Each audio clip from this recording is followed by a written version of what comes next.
keep you waiting. That is perfectly all right. My data indicates clear skies in the coming days. Current conditions for maritime travel, optimal. I'll be ready whenever you are. But are we really gonna set off without telling anyone again?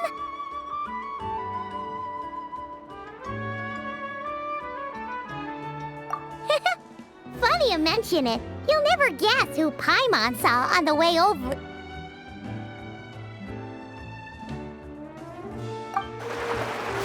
Hey! You didn't seriously think we'd let you leave without a farewell party, did you? No chance. Yeah, come on, Traveler. We've already made all the preparations. And most importantly, how dare you try and slip away without first paying your respects to the almighty Dragon Lord! A little bird told us you'd soon be leaving for Nodcry. So, we asked Paimon to give us a heads up before the date of your departure. You sure it's not time to think about changing that little habit of ours? Don't worry, we won't keep you long. Besides, everyone's there already. Shaska, Ian-san, Auroron, even the Pyro Archon herself. You're invited too, Anefa. Shilonen has a special gift for you.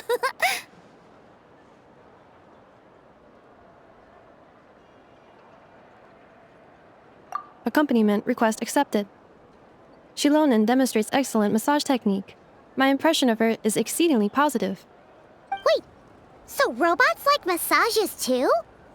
Or is it just that Shilonen really knows how you're wired? Alright, enough with the chit-chat. Let's head to the venue. Woohoo! Party time!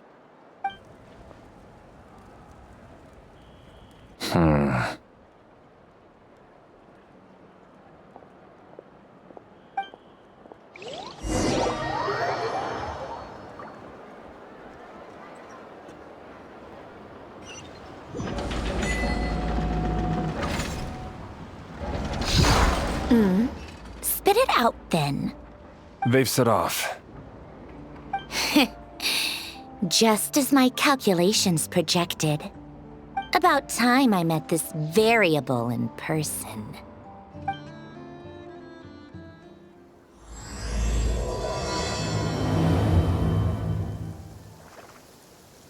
You know, every time we head to a new nation, there's always a point where it suddenly dawns on Paimon. This is it. The next chapter of our adventure has begun. This time, it was the moment she realized she just polished off the very last of her Saurus crackers. Should have stocked up better at the farewell party. In other words, Paimon has marked the geographic coordinates from 2 minutes and 40 seconds ago as the boundary between Natlan and Notcry. This deviates somewhat from the official coordinates stored in my database. Paimon meant more in terms of how it felt on a psychological level. Anyway, what about you, Traveler? When did it really sink in for you? Huh, that actually kind of makes sense. What about you, Anefa? Come to think of it, maybe we should be asking the other way round. So, when you came over to Natlan, what was the moment you felt like you'd left Nodcry? In that case, probably when my sensors could no longer detect the moon's power. The moon? You mean, that one we can all see in the sky? Negative. I was referring to... here we are. Paimon, Traveler, we have arrived in Notcry. Oh, wow!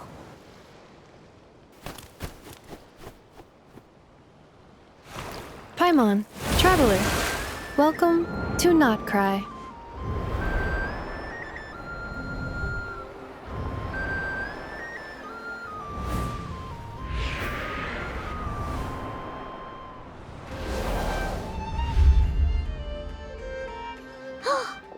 That must be Nasha Town up ahead! That's the place you were telling us about on the way over, right?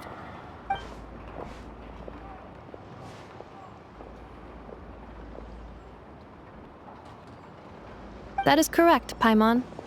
It is also the most bustling commercial hub in all of Notcry.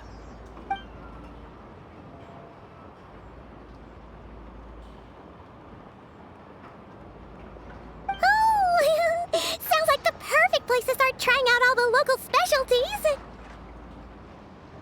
Huh? Is something up, traveler? Paimon, this is where our spaceship landed when Ether and I first arrived in Tevat. Huh? Are you sure? But how come you've never mentioned that before? Seems pretty important to Paimon. Well, because those memories are really hazy. All I remember is Ether waking me up and us leaving the ship. But just now, setting foot on this land, I felt something. The kind of power I sensed in those moments. Are you referring to Kuvaki? Kuva, what now? The locals refer to it as Kuvaki. It is a unique elemental force found only in Notcry, or rather, a pure, primordial form of elemental energy.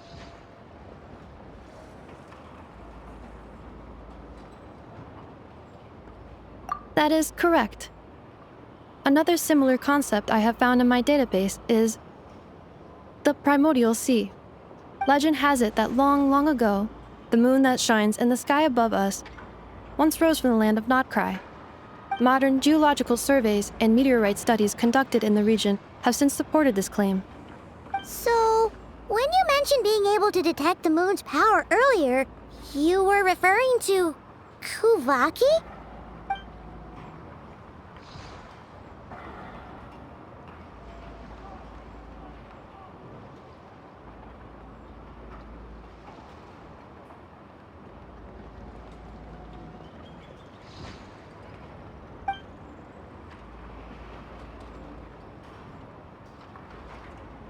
Wait, Traveler, you're saying we might actually find your spaceship here?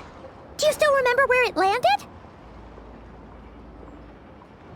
Notcry is surrounded by the ocean. In other words, it could have been anywhere along its coastline. Negative. Description still lacks sufficient detail to pinpoint target location. Hey, it's okay if you can't remember everything right away.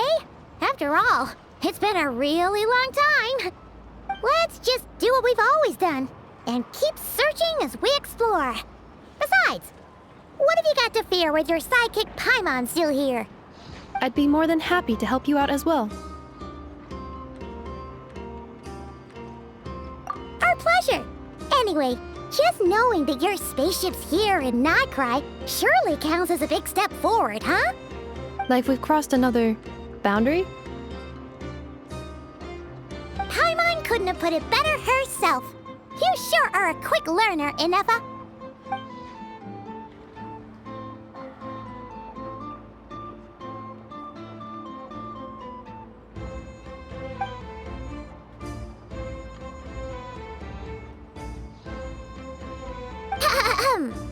Well, as the best guide in the whole of Tevat, Paimon hereby does solemnly declare, Notcry, here we come!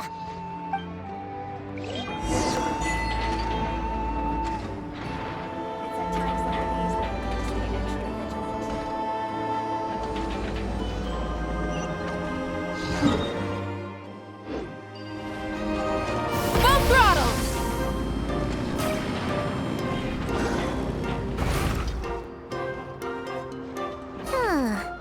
It just occurred to Paimon, if we were looking to put out a missing spaceship commission, or to learn more about Notcry, wouldn't it make sense to drop by the Adventurers Guild? The guild is located in Nasha Town. Simply follow this road and you'll reach it.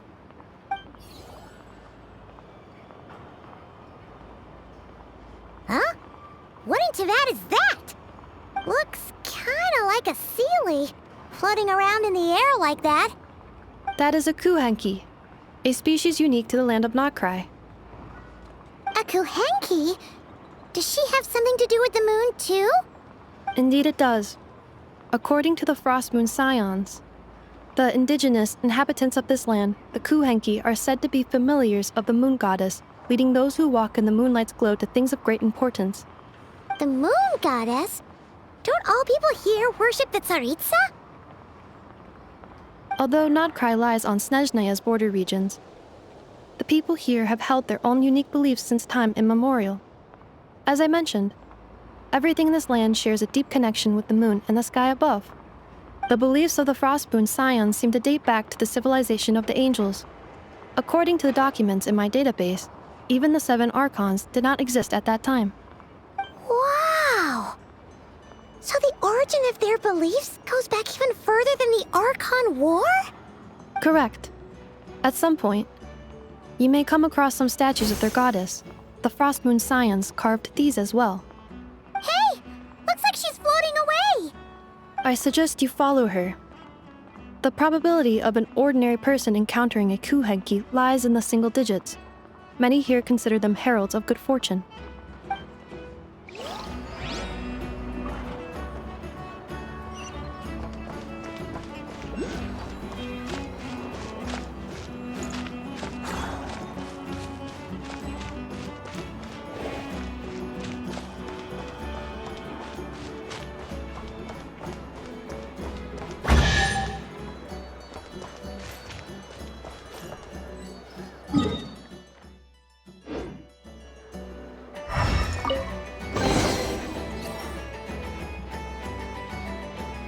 Is this a travel guide? Huh. It actually led us to something useful.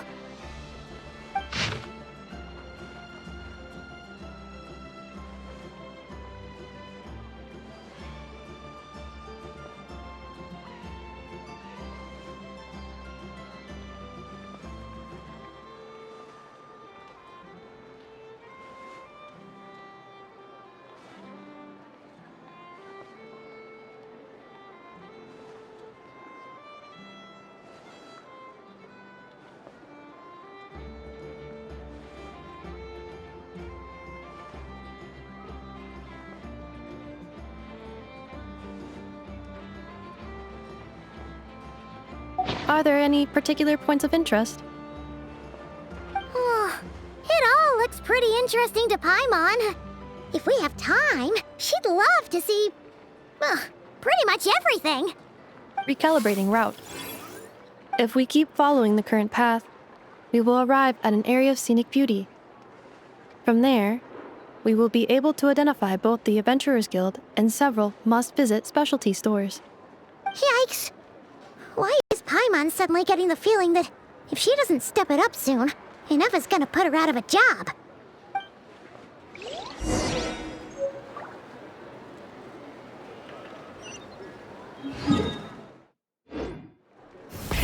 Rev the engines!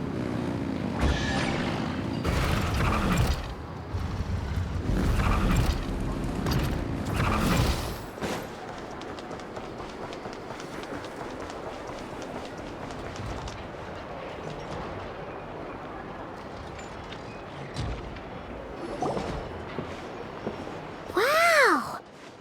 Nasha Town actually looks pretty big from here. Feels a bit different than Paimon imagined, though. Which aspects in particular deviated from your expectations? Well, Paimon keeps hearing people describe Nodcry as an adventurer's paradise. So she kind of thought it'd be a bit more picture perfect somehow. According to legend, there was indeed an era of peace in Nodcry's past, the age of the Fae. Tales of those ancient heroes are still told today. One of the most well-known is that of the Lantern Fae. This individual performed many good deeds for Nodcry. The present-day Lightkeeper's nightly lantern patrols are, in part, a tribute to their memory. But then, one day, What happened? there came a devastating abyssal calamity that swept across Nodcry, and for a time it was left desolate. Heartbroken by what had become of the land they had so cherished, that Fae extinguished their light, just as the abyss had extinguished all hope. Nowadays, the paradise people speak of is more of an aspiration, or an irony, perhaps. An irony? Today, no official authority governs Nodcry. In theory, at least, it is somewhere a person can do whatever they wish, and become whoever they want to be. The Adventurers Guild is just over there, in Nasha Town's central plaza, and the flagship tavern is over that way. Hey, what's that building over there? You know, the biggest, tallest one. That is Aino's Boom and Blast Kuvaki energy cannon. It gets activated when the wild hunt threat level outside Nasha Town reaches a certain threshold. But according to the scan I just ran, the energy cannon appears to be malfunctioning, likely due to a recent discharge. The wild hunt? Isn't that the abyssal calamity you mentioned that's specific to Nodcry? It is a phenomenon that has been occurring for several centuries now. Yet the time and location of wild hunt attacks are seemingly random. At first, it was more of an old wives' tale that adults used to scare children. If you don't start behaving, kid, some night, the wild hunt's gonna come for you. Listen, do you hear that? That weeping in the fog? Those are the cries of a young woman being dragged away. You're saying people actually hear things like that? I have not witnessed enough wild hunt attacks to give a statistically sound answer. But the oldest legends say that all people saw was the ghostly shadow of a woman in the mist. It wasn't until later that it became a full-blown calamity. Abyssal monsters and all. Oh, when you put it like that, Paimon's really gotta hand it to Aino. Not only did she repair you, but she's even built a giant cannon to keep the wild hunt at bay. Absolutely. Aino is very impressive indeed. Anyway, according to my schedule, it is time I took you over to the flagship. Oh, sure. After all, we shouldn't keep Varka waiting. Well, Paimon's not sure if he'll actually show up at the bar this early.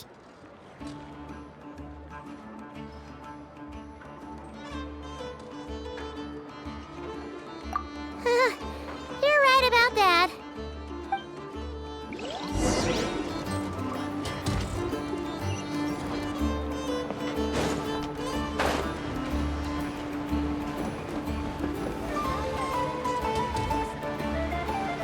Try and stop me! Huh. Isn't this the Adventurers Guild? Why isn't anyone here? Does that mean that Catherine and Nodcry actually gets to clock out? Anyway, let's come back later. Full throttle!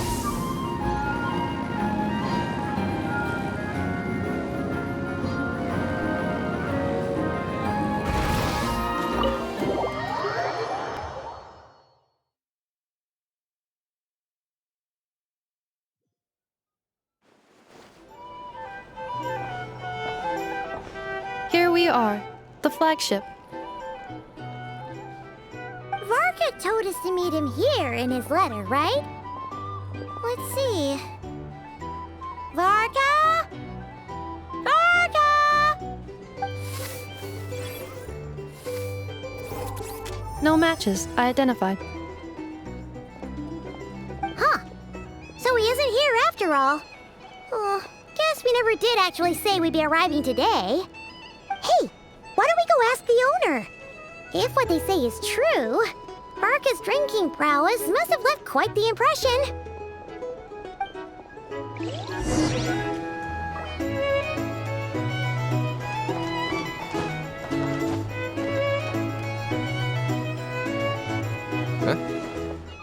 Well, well. If it isn't the ineffable Ineffa. Hello there, Demian. You know each other? Of course! Ineffa's a regular here at the flagship. So, robots are into booze too? Not at all. The energy conversion efficiency of alcoholic drinks is very low, and most of them are full of impurities. Still, I can affirm that your berries and fried meat deserve a solid 9.12 out of 10. It has Aino's approval too. Funny that you should mention that. While you were away in Natlan, Varka would come in here every day to pick up a serving of berries and fried meat for Aino. Aww. He must have been worried sick that she wasn't eating properly on account of being so hung up about Ineffa being gone. Actually it's 'cause Varka found out that Aino went wild after Ineffa left, gorging herself on snacks she normally couldn't get her hands on. So it was more worry that she wasn't getting a balanced diet. I think I might have just put my foot in it. Anyway, since you're back from Natlan, these two must be the ones Varka mentioned. The Traveler and Paimon, yes? Yep, that's us. So, from the sounds of it, you must be a close friend of Varka's too. Varka? Goes without saying. After all, he's the only one around here who's ever managed to stay standing after 10 rounds of the roulette special. Paimon can't believe he's made such a name for himself. Though, guess it's hardly surprising how.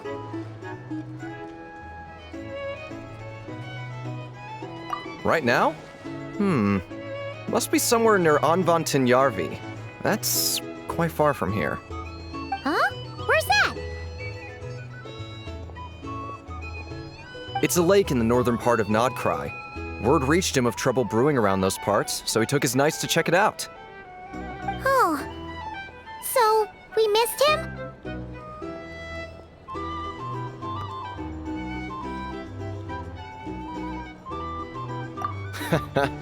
Varka knew you'd say that. So he specifically told me to make sure you stayed here and enjoyed yourselves. He sends his assurances that everything's under control. Well, if he's that confident, guess our only option is to accept. Anyway, it's not like there's any special cause for concern. He is the Grand Master, after all. Exactly. Plus, not only has he booked you into our finest room, he's paid for it in advance, too. Whoa! That's so generous of him! We might not have met yet, but Paimon's got a feeling that we'll get along with Varka like a house on fire. Oh, and by the way, he also asked me to serve up a portion of berries and fried meat for Anefa. That was prepaid as well. Thank you. No, thank you.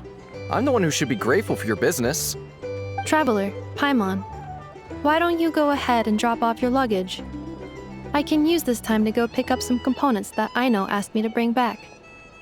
Sure thing. Besides, now that we've got ourselves a map, once we're done unpacking, we might as well go for a stroll ourselves. Why don't we meet up again later? Oh. So you no longer require navigational assistance? No worries, we should be fine. We've got a rough idea of our way around town, so Paimon's reasonably confident we shouldn't get too lost. Thank you. This translates into an approximate time saving of 30%, meaning I will be able to see Aino about 45 minutes earlier than previously projected. Oh, right. You must miss her a lot, too.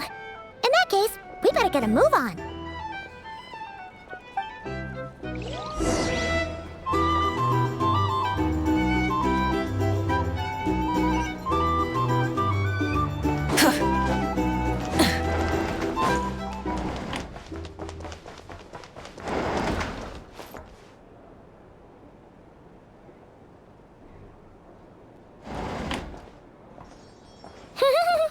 Feels pretty nice having someone sort out our food and lodging for us, huh?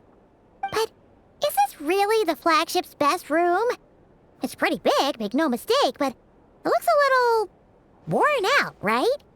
Though, to be perfectly honest, that feels right at home with everything else we've seen of Nasha Town.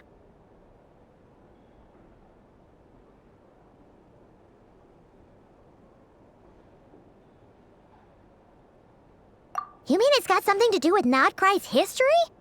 Oh, that makes sense. But what exactly was this calamity?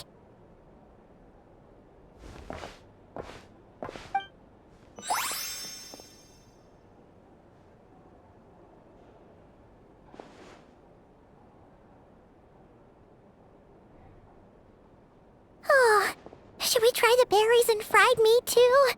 Paimon's getting hungrier and hungrier every time someone mentions it. Oh!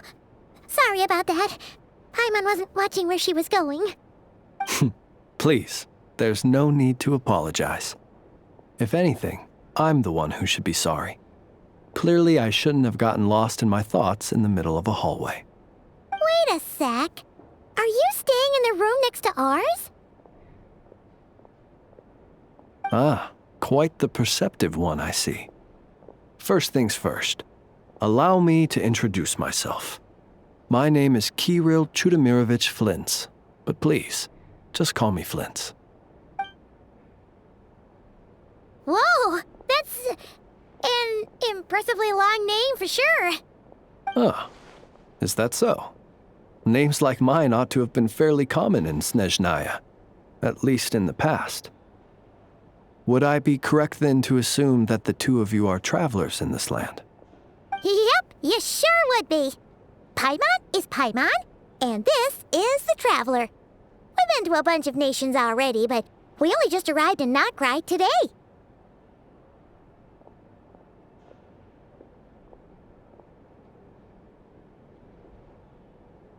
What a rare honor it is to meet such worldly travelers. Are you here for travel too? If only I had the time to spare. No, I'm just staying the night. Oh, so you're here for business? That's certainly one way to put it. I'm a Ratnik of Nodcry, normally stationed near the burial grounds to the north. My sole cause for being here today was to repair this lantern of mine.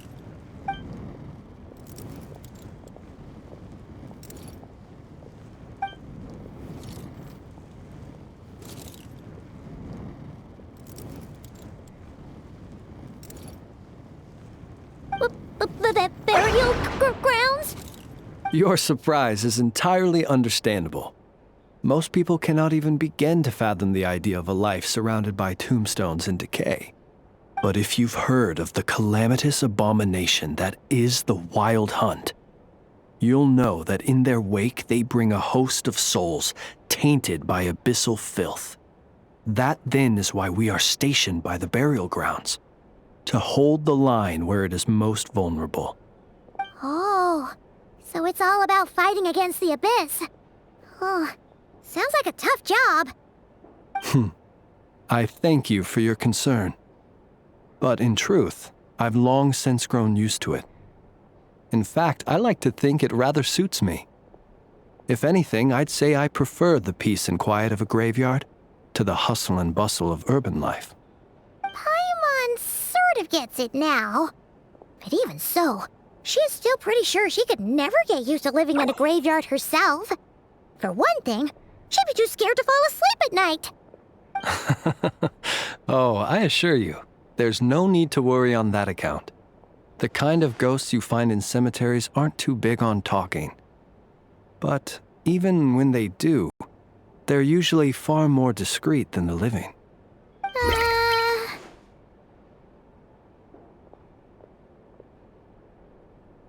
Well, would you look at that? Who'd have thought we'd end up chatting this long? Must have a lot in common, huh? Forgive me, but I must excuse myself, for the time of my appointment draws near. And in terms I'm sure you'll understand, a lanternless Ratnik is like a mapless traveler. A serious conundrum indeed. Oh, sure. In that case, you go right ahead. We won't keep you any longer. Not at all. Should the opportunity present itself, I'd gladly continue our conversation another time. You're always welcome to come visit my grave. The grave I stand watch over. Your visit would bring much-needed light to that place of final rest.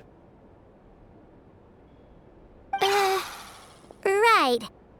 Well, if we get the chance. Then allow me to wish you a traditional Ratnik's farewell. See you by the graveside. Ugh. Jeez. What a weirdo. Not to badmouth him at all. In fact, he seemed pretty cultured, but at the same time, kinda spooky? Must be all that time he spent around graveyards.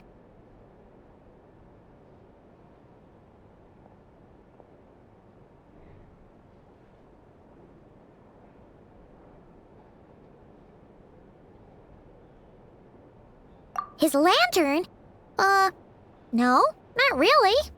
You mean, 'cause it was broken?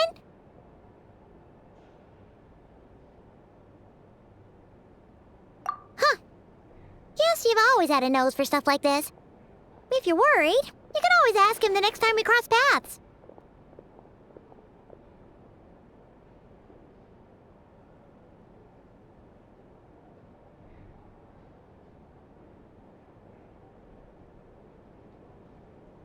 Hey, don't you start spouting all that weird stuff too.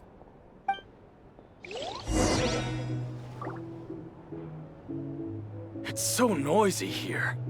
Back in my day, we'd...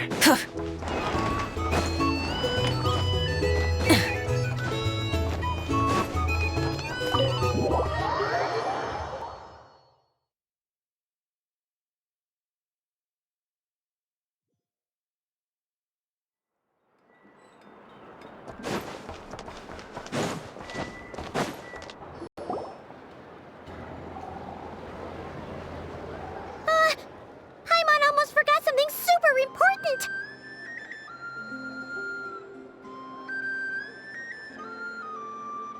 Were we gonna go try out the berries and fried meat?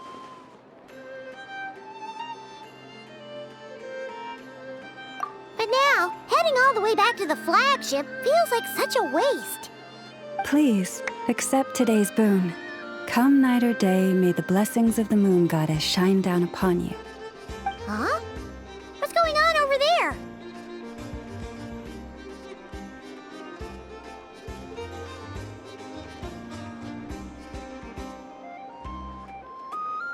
Wait! Free food? Wow! The people here are so nice! Quick! Let's grab some too! Paimon's super curious what their food tastes like. Moonlight illuminates the path before you, travelers from afar. Huh? How'd you know we were travelers? Just now were a song the birds in the sky, singing of your wanderings. You are no ordinary guests, it seems. The birds and the... what now? Forgive me. I should not have laid the words of others out as a welcome mat for our very first meeting. You, too, must be wondering who I am. I am Lauma, moon chanter of the Frost Moon Scions. Please, as do our followers and other passers-by, accept today's boon. Happy to oblige! Paimon's name is Paimon, and this here is the Traveler. Thanks so much for sharing your yummy food with us. We'll take one each.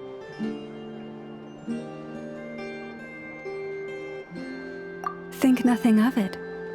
These fruits were the finest we found, delicacies gathered in the wake of the morning dew. It is my hope that partaking of them may lift your spirits to heights anew. The finest you found? Wow! That sure is kind of you, but wouldn't you want to keep those for yourselves? The first fruit of the harvest must be placed upon the moonlight altar, not as an offering to the gods, but as a spark for lost hunters. For it is the blade of the starving that darkness most easily corrupts. As perhaps you have already heard, we Frost Moon Scions revere and worship the moon goddess. We believe that together, virtue and compassion are the shining light that will lead us all out of the long, dark night. And now, with tides of haughty Fatui swarming into Nodcry, driven by greed and greed alone, more than ever before, we must all unite under the banner of virtue. Huh, look who it is again. Those unsufferably kind-hearted Frost Moon Scions. Got enough for us too? That's right! 2 servings each! We're starving over here! The Fatui! After what you've been doing to our sacred statues, how dare you even show your faces? Wilhelmina, bestow today's boon upon our guests. You hear that? No slacking now. We'll have the very best you got. But, my lady, they... Please, you two, accept this meal. But remember this. Kindness is the first lantern left to guide those who stumble in ignorance. Come again? Let me finish. But should they still refuse to follow the moonlit path, then by our frosted blades shall we show them its shadow. You! Hey, look who it is. Tch, whatever. Just you wait. We'll be coming for you next. Huh? Where's the meat? Who wants to eat this garbage? Those stooges really are the worst. Ever since they came to Nodcry with all their weird equipment and built that so-called experimental design bureau, our lives have been turned completely upside down. Judging from how they reacted just now, it seems the Fatui already know who you are. Well, we have gotten in their way in pretty much every nation we visited, so we're probably at the top of their blacklist by now. I see. Then, on behalf of the Frostmoon Scions, I thank you for the goodwill you have shown us. Because if they had gotten ahead of themselves just now, I'm sure you would have stepped in to help. Just as the birds and beasts put it, your arrival heralds joy to us all. Besides, for a weary traveler far from home, what better respite than to bathe in the moonlight?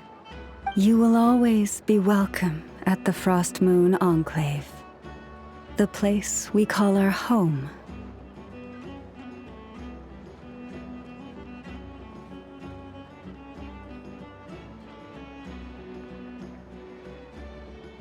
May we meet again in the moon's gentle glow.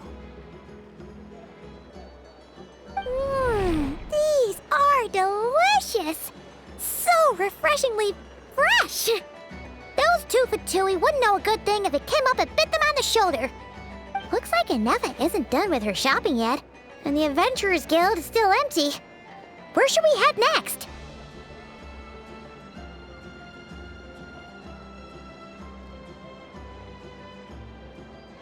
Good idea! Wouldn't want to let the Kuhenki down after all. Let's see. Okay, Paimon's got our route all figured out. So, all that's left to say is, don't fall behind. This is Nuts and Nuts. It's mostly a fruit shop, but there's a crafting bench too. This is the Speranza, one of the travel guide's recommended restaurants. All the waiters here are kids. This is the Vesnitsi Prolegia greenhouse. Apparently, their flowers are all made of metal, so they'll never wilt away. And this is the Rossum Workshop. If you ever need a weapon made, this is the place to go. And over here, they've got a super tall observation deck. Whoa! Take a look at that! You can see really far out into the distance. That way's north, and that looks like something built by the Fatui? And then over there to the west, that must be the place Lauma mentioned, where the Frostmoon Scions live. So, what'd you think? Even if Inefa kinda stole her limelight earlier, this just goes to prove that Paimon's own tour guiding skills aren't too shabby either, right? Hey, come on! Would it kill you to compliment Paimon? Huh? Look! There must be someone at the Adventurers Guild now! There's already a line forming outside! Looks like we'll finally be able to ask about your spaceship! Oh, or was there anywhere else you wanted to stop by first?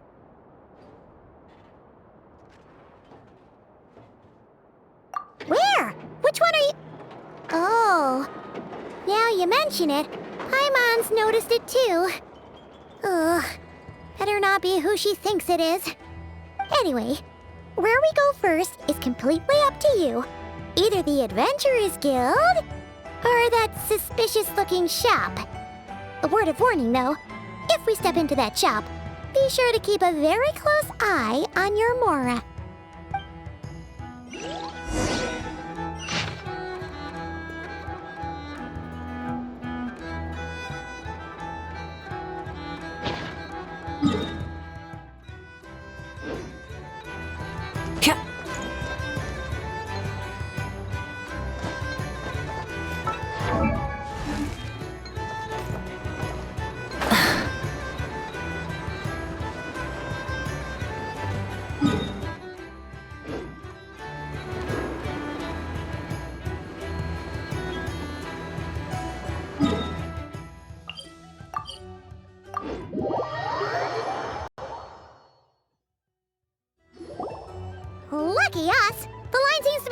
now. Come on, let's go say hi to Catherine. Hey, Catherine, we meet again.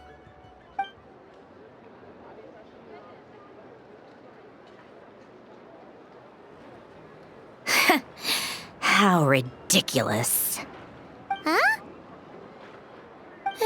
They often say that mortals, shackled by their own flesh and blood, may fail to perceive the truth of this world, even when it is right beneath their very noses. Yet I had not expected to have the pleasure to witness such heights of absurdity firsthand. But Paimon must have gotten the wrong person? At second glance, you do seem a bit younger than Catherine, and you certainly sound a lot less friendly. A creator might forgive ignorance, but being mistaken for one of my own creations is beyond all pardon. Look very closely, for standing before you is none other than Marionette, 7th of the Fatui Harbingers. A harbinger?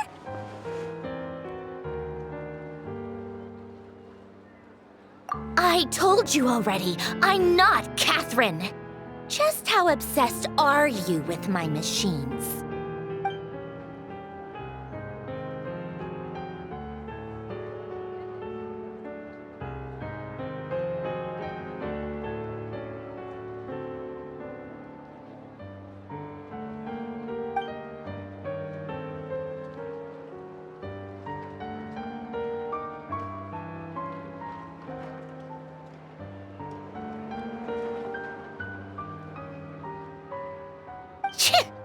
Today's encounter is merely a courtesy call. A friendly warning, if you will. You interfered with my work once before, with that little robot. I let it slide. After all, it was nothing more than a distraction, a side project at best. But we are in Nod Cry now, and as such, I strongly advise you not to stand in the Fatui's way. Otherwise, the next time we meet, I might just have to drop all this meaningless etiquette. Oh, please. You've got some nerve coming out with barely veiled threats like that. You're the one stirring things up here. Oh, perhaps you have misunderstood. Just because Nod Cry lacks a ruler at present, that does not mean it should not be ruled. We Fatui are simply establishing a new order. Yeah, right. More like shady experiments, judging by your massive, creepy research facility. I've said what I came to say. What you do next, only you can decide. So why don't you start by using your already limited processing capacity to calculate your even more limited options? And, being the refined young lady that I am, I shall indulge you just this once. Ad Astra Abyssosque. Welcome to Nod Cry, Dominion of the Fatui.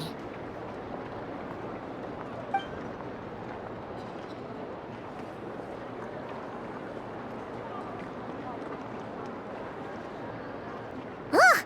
Paimon's so mad right now! How can anyone so obviously evil be so annoyingly self-righteous? But if a Fatui Harbinger is here to greet us in person, that can only mean one thing. We'll have to be extra careful from here on out. Paimon hates feeling like she's being watched. Hey, the real Catherine's back! Ad Astra Abyssosque. Welcome to the Adventurers Guild. How may I help? I will do everything I can to assist you. You're so much nicer to talk to, Catherine. Please don't leave us again, okay?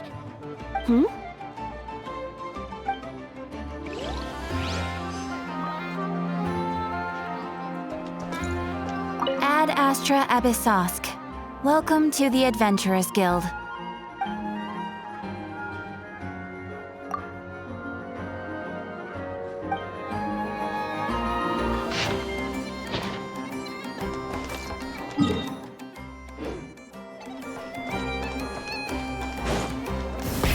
Rev the engines!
ever need anything else, don't forget to make the great Lord Sangama Bay your first port of call.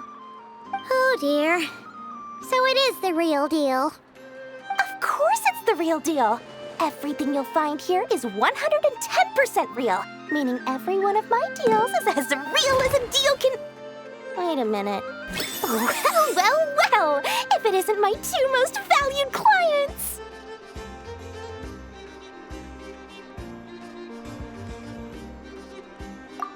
And with no small thanks to your munificent patronage.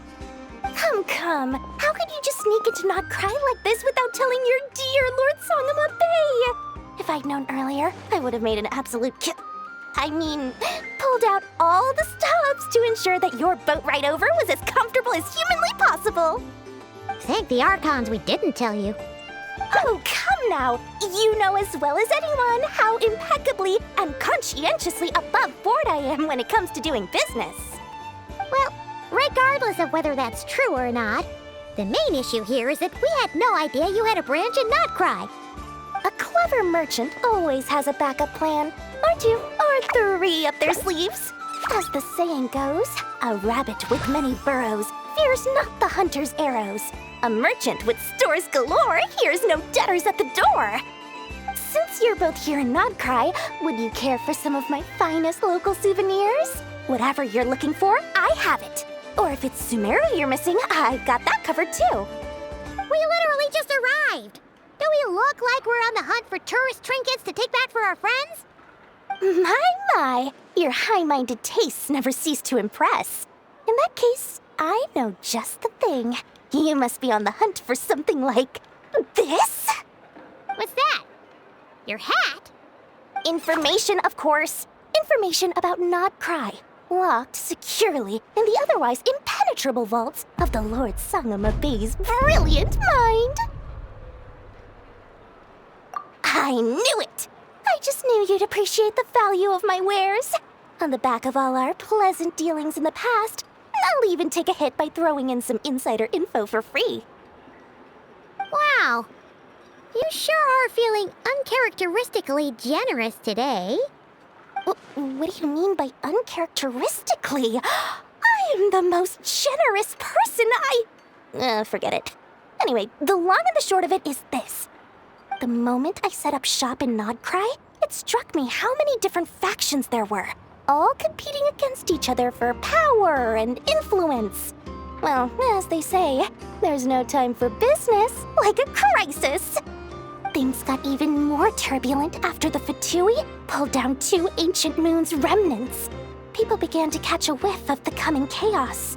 And the more troubled the waters, the greater the potential profit. Not at all sorry to interrupt, but we're not here for Mora. Oh, really?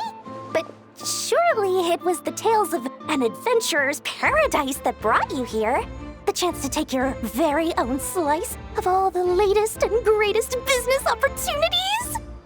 In that case, what would you like to know about? The Frost Moon Scions? You mean the people who believe in the Moon Goddess? They're not a bad bunch. It's just, well, they have such simple tastes. No luxuries, no indulgences, no nothing. Trying to earn a little more from that lot is like trying to squeeze blood from a stone. Still, things between them and the Fatui have gotten pretty tense. It's only a matter of time before the powder keg goes boom. And when that happens, that's when business will start to boom too.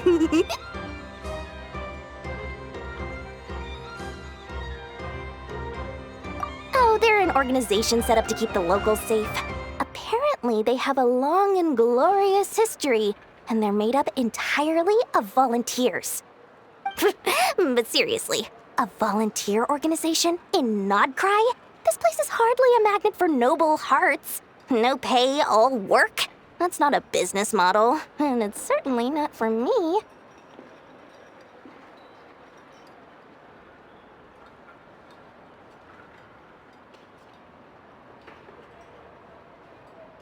Everyone knows they're here for the Ancient Moon's remnants, but no one's sure why they pulled them down in Nodcry of all places.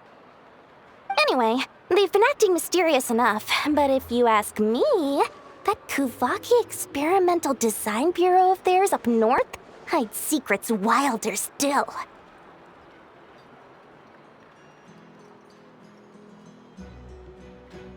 That bunch of booze-loving monstators? Ugh, don't even get me started. As fellow Outlanders, I thought they'd be easy pickings, but somehow, every single one of our business negotiations wound up at the flagship. I've done plenty of deals with heavy drinkers before, but those guys? I never once made it to the contract signing before blacking out. I'm getting flashbacks of the hangovers just thinking about it.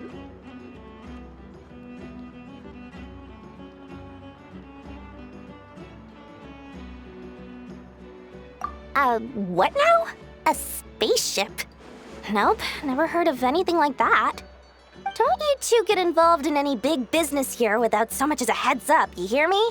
At the very least, consider letting me in as a key investor.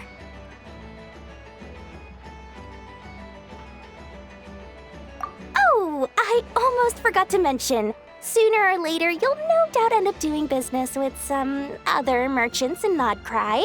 And someone's bound to mention a place called the Curatorium of Secrets. Listen to my advice. Do not, under any circumstances, go there, no matter how much trouble you're in. The Curatorium of Secrets? What do they get up to there? Just a place that handles all kinds of disputes. But the owner will charge you an absolute fortune, and she has a temper to match. Nothing like your friendly neighborhood, Lord Sangama Bay. You're not just saying that to stop your competition from undercutting you, right? When did that little pipsqueak get so sharp? And after I gave them all that info for free just to win them over. What do you mean? Of course not. I'm only thinking about your wallets. I mean, on behalf of your wallets. You're really not convincing anyone, you know. All right. Business is a cutthroat business. I won't argue with that. But I'm not lying about that boss lady. Not only did she make it into my top 3 people not to mess with in Nodcry, she's also in my top 3 people most eager to trade in favors. Seriously? It feels like you're just bad-mouthing your rival now. Fine. If you don't believe me, go see for yourselves. We might both be from Sumeru, but compared to hers, my conscience is so large, why, you could fill 3 whole palaces of Alcazar's array. But when you realize what I'm saying is true, don't say that good old Lord Sangama Bay didn't warn you.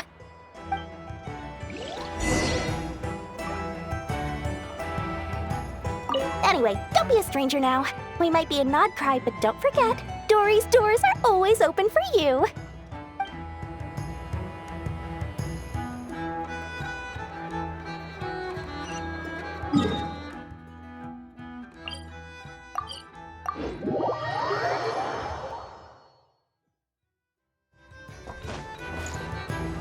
Try and stop me!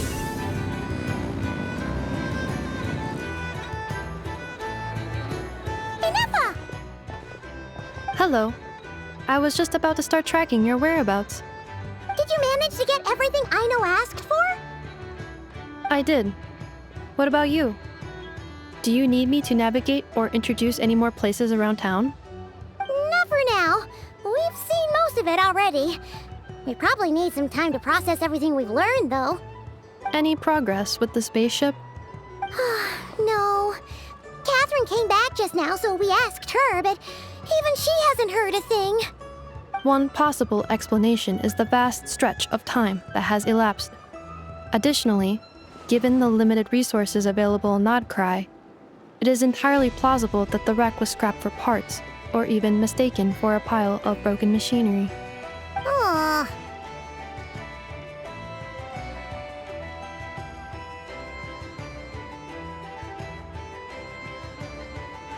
Understood. In that case, why don't we go ask Aino together?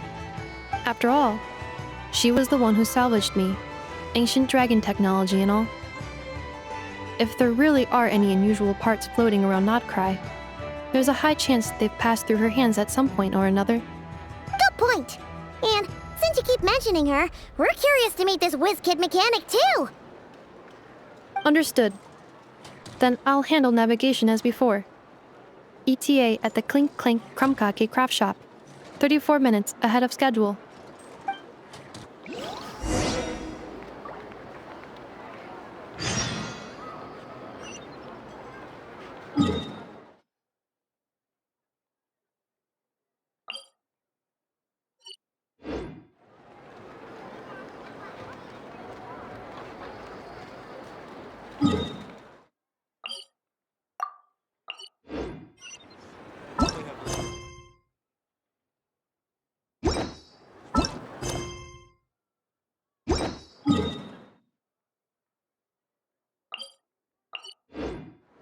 Full throttle!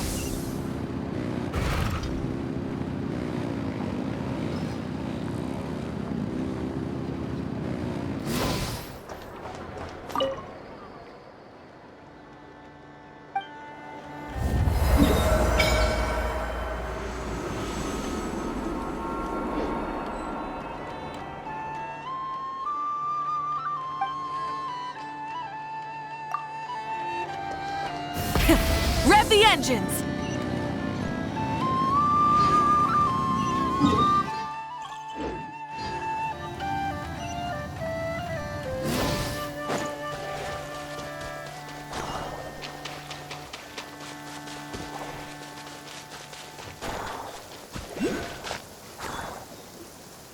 Oh no! There's a little animal trapped over there! Let's go help it out! Huh? That's weird. Why isn't it responding? The tides of Kuvaki affect everything in Nodcry. So much so that many creatures have evolved a kind of dependency upon it, growing stronger or weaker as it waxes and wanes. This little animal must have been caught here unprepared. So you're saying we need to use Kuvaki? Paimon will leave it to you guys then. Don't be scared! We'll get you out of there soon!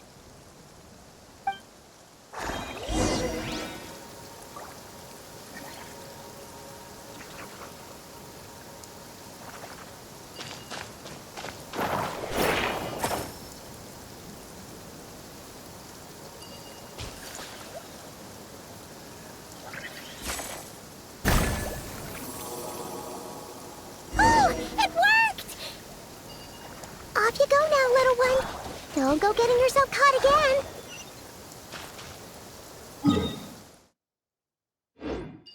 Try and stop me!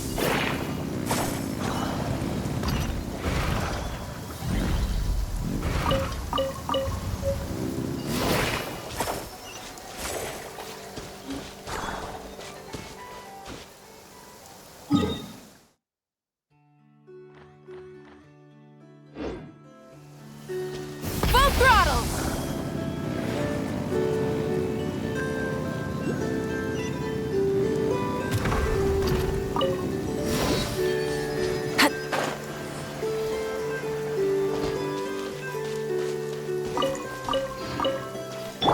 There is no escape! Hey! Yoo-hoo! Rev the engines!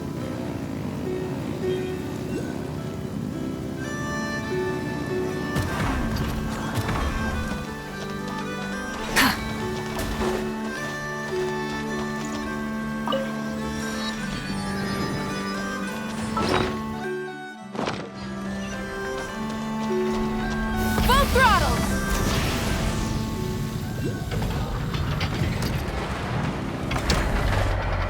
Oh, you're dripping wet. That must be uncomfortable. Let's take a break. I'll use my fire to dry you up. Here we are. The place Aino and I call home. Whoa! So many machines that Paimon's never even seen before. And then there's all these little robots. Did Aino build them all? That is correct. It looks like Aino has created 3 more little bots since I've been gone. Aww. Well, you were gone for quite a bit. She must have missed you. I missed her too. I want her to see what I've become. Let's not keep her waiting any longer then. Come on!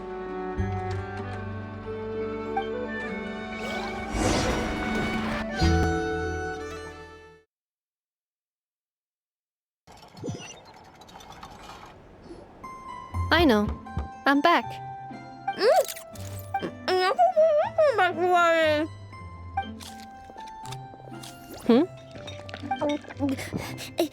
Nefa?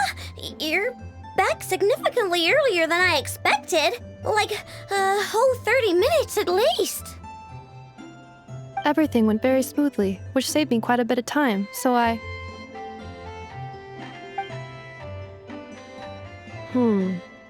I know.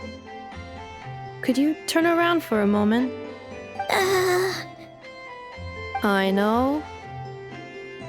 I've been on my best behavior the whole time you've been gone. She's got chocolate all over her mouth. I know. While I was away, did you strictly abide by my tailor-made snack intake schedule? Oh, of course I did. 1 whole cake, 1 crumb cake, and 1 pack of chocolates a day, right? It was either a cake or a crumb cake or a pack of chocolates per day. Oh, shoot. When did you finish the snack stash I left for you? Literally just earlier today. Let me just go run a scan on that. I meant today, a week ago. And then you restocked an entire week's worth on your own initiative? 2 weeks worth.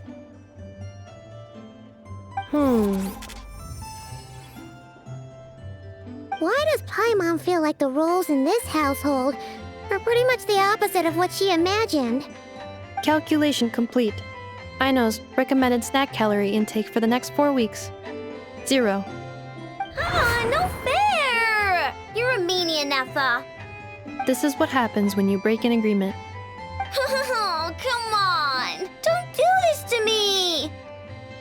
I only ate a teeny bit extra every day. Just a teensy, itsy, weensy bit extra. That is objectively not a teensy bit extra. Seriously? If you'd only arrived half an hour later, I would have had everything cleaned up and you wouldn't have noticed a thing.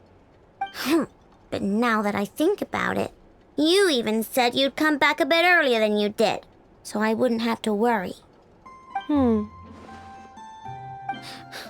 But then, you were away so long, and I was so worried about you. And that's the only reason I even... Oh. I know. I am very sorry to have kept you waiting. I'm back now. Welcome home. Oh. So, will I be able to keep eating snacks as usual now? Negative. Okay. Well, given that I am later than I initially projected, I'll let it slide. But just this once. Thanks, Nefa! You're the best! I know. Allow me to introduce. It's the honorary knight and Paimon! I know. Uncle Varka talks about you guys all the time. Nice to meet you, I know. And Nefa's told us all about you, too. Huh? Really? She actually said that about me? Well, she's not wrong. Oh yeah, so, you're here to see Uncle Varka, right? A couple of days ago, he suddenly said he had to head out on business, and that he might not be back for a while. He asked me to let you know if I saw you. Yeah, we heard about that at the flagship. Did he say what he was doing? Nope. Just told me to take good care of you guys and make sure you feel right at home. Oh, shoot. Please, take a seat.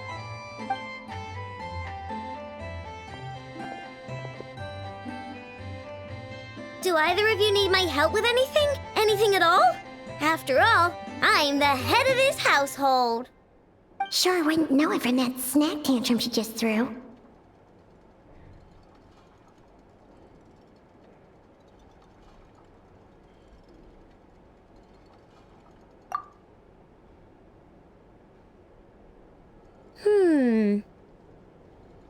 A spaceship, huh? From outside to that? Exactly. So, ring any bells? No. Oh, you sure? Nope means nope. Never seen the slightest trace of it. More specifically, by nope, I mean, I've never seen a single piece of tech in all of Notcry that might have come from out of this world. Not in any new machines or in any old ones either. Huh. What Aino means is that your spaceship almost certainly has not been disassembled nor repurposed as parts for other machines. Oh, so that's what she was getting at. Yep. I've taken apart pretty much all the fun stuff in this city at one point or another, but I don't recall ever seeing any components that were anywhere near that special. So, either your spaceship crashed somewhere it's never been found, or someone did find it and then hid it really, really well. But who would even do something like that? Beats me. Maybe someone who thought they could stash it away for a rainy day. Just like how I sometimes hide snacks in the...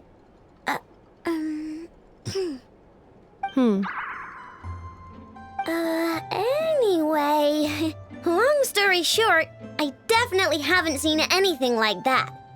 Besides, sounds like it would practically be ancient history by now. If anyone still has any leads on what really happened, it'd be the Frost Moon Scions. The Frost Moon Scions? Huh? Haven't heard of them yet? Didn't Inefa tell you about their rituals? There wasn't enough time to delve deeper into their history and traditions. What kind of rituals are we talking about? I've never actually seen them myself, just heard bits and pieces here and there. They say that each of their moon chanters has had access to an ancient relic that lets them see the true past.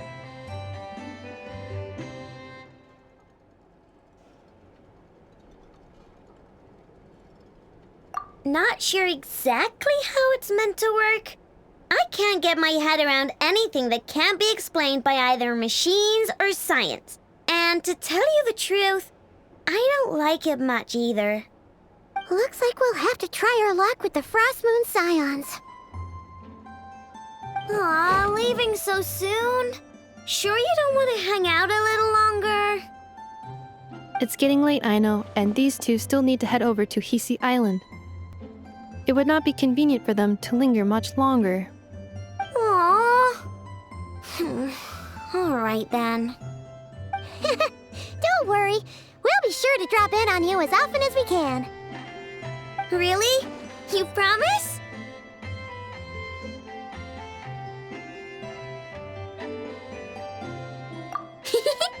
Sounds like my type of visitors. You're welcome anytime. I'll be staying to look after Aino today, so I won't be going with you. Hey, don't sweat it. We'll find our way just fine. I'm glad to hear that. Also, I must admit, I have very much missed the charging bed that Aino made for me. Oh, are you here to play with me? My name's Aino, and I'm an inventor. Me and Inefa live together.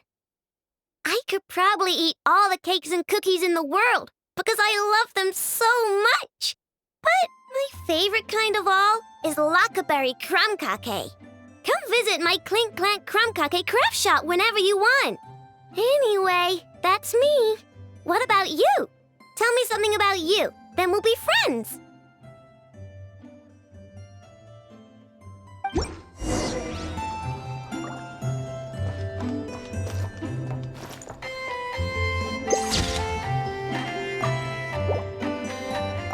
Inefa, Yes, feeling comfortable?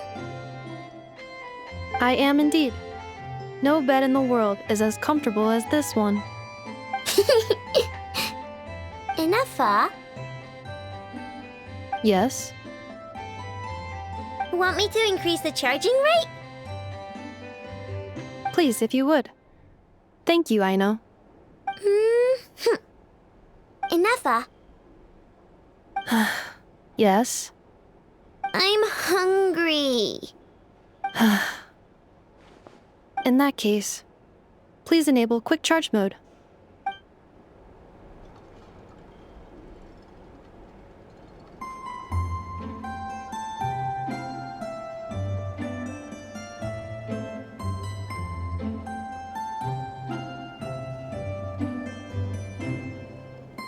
Many insects have a compulsion to follow the light, and humans are the same. Except we call that light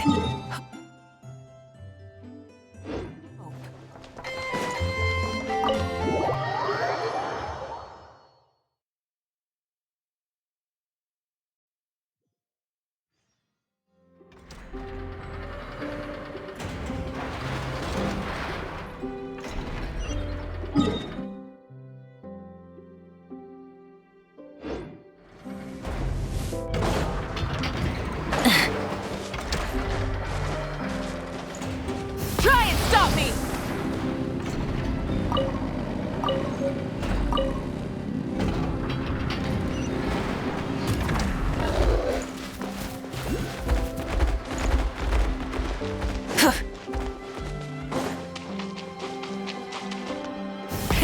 Rev the engines!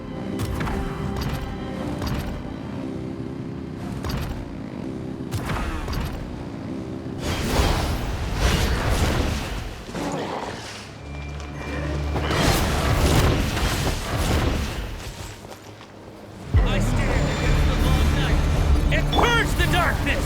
Shine down! Everyone hold hands! Shower me with praise!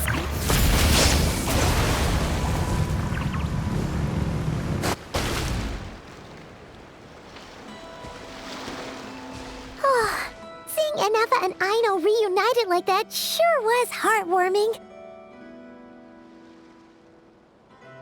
Mm-hmm. We should definitely hang out with them more in the future.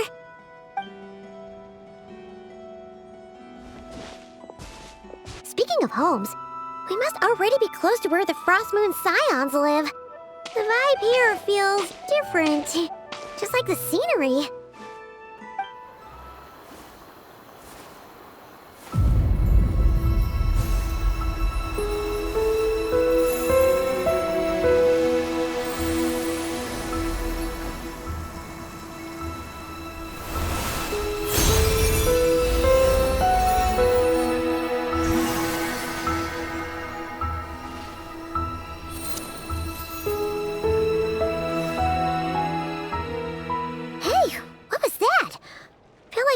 Sort of breeze blew by, and then the petals suddenly turned into...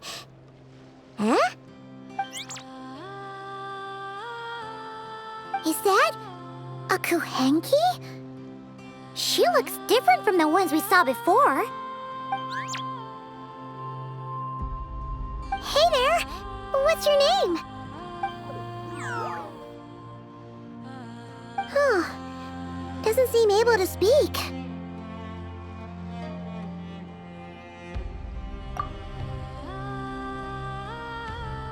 No idea what she wants.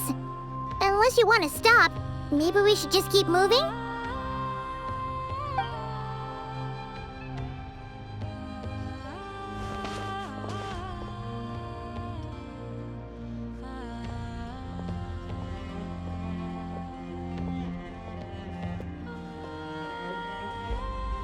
She's following us! Go on. Go on now. We've got stuff to do. Best you find someone else to hang out with. Hey! Don't make it sound like Paimon's some kind of meanie. Paimon had no idea what she wanted, okay? Ugh. Anyway, next time Paimon sees her, Paimon promises she'll be nicer. Seeing as we're on our way over to meet Lauma anyway, we can ask her about it while we're there.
let me take a look at your wound. You must be more careful. Doesn't matter how much of a rush you're in, your safety always comes first. Oh, you're back too. How is your day? You what? Those two Fatui? The ones who were causing trouble in Nasha Town? You went to teach them a lesson? And you put that in their food? You naughty little thing! How could you do that? They didn't notice. That's not the point. You mustn't do that again, okay? Next time, at the very least, bring a few of your friends along too. You'll be an easy target if it's just you on your own. Hey, Wilma! Still remember us? Oh, it's the Traveler and Paimon, isn't it? Welcome to Hisi Island. Not at all. Those who come with kindness in their hearts are always welcome with the Frost Moon Scions. Were you just talking to those animals? I was indeed. The Frost Moon Scions bloodline is unique, for throughout our history, there have been many among us who could communicate with all living things. What was that? Oh, is that so? She says she was trapped in a plant earlier, and that you were the ones who rescued her. She wants me to thank you on her behalf. Oh, it was nothing. Barely lifted a finger. If you both are free, why don't you join us at the Frost Moon Enclave for dinner? Consider it a small token of thanks for your kindness. We'd love to! And actually, we had something we wanted to ask you anyway.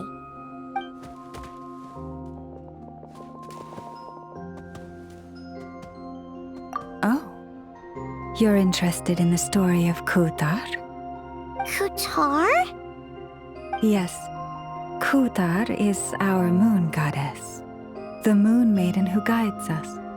But up close, this one somehow seems a bit different from the one in Nasha Town.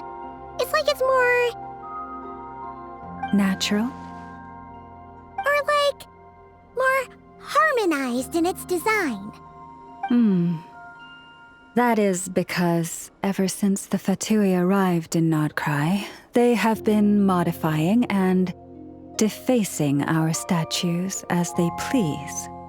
These statues were made by the Frost Moon Scions who settled here hundreds of years ago, crafted from the very finest Lunasol stone. Not only is this stone exceedingly rare, but it also brims with Kuvaki. I suppose the latter must be what caught the Fatui's eye. For a time, we put up fierce resistance. But now, this is the only one left that still retains her original form. We heard they even pulled some ancient moon's remnants down from the sky.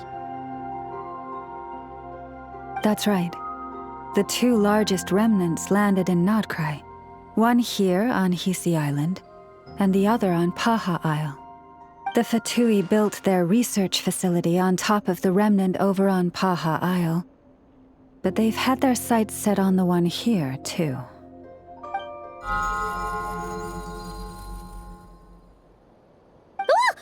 Oh! It's that little Kuhenki again! Surely that can't be. Hey! We've been wondering what was up with it, too. It just appeared out of some petals and hasn't stopped following us since. No, that is no ordinary Kuhenki. These we name Luonnotar, beings born from the moon goddess's blessing. Can you understand what it's saying? We honestly haven't got the slightest idea why it's been following us. I'm afraid not. I cannot fathom its thinking any better than you can. Sometimes a long time must elapse before the moon goddess's blessings turn into Luonnotar. Perhaps you two were simply there to witness that transformation. Oh, maybe. Legend has it that the Luonotar bring good fortune. Given that it seems to have taken a liking to you both, why don't you let it come along with you? Really? Then you can start by helping us find some more treasure chests along the way. Capiche?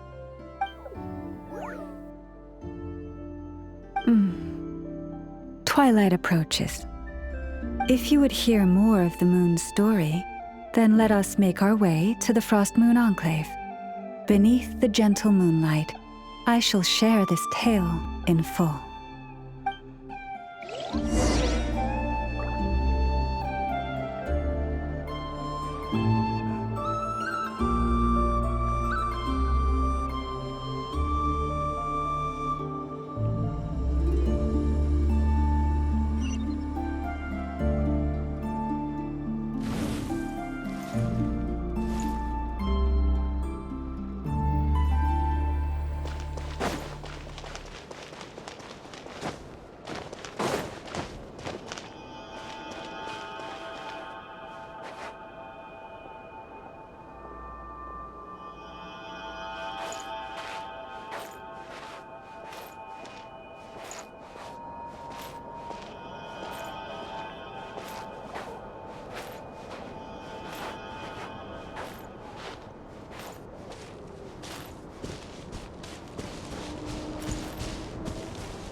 Oh, Lady Lauma, you're back.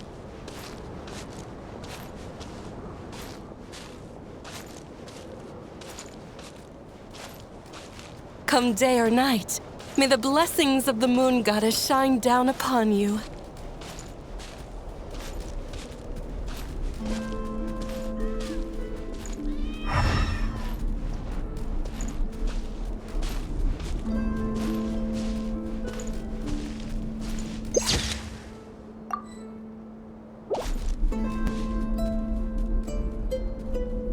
Lauma, you have returned. Wilhelmina, this is the Traveler and Paimon. Kindly arrange for 2 additional dinner settings for our honored guests. Of course, my lady.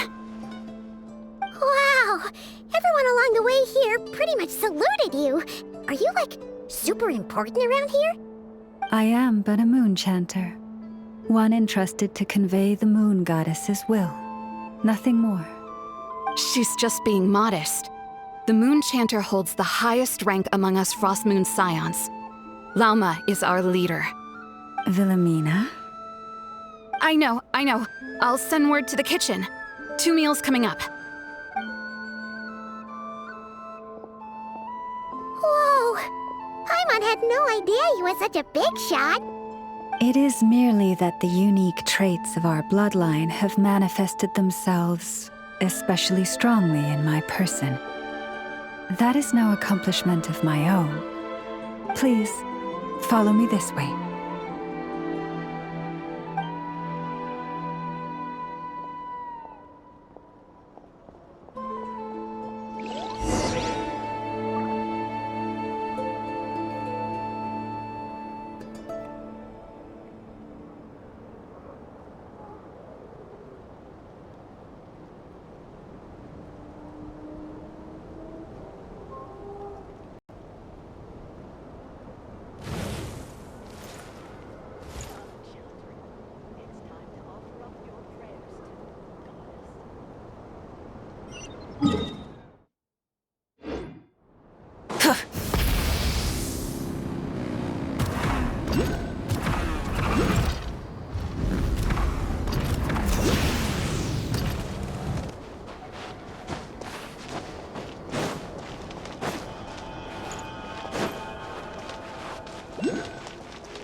Even to this day, I am still trying to piece together the many fragments of our past.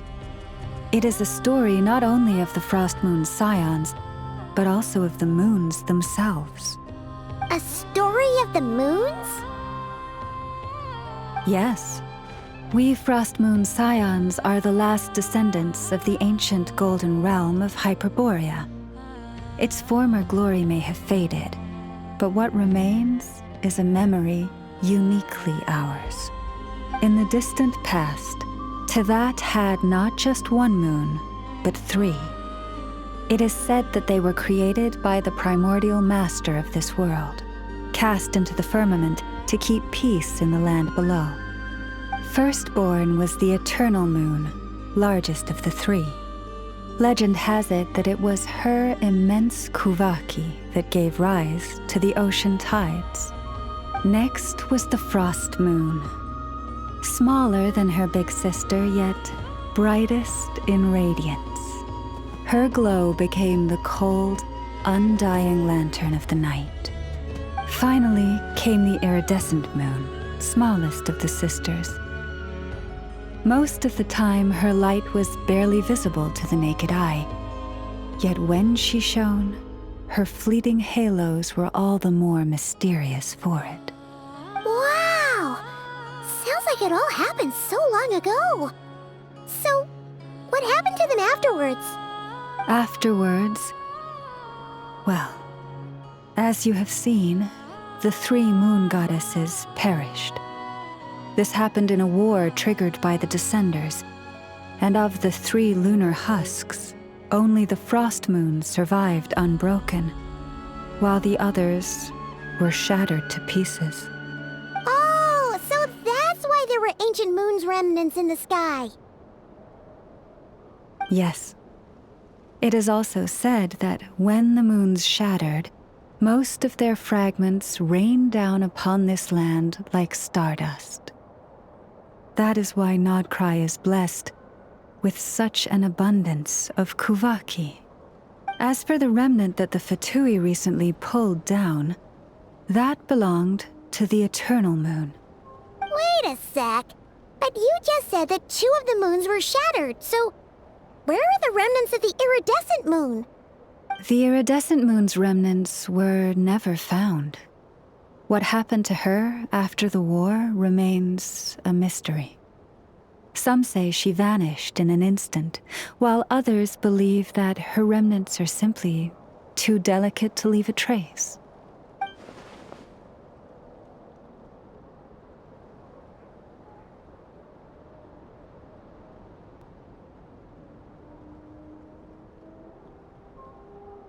Yet, though the era of the 3 moons has long since faded into legend, successive generations of Frost Moon scions have always passed down a prophecy that one day the moon goddess would return. And in the end, that prophecy did indeed come to pass, though not quite. Lady Lauma! Lady Lauma, are you there? Cappy, what is the matter? Lady Lauma, it's my daughter, Karina. Her illness. Take me to her, right away.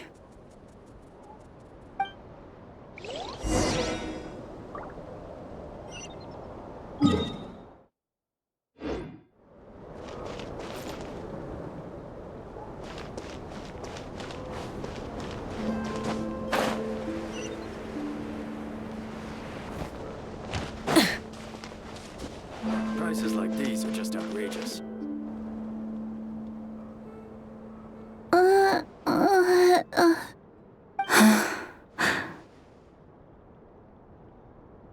Her sensitivity to Kuvaki is flaring up again. After her last treatment, did you follow my advice and seek medical help in Nasha Town? But those doctors are all Snezhnayan. They're outsiders, compatriots of those brutes who invaded our homeland. How can we possibly trust them? Not all outsiders are enemies, Cappy. They've been treating this condition for generations. They have the experience we lack. But we're Frost Moon scions. Should we not remember what the outsiders did to our moons? Surely the Lady Kutar will reward our devotion. But Cappy, Kutar is long... This isn't the time for debate. O lost child, snow-swept and buffeted by the howling winds of the frigid night, let not the silver flame within you fade. By the frost moon's grace, I shall warm you, curled up as a fledgling in frozen soil. Praise be to the moon goddess, my Karina.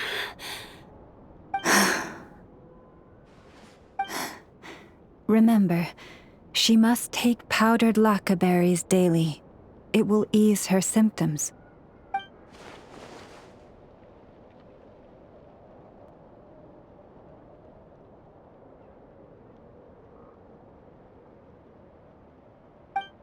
Llama? Philomena, what is it? Dinner is ready. I see. Cappy, let her rest here for the night. I'll have someone bring her a blanket. All right. Thank you so much, Lady Llama.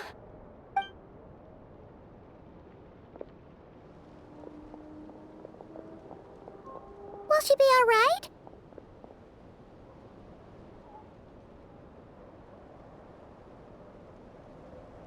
Yeah!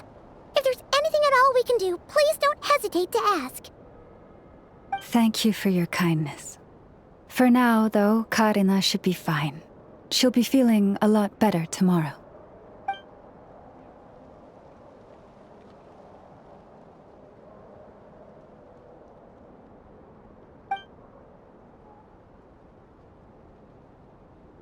Please do not be worried.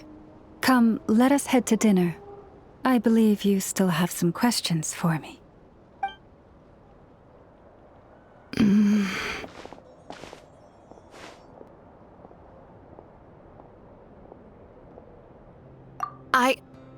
Oh, sorry. Yes, I'll be coming too. I was just thinking about something. Oh? Lauma makes such an unshakable moon chanter.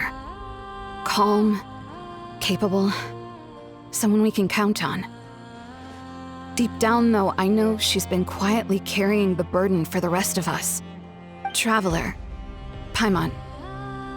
Believe me when I say that as a fellow Frost Moon Scion, I do worry about Lauma. It's just that sometimes it's hard to say it to her face. Could I ask you to look out for her? I can tell she really trusts you.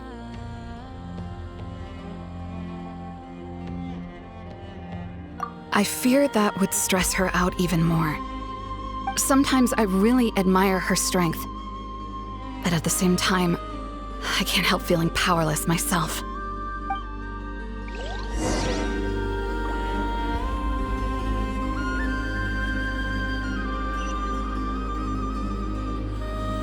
Try and stop me!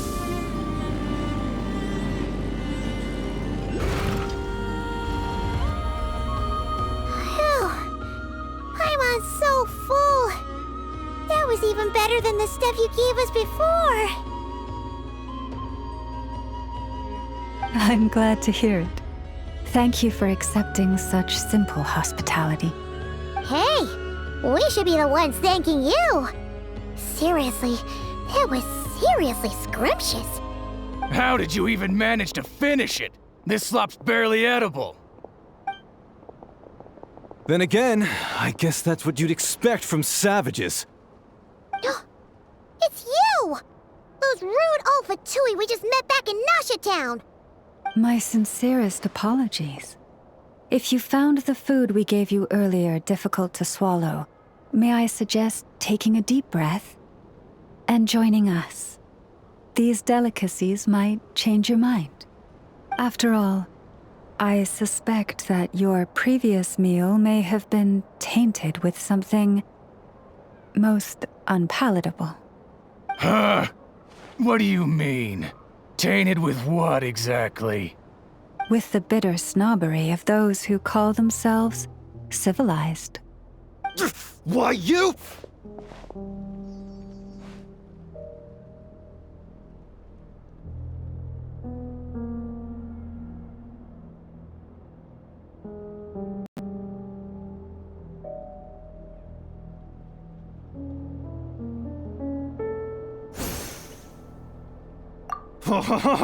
Looking for a fight? Sure, I'd be more than... Hold it! We're not here to brawl. Yet. We're here on official business. Orders from above. We're here to deliver the Frostmoon Scions a warning. Or rather, a final ultimatum. You have 3 days to hand over the relic and reveal the whereabouts of your so-called Kutar. If you fail to do so, the Fatui will immediately begin the cleansing of Hisi Island. Which, by the way, is the sovereign territory of the Tsaritsa of Snezhnaya. What insolence! Your demands are outrageous! For generations, this land has belonged to the... Dear guests, allow me to save you both time and trouble with a speedy reply. The Frostmoon Scions will never hand over anything to the Fatui.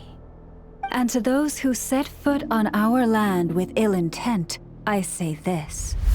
With your blood, we shall draw an inviolable line in the snow. That applies to you, too. Stubborn savages, the lot of you! Better hold back this time. Who's there? I see everything! This ought to do it. Strike a pose! Burn it down! Forest, protect us. Pretty sharp. You'll pay for this. Mark my words.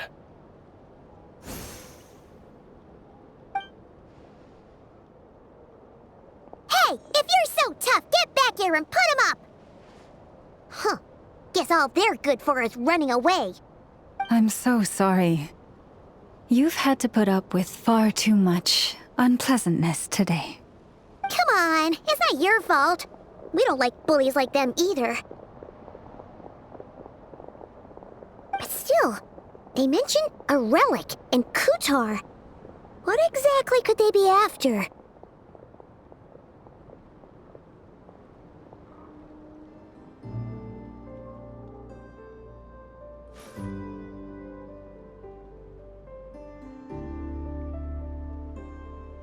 Oh yeah, so this might not be the best time to bring this up, but we kinda have a favor to ask of you, Lama.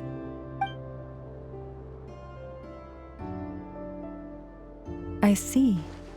So your questions concern the sacred relic too. Please, do not hesitate to speak your mind. Unlike those insolent intruders, you walk in the moonlight with open hearts. You stood by us when we needed your help, so it's only right that I return the favor. But let us continue this conversation somewhere more fitting. As it happens, there's something I'd like to show you, too.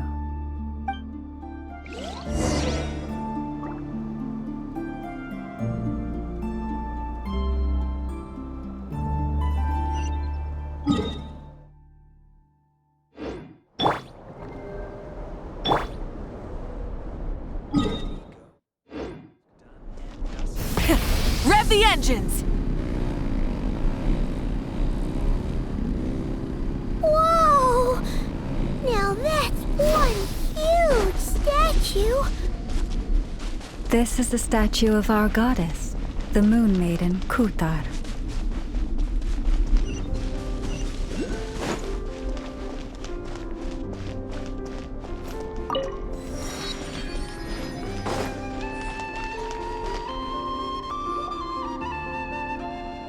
Wow! It's spectacular! Kutar was born here on Hisi Island around 500 years ago. As it just so happened, a priestess of the Frost Moon Scions, witnessed the moment of her birth. Instantly realizing that this was the prophesied rebirth, she quietly recorded the event and carved this statue to honor that miracle. According to legend, Kutar's birth was accompanied by the sudden appearance of many Kuhenki, who wove the moonlight that bathed her into silken vestments fit for a goddess. Hey! It's like it knows we're talking about it. From that day forth, the Kuhenki have been regarded as Kutar's familiars. Some believe that their habit of guiding travelers to hidden treasure stems from an instinct. The same one that not only drives them to protect the moon goddess, but also to make her smile. After all, according to the records, Kutar always looked lonely as she gazed up at the distant moon.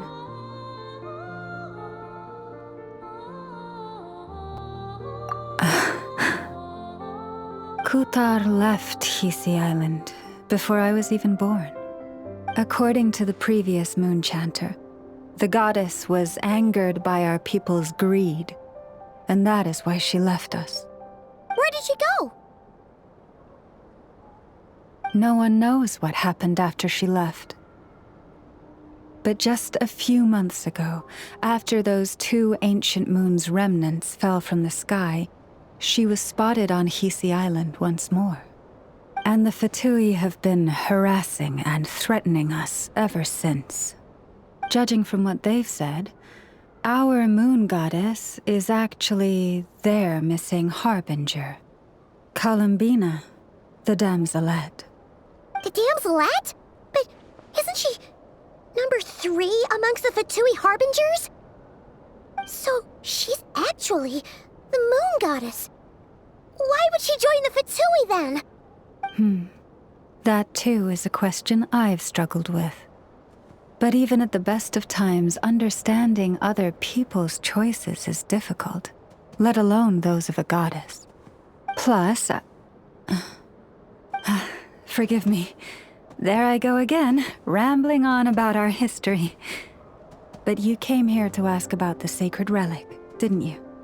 Honestly, Paimon's not sure which part she's more curious about now. Since ancient times, the Frost Moon Scions have had in our possession a special fragment of the ancient moon's remnants. A piece in which I sense a power unlike any other. Successive generations of moon chanters have all detected a divine presence within it. We call this unique remnant the Moon Marrow. We heard you can use it to see what happened in the past. What is it in particular that you seek from the past? Well, basically, to cut a long story short, the traveler here is actually from outside of Tibet. Oh.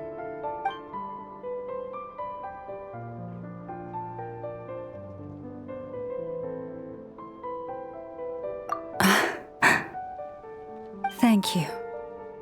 Your honesty is a sign of your trust, both in me and the Frost Moon Scions. Unfortunately, though, I won't be able to use the Moon Marrow to shed light on your past just yet. Our people revere the Moon Marrow as a sacred relic.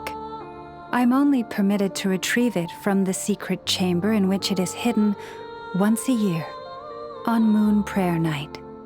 Oh, really? So, when's the next Moon Prayer Night? Judging from the tides this evening, a little less than 2 months. Huh? Does that mean the date changes every year? The ceremony is held on the night when the moon is closest to Tevat. This is also when Nodkrai's Kuvaki reaches its peak. Only then can the seal on the secret chamber be lifted. Oh, guess we've got no choice but to wait. I am truly sorry that I cannot help you sooner. But, as the Moon Chanter, I swear that I will do everything I can to help you find the answers you seek. Think nothing of it. After all you've done for us, you deserve nothing less. Who'd have thought today was only our first day in Nodcry? Feels like so much has happened already. If I may be so bold, what does family mean to you?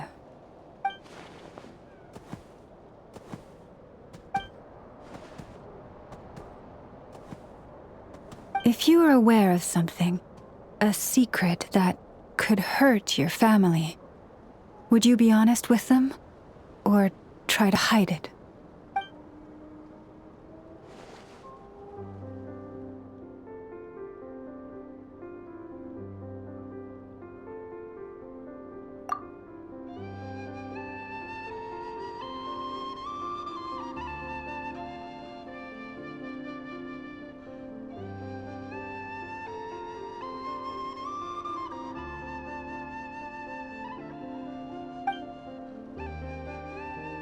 Oh, I'm so sorry. That was a strange question. I didn't mean to put you on the spot.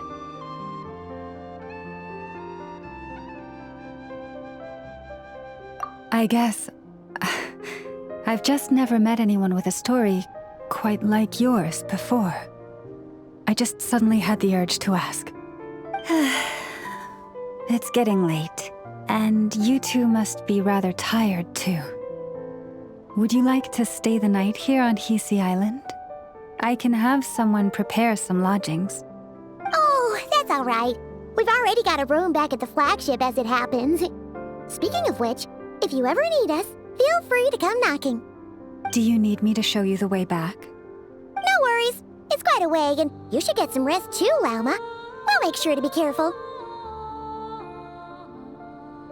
Understood. Then I won't keep you. May your first night in Nodcry pass in stillness and peace. So, what you thinking? Sure was an eventful day, huh? The good news is, we're not at a dead end in the search for your spaceship yet. We can always learn more about this place while we wait. The usual drill, huh? Paimon's really getting sleepy now. If she gets too tired to fly back, you carry her, okay?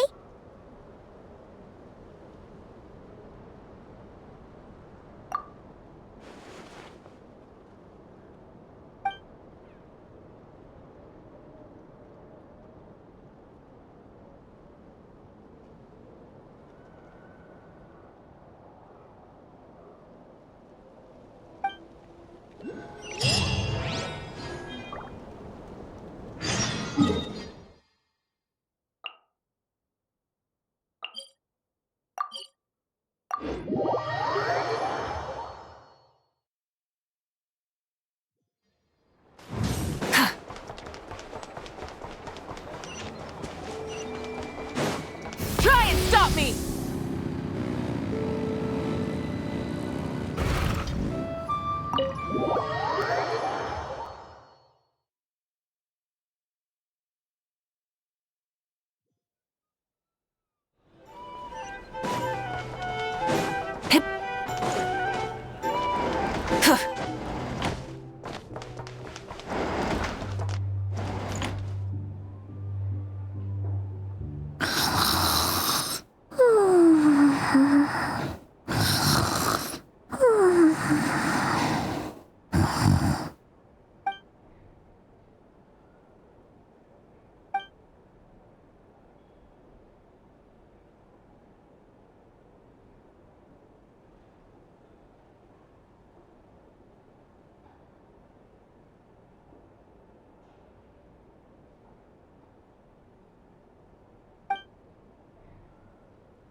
Hey, what are you doing here?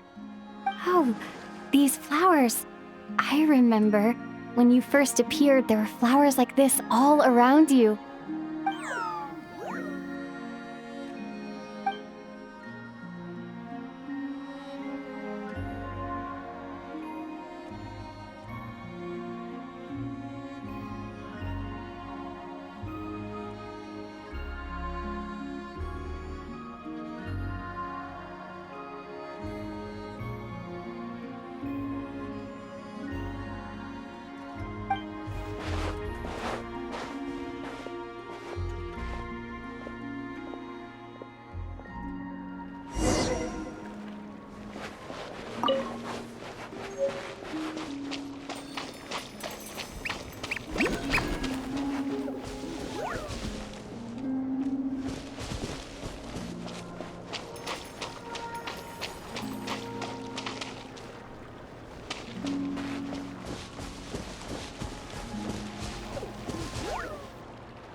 Who goes there? How did you get in here? I am but a passing traveler. I followed your song here. I'm very sorry if I've intruded. Akuhenki. She brought you here.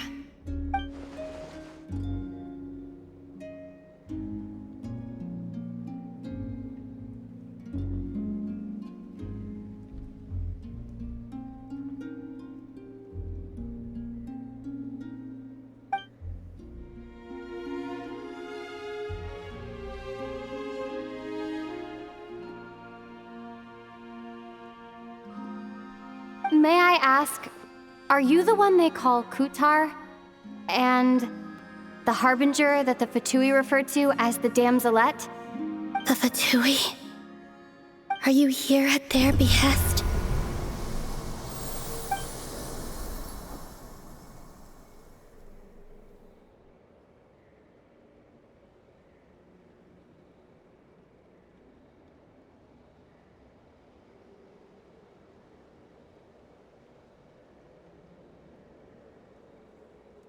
Please don't get me wrong.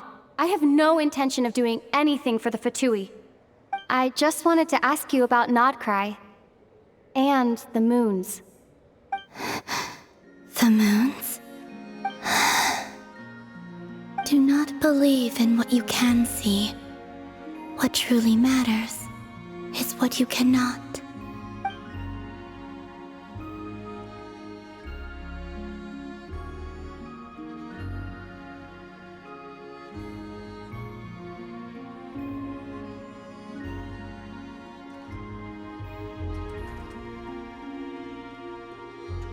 What do you mean?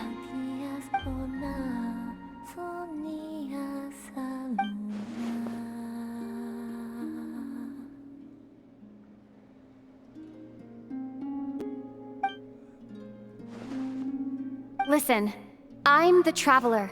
I'm on a journey through the nations of Tevat. Hello.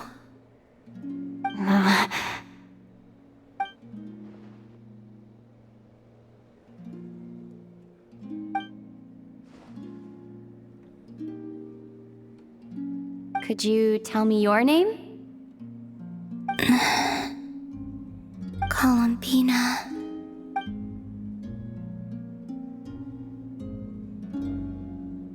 Kutar, the Damselette, the moon goddess. Pick whichever takes your fancy. I do not know my own name.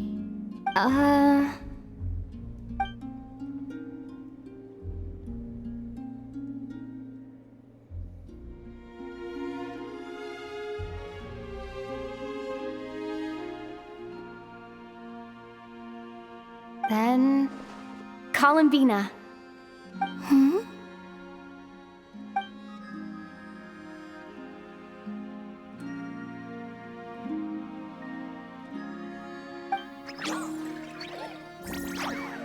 This Kuhenki, this Luanatar, did you bring her into being? Come here, little one.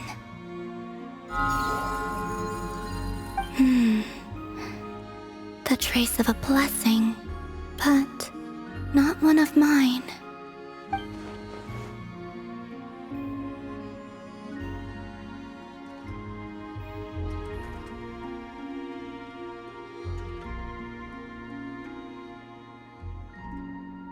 People always assume I can do many things. Assume I have done many things. But I haven't. All I ever wanted was to.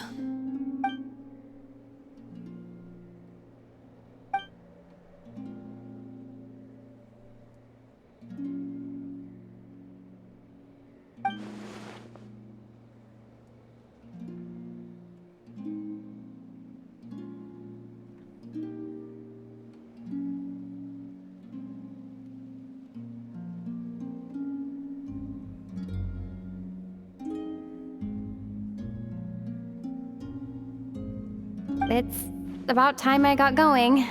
I'm very sorry for disturbing you today.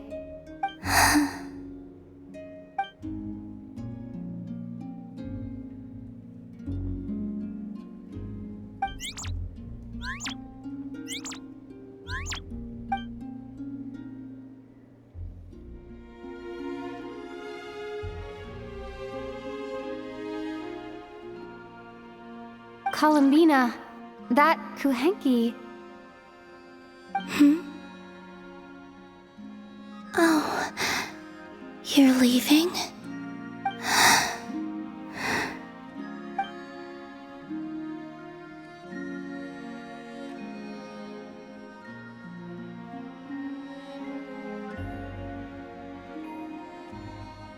Go then.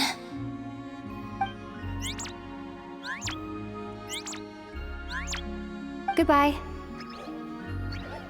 Take care. The moon can be treacherous.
Wait, is that... Ether?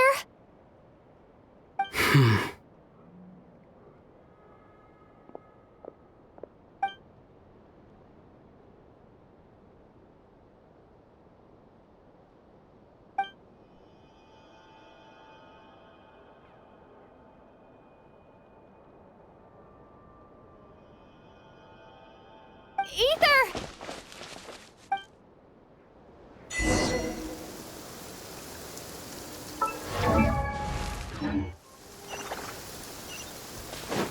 Ether!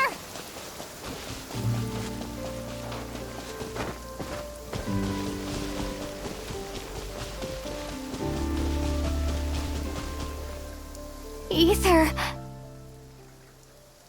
Lumine, it's you.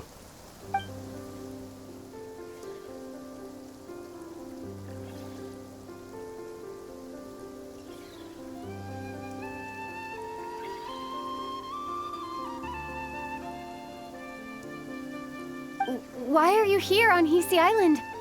If I told you I was here in search of the Frost Moon Scion's sacred relic, what would you think?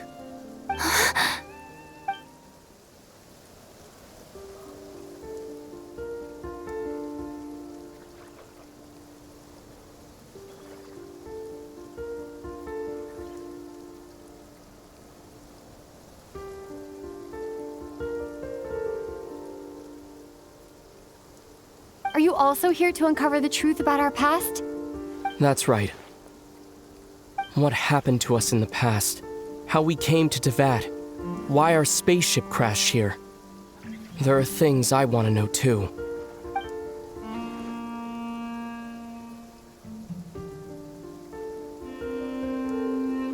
But I'm not about to sit around waiting for another 2 months to find out. Wait! Wait? But I still have unfinished business.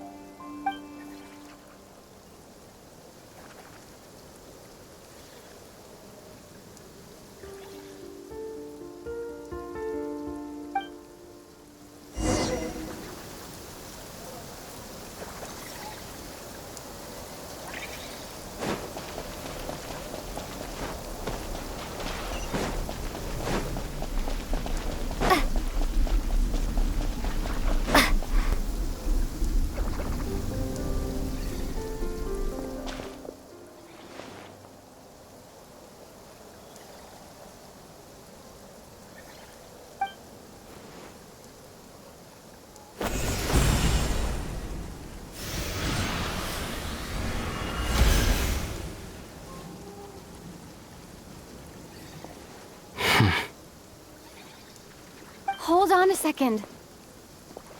What's wrong? That's the Frost Moon Scion's sacred relic. We can't just... Use it to get to the bottom of all this? We should at least get their permission. You barely even know her. Yet already you hold that moon chanter in such high trust. What do you mean? She told you that the seal can only be broken on Moon Prayer Night, when the flow of Kuvaki is at its peak, yes? You heard all that? Watch this. Huh? But... Get it now? She's been stalling for time. As long as the statue's base is imbued with sufficient power, the secret chamber can be opened at any time.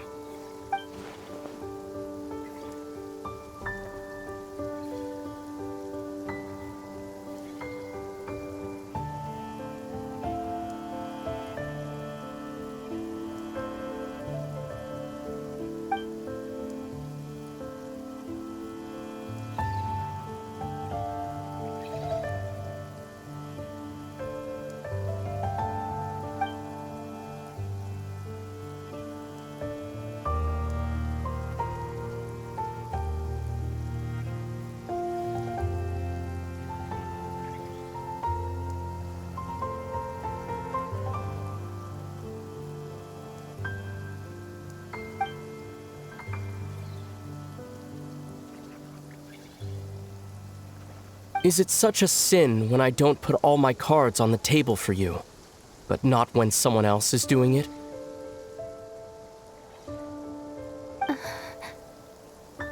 It's not like that. Is it? Ether, you've got it all wrong. This whole time I've wanted to ask you, what happened to make you like this? I admit, I've been having trouble accepting it. But after all this time apart, I've finally come to terms with who you are, willful side and all. I trust you. I still do. Through all the worlds we've traveled, you've always been there by my side. If there are things you can't explain yet, I can wait while the journey goes on. I'll wait as long as it takes, until the day you're ready to talk. Lumine.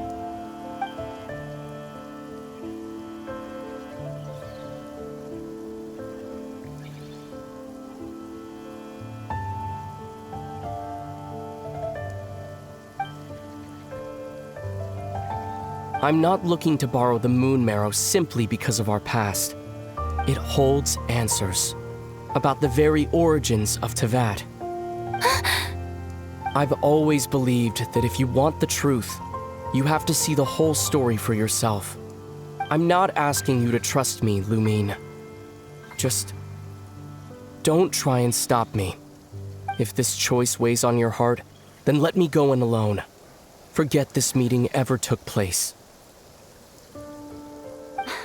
A bit late for that now. But maybe this is the chance I've been waiting for all along. Even if it fades with the morning light. I want to go with you. You sure? Yeah. Then let's go. Ether. It's been ages since we went on an adventure together. I can't wait. Really? You think I'd lie to my little sis?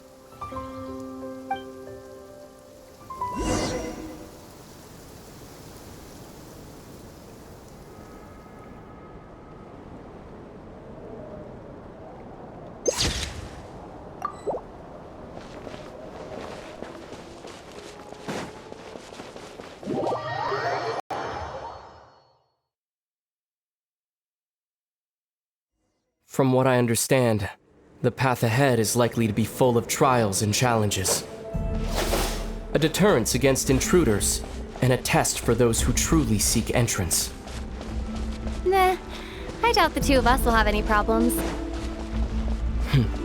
I agree. Still, if we get separated, things could get tricky. Best we move together and watch each other's backs. Even the sound of your footsteps takes me right back. As a warrior, as a traveler, as my little sister. Looks like this is the first trial.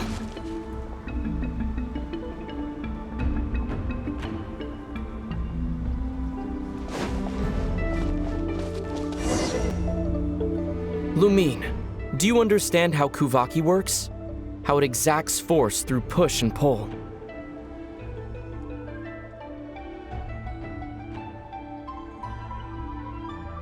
Let's see.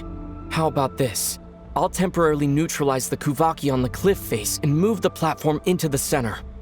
Once it's in place, You'll need to utilize the repelling force of Kuvaki to reach the other side. Okay, I'll leave it to you then.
This should help Ether get across.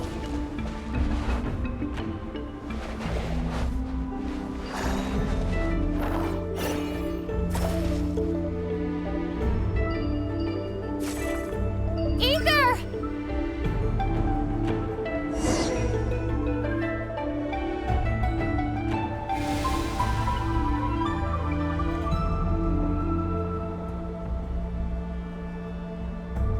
We make a pretty great team, huh?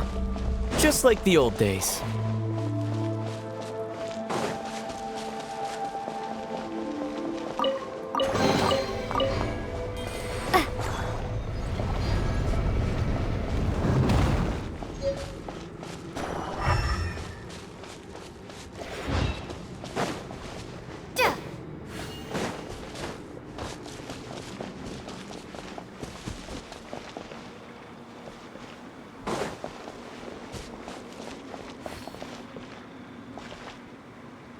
A wide open space.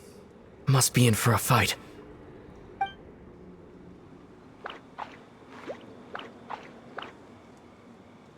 Was that it? What a letdown.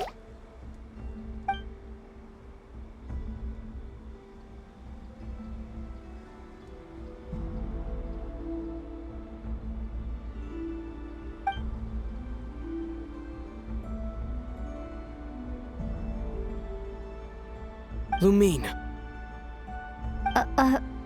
What is it? Why are you looking at me like that?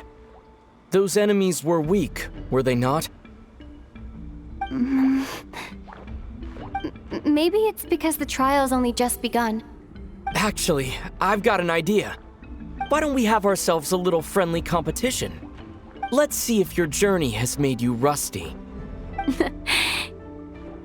You're on.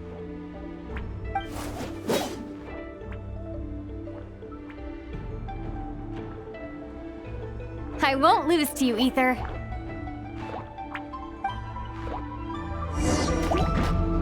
If memory serves, I used to come out on top more often than not.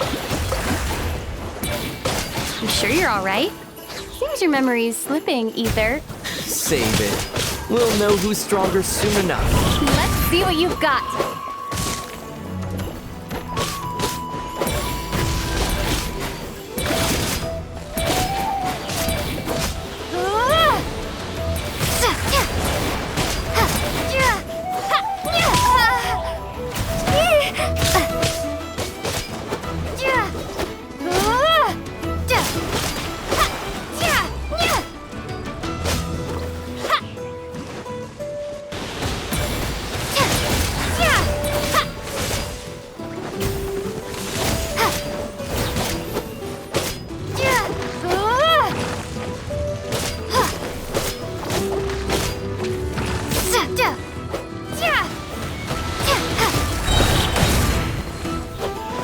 Here, I'll let you take this one.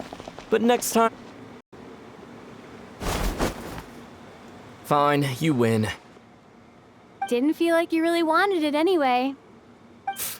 Going all out in a place like this? Sounds like overkill to me.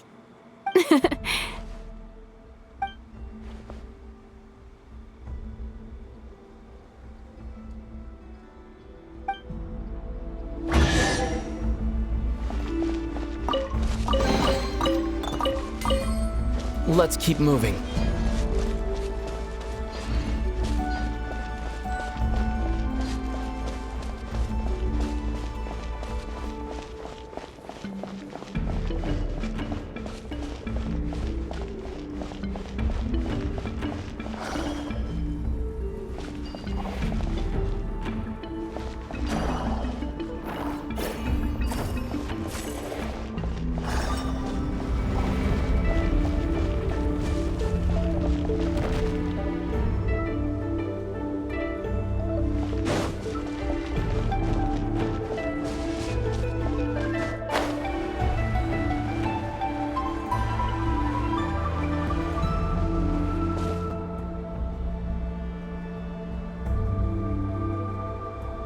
What is this place? No sign of any monsters. Feels like a ritual site, but something's missing. It's a head, inside that thing that looks like a mirror. I can feel it. But maybe it's sealed within? Can you open it using Kuvaki? Apparently not. Do you think it might have something to do with the Frost Moon Scion's bloodline? Ether? If this is about strength of blood, what could possibly stop us? Let me give it a try. Why don't you check around for other clues? Sure.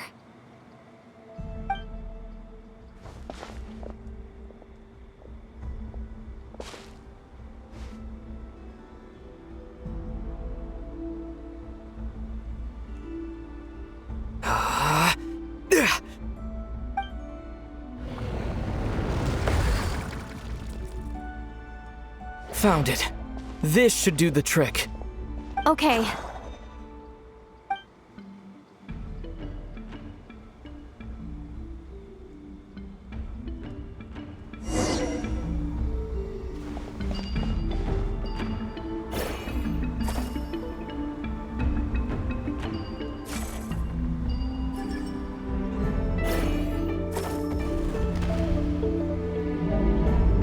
Yep, that got a reaction. That's one down.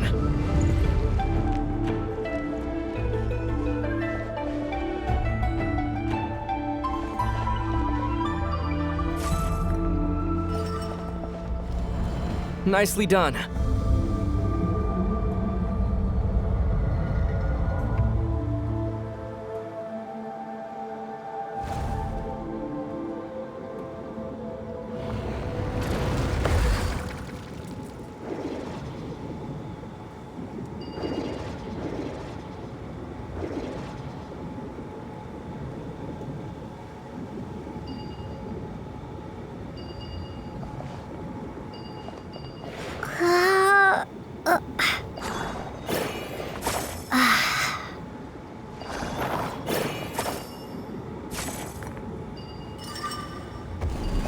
You've got this. One more to go.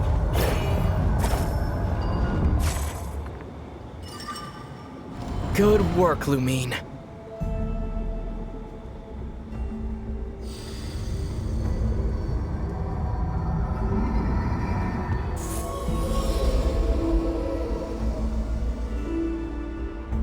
The door's open. Come, we must be close.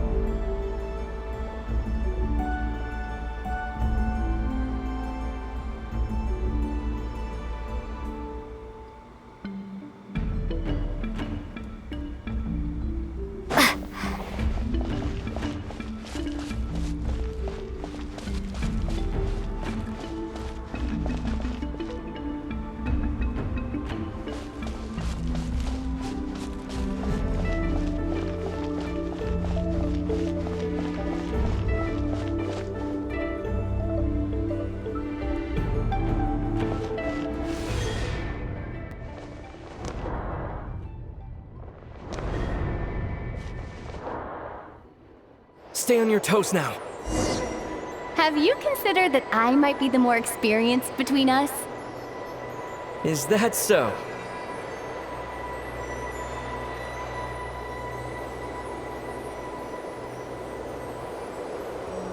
So, will you be heading off again after we're done here? Maybe. Maybe not. Another cryptic response. Don't worry about things that haven't happened yet.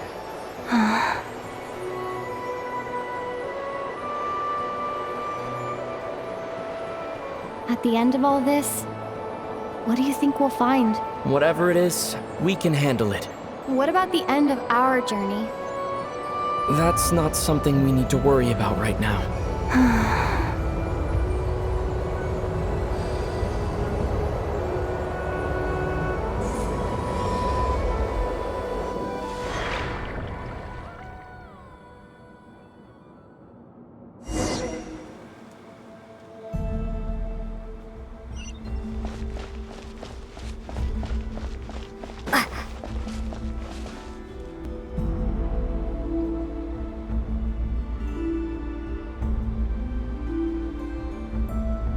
Looks like the final trial is just up ahead. Ready for battle? When have I ever not been? What's wrong? Going on an adventure with you side by side, it's been so exciting. But at the same time, it just feels surreal, I guess. Maybe because it's been so long. You know, this is only the second time we fought together since the day we both woke up in Teyvat. Maybe that's it. Lumine, let the light of our blades come together once more, just like they did in the past. Ether. This is a night of miracles, an adventure that belongs to us. Let's not weigh it down with worries and regrets. This is our adventure.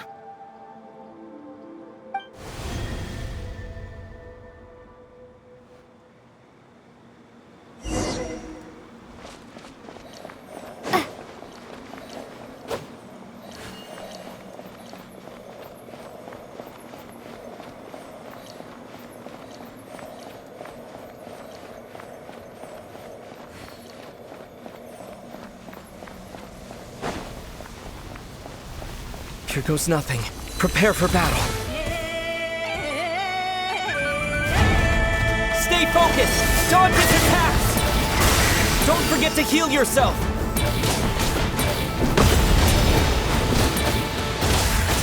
Now's our chance!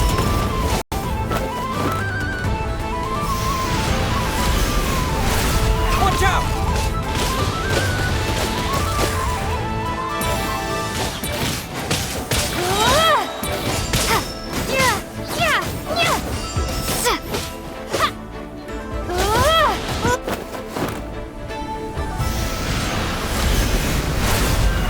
Focus! Dodge its attacks! Time for the finishing blow!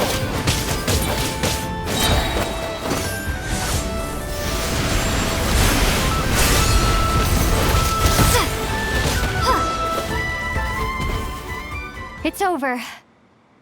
Nicely done. Flawless execution. Couldn't have pulled it off without your backup. Not too shabby at all. As for what you were saying, yes, I should have come to see you earlier. Or at the very least.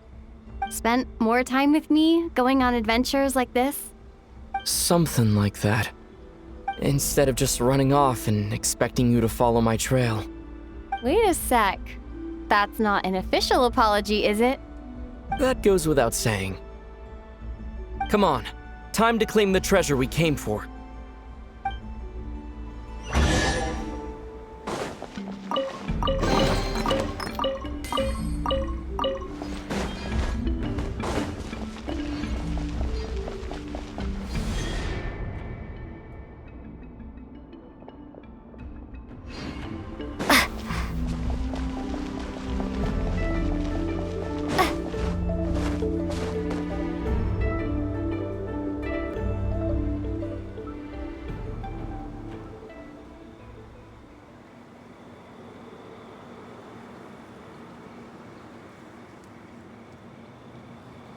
So this is the moon marrow, the treasure we've been after. All right. Go get it for me, Lumine. It belongs to me.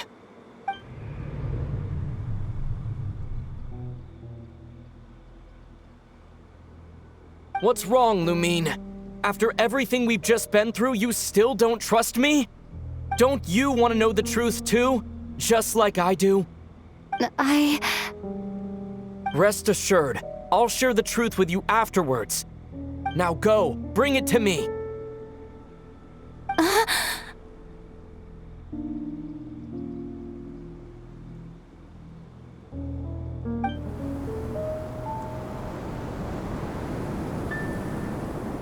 What's going on? Where did this fog come from? Ether!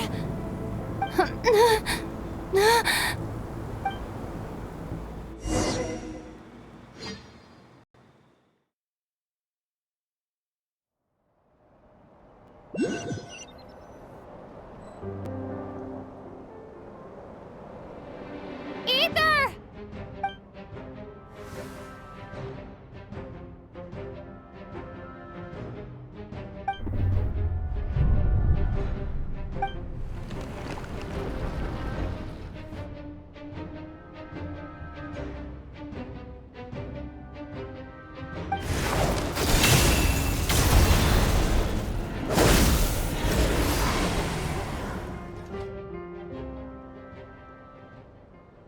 Ether!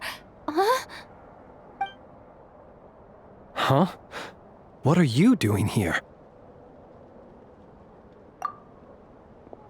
Yes, we ran into each other at the flagship this afternoon.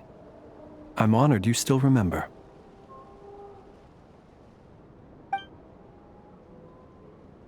Are you looking for something here?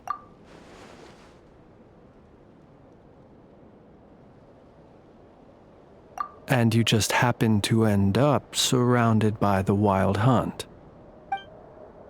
Sorry, I did not intend to come off as pointing fingers. Indeed, perhaps our courses of action do not differ so greatly. Not exactly. We Lightkeepers are accustomed to patrolling at night. A long-held tradition, you understand. I was just passing by when I noticed that the Wild Hunt had struck. So I simply did what I am duty-bound to do. As a matter of fact, I just saw someone leaving in quite the hurry. Was that your companion?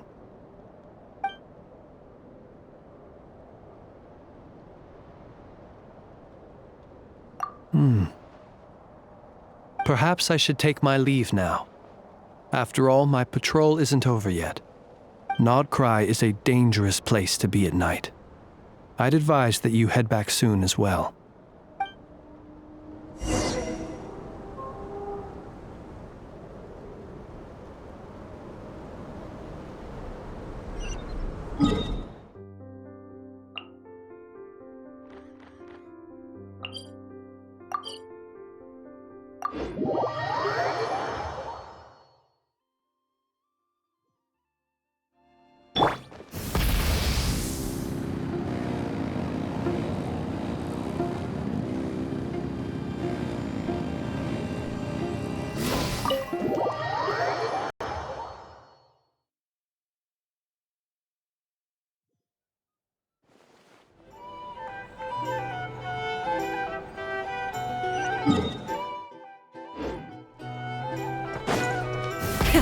Rev the engines!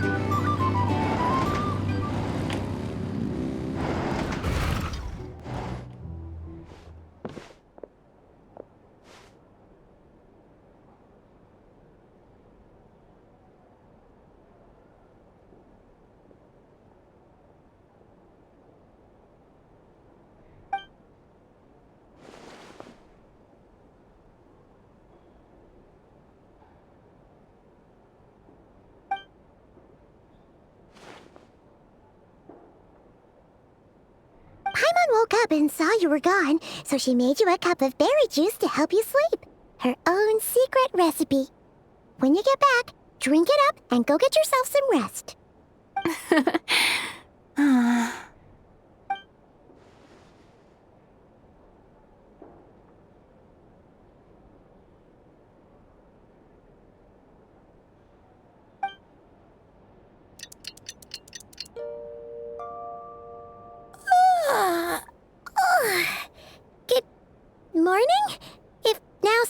this morning.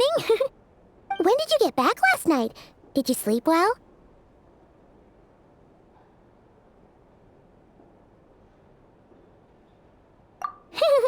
Good to hear.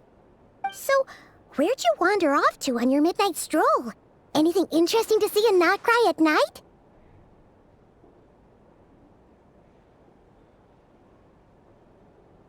Oh, really? Come on, don't leave Paimon hanging.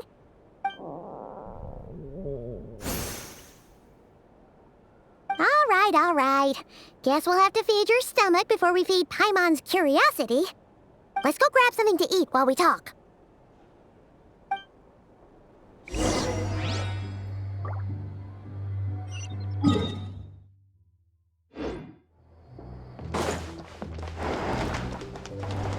Try and stop me! Or drink recommendations? For starters, I recommend you drink this.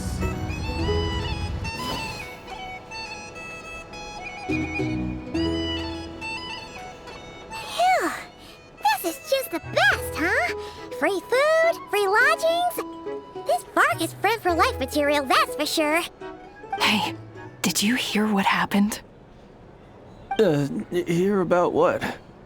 You know, all that commotion over at the Frost Moon Scions. Crazy, huh?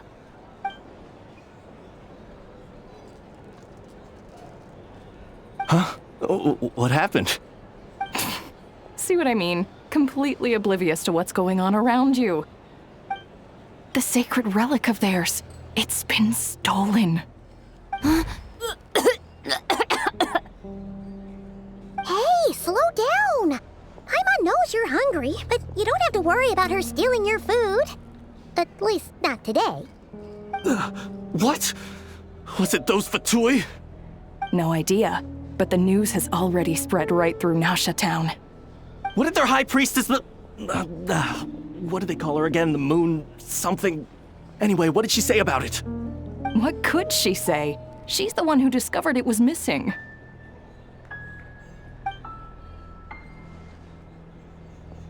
She was in Nasha Town first thing this morning, hoping to launch a joint investigation with the Voynich Guild. Whoa! Did you hear that? Lauma and the others, their sacred relic's been stolen! Who in Tivat would even have the nerve? Paimon bets it was that bunch of good-for-nothing, rule-breaking, troublemaking Fatui!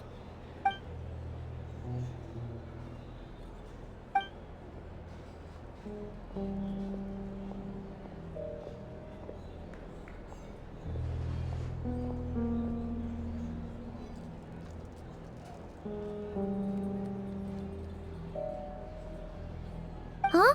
What's wrong? You feeling okay? A joint investigation? Good luck getting any takers. Unless there's some reward or business opportunity to sweeten the deal. Same thoughts here. So just a few minutes back, she switched gears and headed over to the one place that might actually be able to solve this. The Curatorium of Secrets. Ah! You scared, Paimon! What is it? Huh? Okay, just... Hey! Paimon's not a baby, you know! Quit pulling her arm!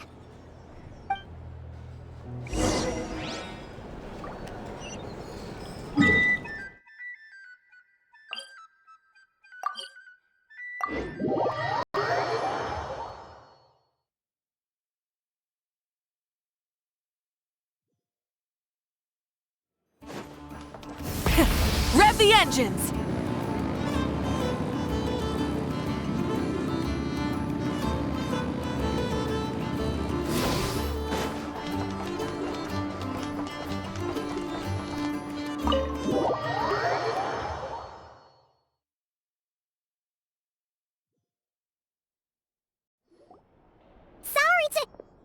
Huh? There's no one here. But didn't they just say Lauma came this way a few minutes ago?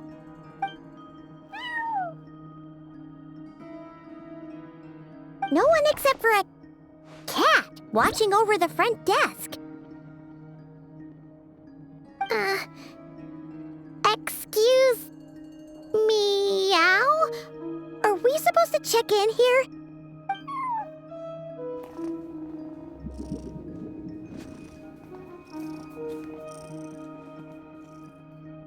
No idea what that means. Is this Lauma's personal receptionist or something? Pretty sure she'd be the only person who could actually understand it.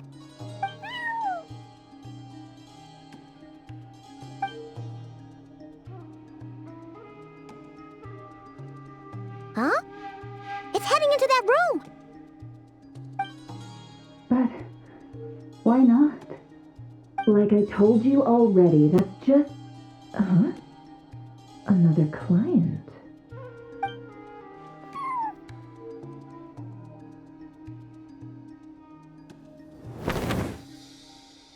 Ah! So, you were in this room the whole time? Something I can do for you? Traveler. Paimon. Oh, you're acquainted then? Yes. They visited Hisi Island yesterday. We had dinner together. Allow me to introduce you. Traveler, Paimon.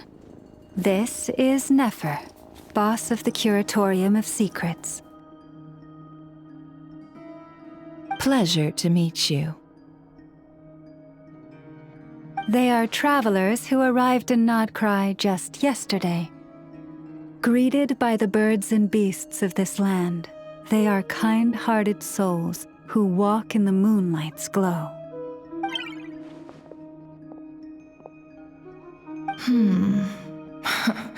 Interesting. Thank you, Lauma, but you need not have introduced them. They are great heroes, renowned throughout the nations beyond our borders. Oh, really? Do not forget, I deal in information. Just because most people in Nodcry pay scant attention to foreign affairs, that does not mean the same goes for the Curatorium of Secrets. They're the heroes everyone was talking about before. The ones who saved Natlan during the Abyss crisis.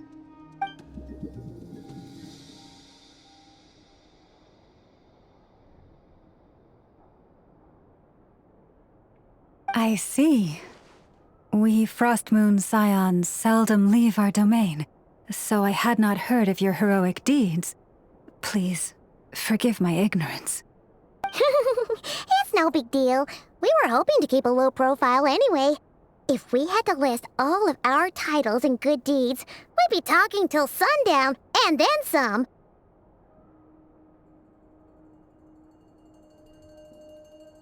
Huh? What's wrong? Still not feeling great? So, what brings you both to the Curatorium today? Oh, so basically, we were just eating when we overheard people talking about how the Frostmoon Scion's relic had been stolen, and then she dragged Paimon over here. I see.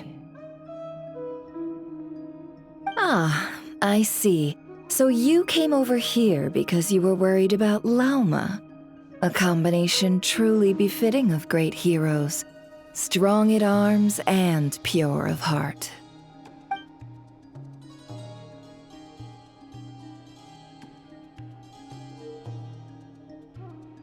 In that case, Lauma, I've got a suggestion.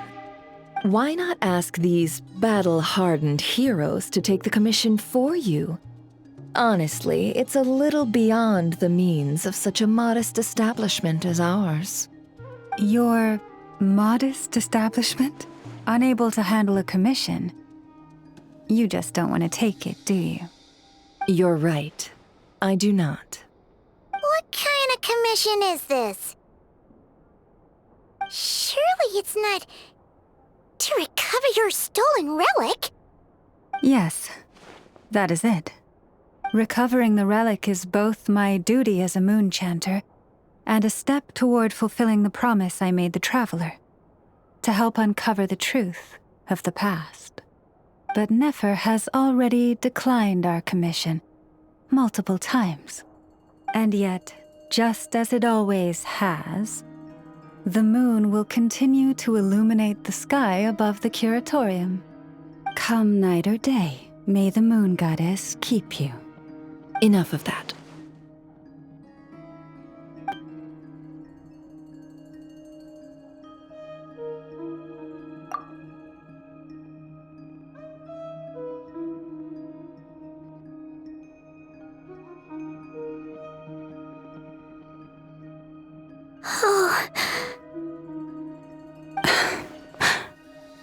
So, according to her, she never came into contact with the relic.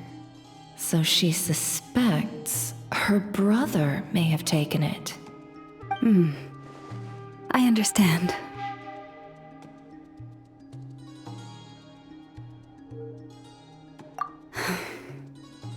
The Frost Moon Scion's secret chamber has remained hidden from the world for generations.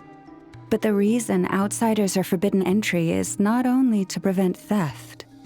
Within the chamber lie ancient trials, challenges designed to test the worthiness of those who enter. To intrude without rightful cause is a most perilous act indeed. So please, don't be too hard on yourself. The fact that you made it through those trials proves your right to stand before the relic. To put it simply, the moon marrow itself has deemed you worthy. No. Your honesty tells me everything. You never sought to take the moon marrow for yourself. As for what happened at the end, I suspect the chamber's protection mechanism may have been activated. Among those who entered the final chamber, there was either someone with impure intent, or else an abyssal presence. The abyss?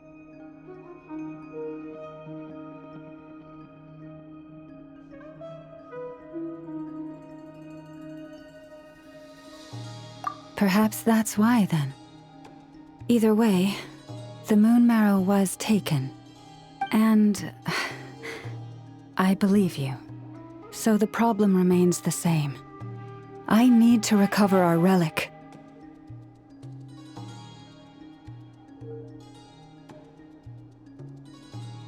See? Didn't I tell you it would all work out in the end? But before everyone starts celebrating, forgive me for asking just one more thing. Are you absolutely sure your brother took the relic? What do you mean? Weren't they the only ones inside at the time? Who knows? Think about it. After your brother broke the seal with abyssal power, what was to stop someone else from following you in there? In theory, nothing. And as it just so happens, I received a tip-off from one of my sources earlier this morning. Word is, today of all days, the Fatui suddenly called off their search for the relic. What? Huh? Why? Well, either they woke up this morning and suddenly decided they'd lost all interest, or... Exactly.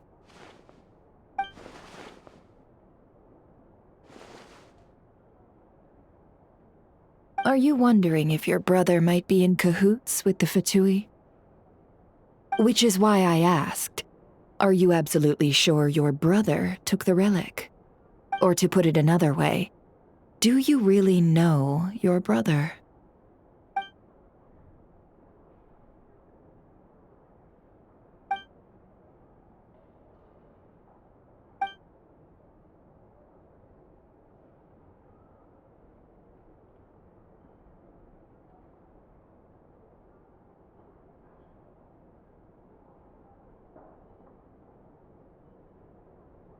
In other words, it's highly likely that the Fatui already have the moon marrow. So, basically, all we need to do is find our way into that Fatui research facility, and we should be able to get to the bottom of this, right? Congratulations, you've found your answer. Looks like the curatorium won't need to lift a finger this time. Well, Lauma, there we are. On behalf of our long-standing cooperation and the great hero by your side, I'll waive your consultation fee. But just this once. You're really not planning on helping us? I think I've helped more than enough already. If we're to stand any chance of infiltrating that facility, we'll need the help of a specialist. Just so you don't get the wrong idea, let me make myself crystal clear. The Curatorium of Secrets has always striven to abide by a policy of strict neutrality. We do not take sides with any faction in Nodcry. I cannot help the leader of the Frostmoon Scions sneak into a Fatui facility. That would make me their enemy. When one of their harbingers asked me to help them infiltrate your territory, I gave them the same answer. No. All right, I understand. But I do have one final request. I promise it's my last. It had better be. No matter who it is, I want you to help us persuade the next person who walks through that door to join us. What is she up to? You're that desperate for help? What if it's a member of the Fatui? It doesn't matter. You're welcome to tell them everything, even about our plans to infiltrate the Experimental Design Bureau. All I'm asking is for you to say one thing, just one thing to help persuade them. If you do that, I promise I won't ask you for anything else. Made up your mind? Fine. Fine, I'll play along with your little game. Besides, as long as I'm not personally involved, no one can accuse us of taking sides. Boss, I'm back!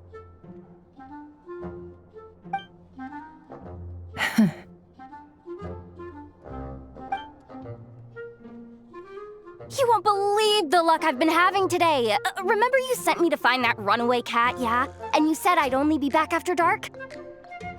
Well, guess what? Right after I left the house, this big ibis flew over and the missing cat was right in its claws. And once it got close, it loosened its grip and...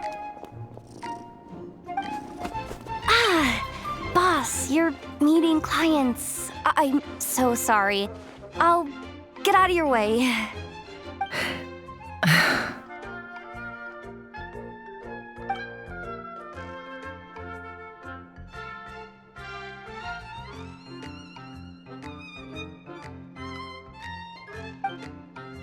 Yehoda, dear, come here. Huh? Me? Is something the matter? Oh, hi there. My dear Yehoda, I have a request. Yikes! Why does the boss sound so scary? Did I do something wrong? Would you be so kind as to accompany these 3 delightful clients of ours and help them infiltrate the Fatui's Kuvaki Experimental Design Bureau? What is going on here? Boss usually just says things like, hey, go do this, or you, go take care of that. Why is she being so scarily polite? And wait a sec. The Fatui's research facility? That's basically a death sentence. Made your mind up yet, my dear?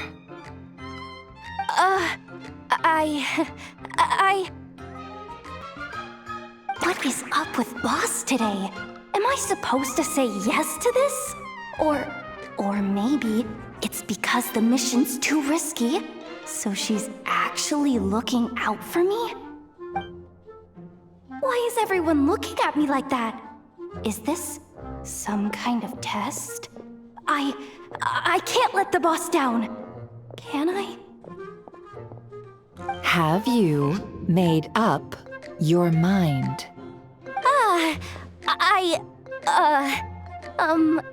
That's... Sure, why not? Really? You really don't mind helping us? Huh? Yes. I mean, no. Of course, I guess I do. Oh, thanks so much! We owe you big time! On behalf of the Frost Moon Scions, too, thank you, Yehoda, for your help. What the? Seriously, what just happened? Why does the boss look so fed up? Oh no.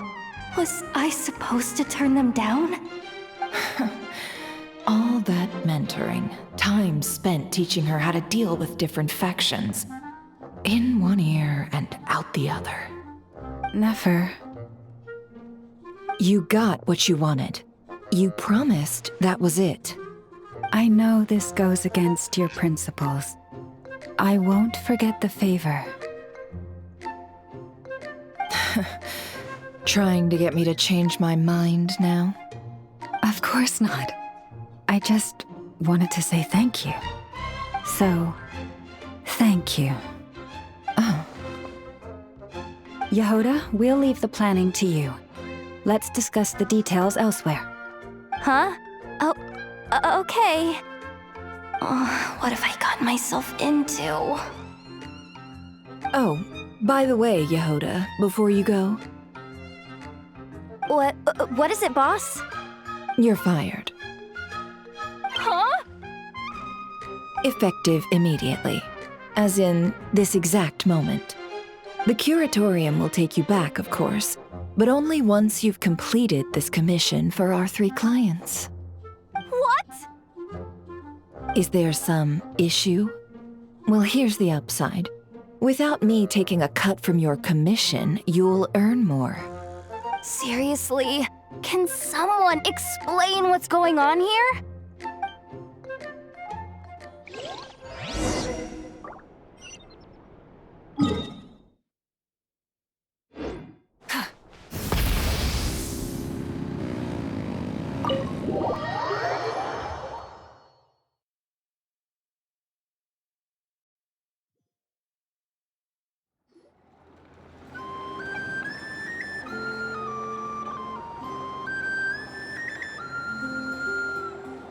Are we sure Yehoda's alright? She looked totally crushed just now. She'll be fine. She's just in shock. But one thing's for sure. The curatorium's professional standards are beyond question. The fact that she only requested 1 day to prepare says it all. As an apology, I'll ask my animal friends to help her out more often in the future. Also, thank you for being honest with me. It means a lot. Was it really, though? As far as I see it, trusting your family is never wrong. In this case, let's call it a misjudgment. But the truth is, we all make mistakes every now and then.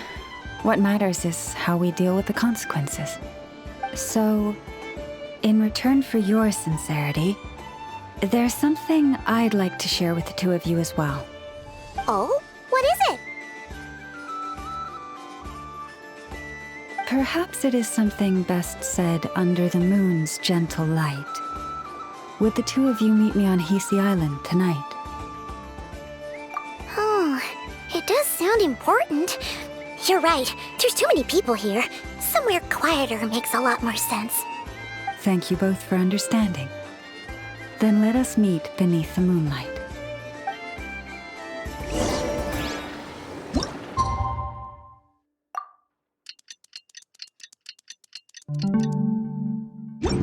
It's about time, and the moon's already up. Let's head over to the place we agreed to meet Lauma.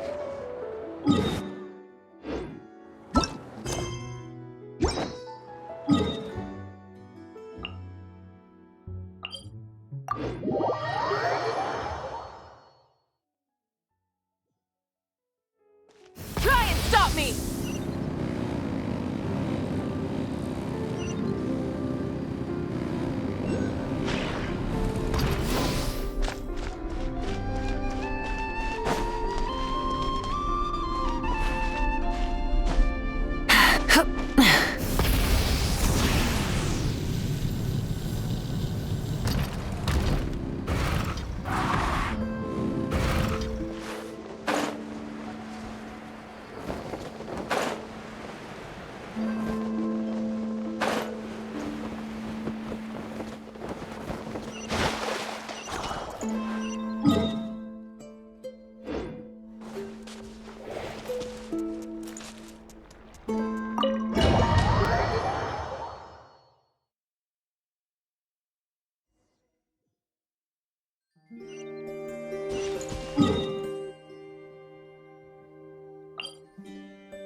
Full throttle!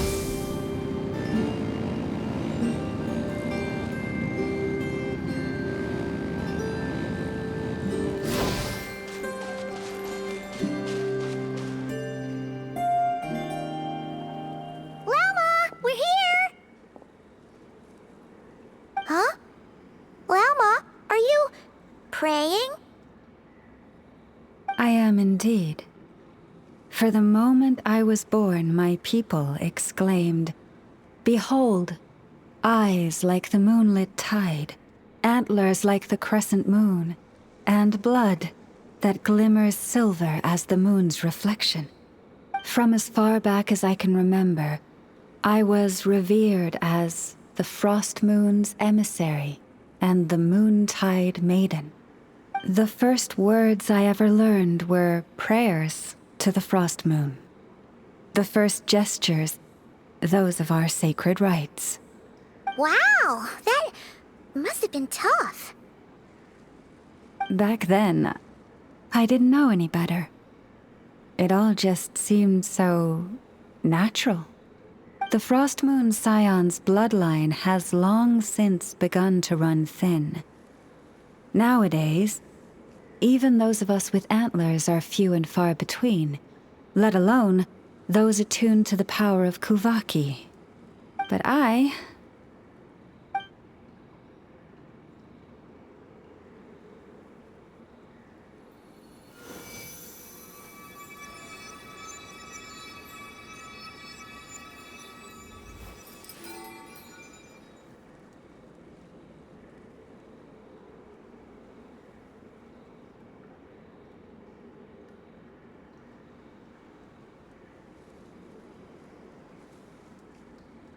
Whoa!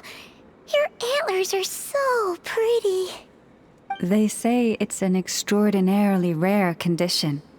Once in a century, if that. I am unusually sensitive to the moonlight, as well as to the Kuvaki's ebb and flow. As a child, I could barely sleep because of it. Oh no! It was that serious? To others, fluctuations in Kuvaki are something you easily get used to, like a gentle tide lapping away at the shore. But to me, that same tide is a towering tsunami, a surging swell crashing against me. Of course, as the years went by, I learned how to suppress my senses and my power, enough to keep it all from overwhelming me. But because of that, I also had to walk the path of concealment. Concealment? From the moment I was first taught to pray, my kin would point up to the night sky telling me, "That, Lauma, is the Frost Moon, the last of the moons, the sole surviving truth." But I would ask them in response, why? Why can't I feel anything from it at all? Later, I came to understand that they simply could not tell where the real tide was coming from. They couldn't sense it. The true moon beyond the sky's veil.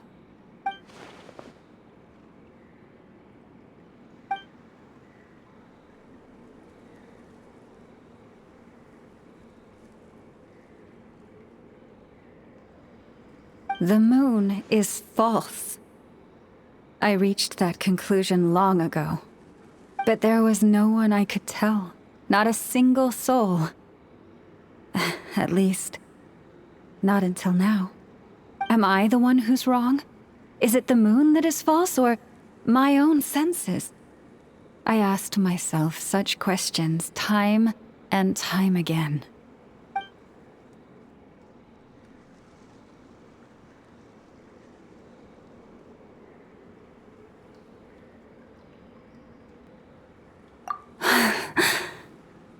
Thank you.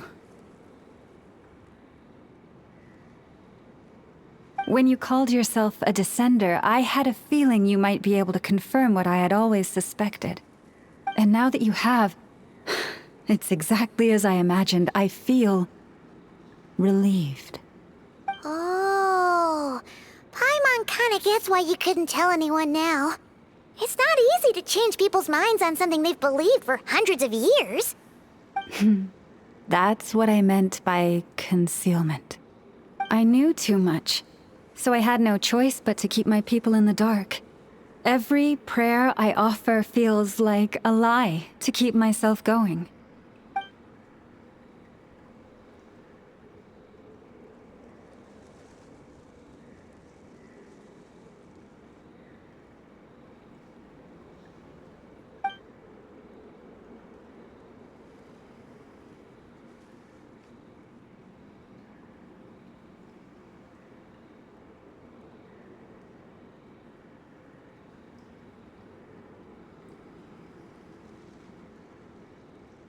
You've already met our Kutar, haven't you?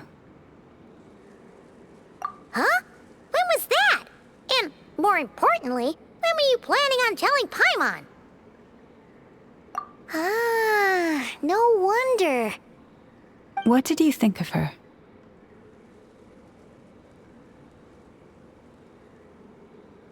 What exactly do you mean by up in the clouds? I understand what you mean. She is quite indifferent to the world outside herself. But I find it hard to hold that against her.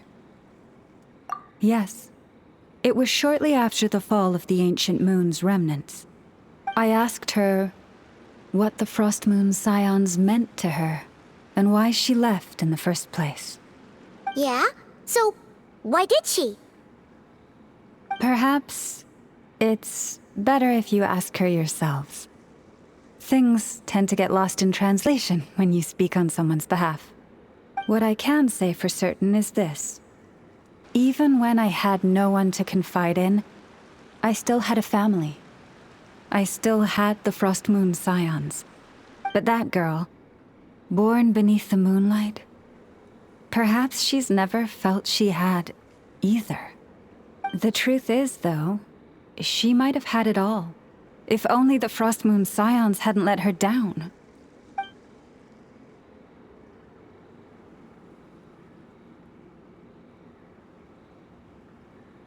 The Frost Moon Scions now walk a path of error.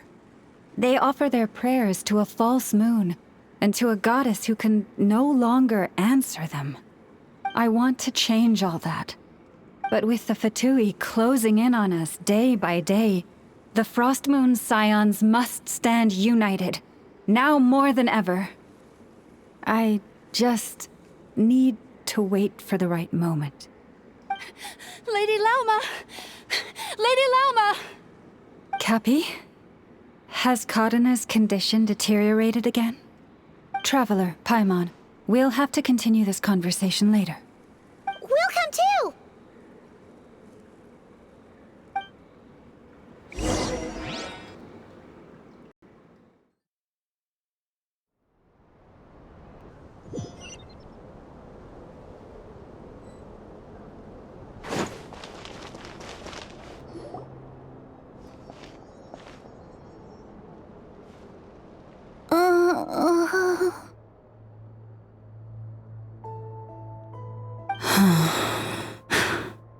Why? Did I do something wrong? I've been praying to the moon goddess every day. Why isn't she getting any better?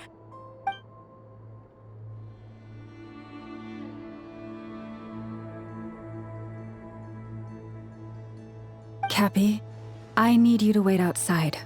I'm about to start her treatment.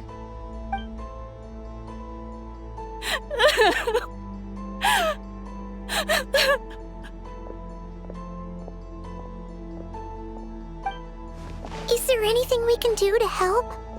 Just don't be alarmed by what you're about to see.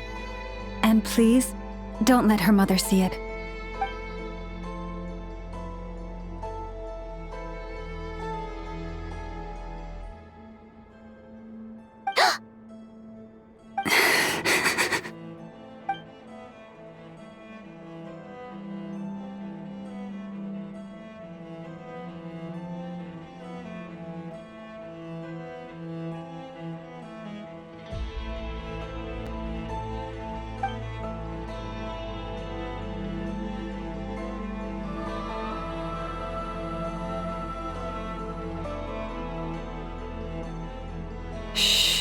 Please, help me keep this a secret. She looks much better now. But, Lauma, was that? A medicine prescribed by a local doctor. For ordinary people, my blood has the power to counteract any adverse reactions to Kuvaki.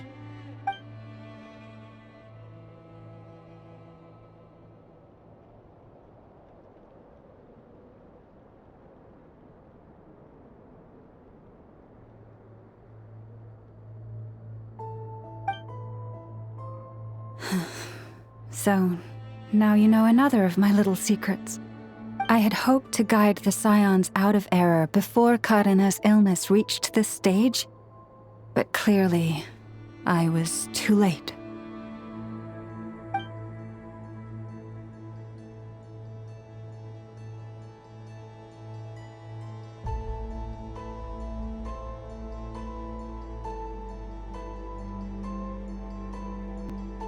My life is as hidden from sight as the far side of the moon. Yet people only look to the bright side for guidance.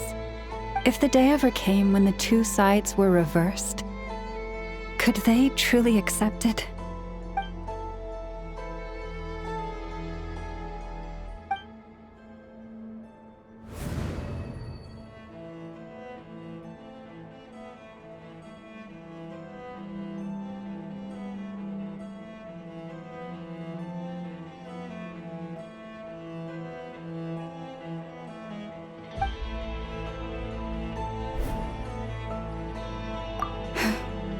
Hearing you say that puts my heart at ease. And if there's anything we can do to help the Frost Moon Scions, just let us know. Our priority, right now, is reclaiming our relic from the Fatui. But I now understand that the day I will tell everyone the truth is no longer far off.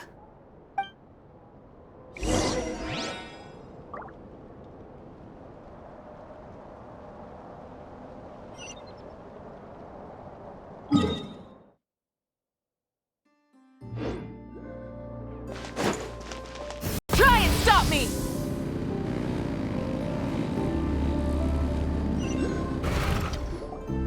Wow! Paimon would never have guessed Lauma had all that bottled up inside. Hey! Watch your step! Ah! What's wrong? Oh, you scared Paimon. You scared me there too. Almost stepped right into one of my traps. A trap?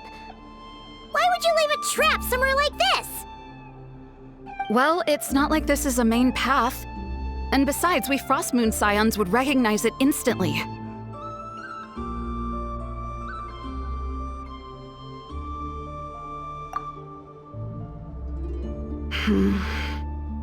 Alright. You don't seem like you're with the Fatui, so I guess there's no harm telling you. Lauma asked me to set up these traps to keep the Fatui at bay. Oh! Come to think of it, their 3-day ultimatum is almost up now. Yes. Hopefully they'll back off when they realize we won't go down without a fight. Oh, you've done a lot for the Frost Moon Scions too, just like Lauma.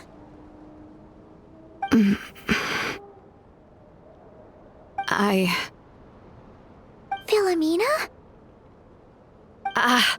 It's nothing. I was just wondering if any of this is really worth it. What do you mean? Our people. So many are stubborn, stuck in their ways, clinging to a truth they refuse to even question.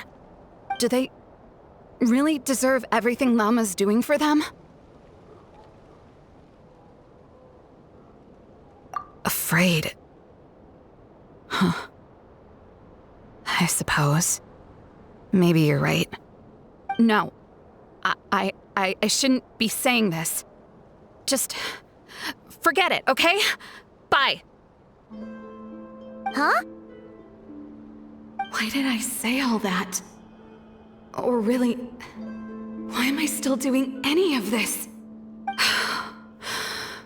Either way, this will be my final night with the Frost Moon Scions. Wow, she sure took off fast.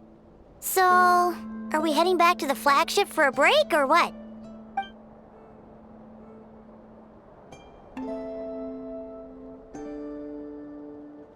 Wait, you're not thinking of visiting that damsel land up in Cloud Cuckoo Land, are you?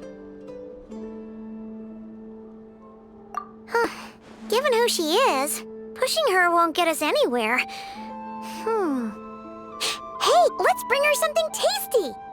If she doesn't want to talk, we'll have to win her over with food. Hey, no harm in trying. At the very least, it shows we're trying to be friendly. Let's see. How about an F is 9.12 out of 10 berries and fried meat, the Frost Moon Scion's boon of the day, and one of your signature dishes. Your choice. Should be a good mix of meat and veggies. There's bound to be something she likes.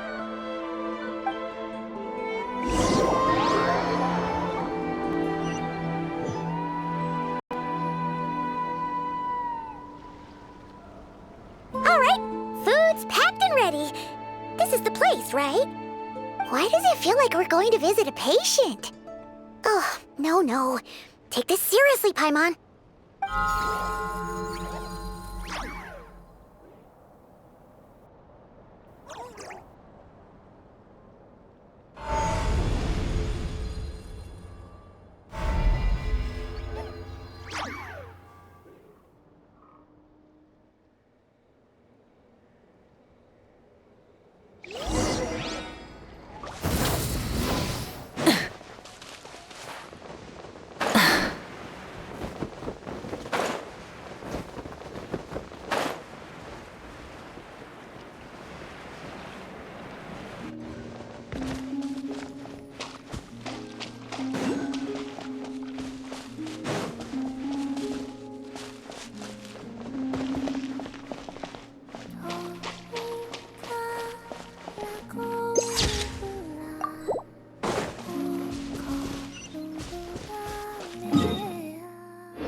Remind me, who are you again?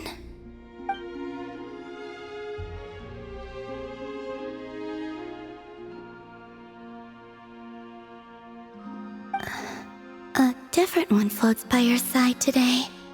A different one? What's that even supposed to mean? Ugh, there goes Paimon's perfect conversation starter. Hi there! Paimon is Paimon, and this is the Traveler.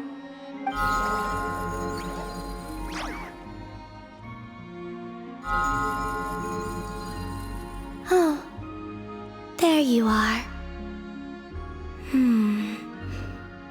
Between the two, I suppose you're cuter. Wait, what do you mean Paimon's less cute than that floaty thing? Columbina. What is it? What's your favorite kind of food?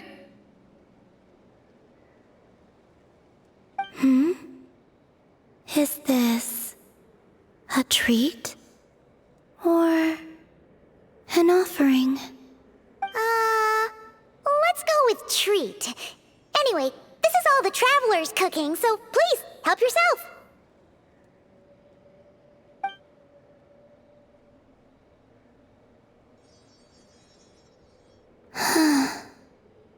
Oh, that wasn't exactly a yes, but she didn't turn it down either. What could she be thinking?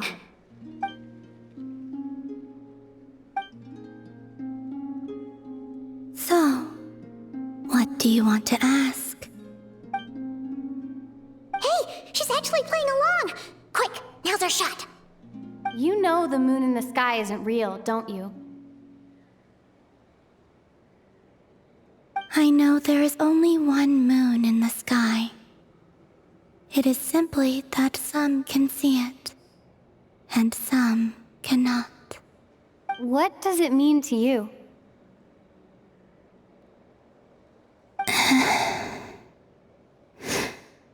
The missing prologue. What?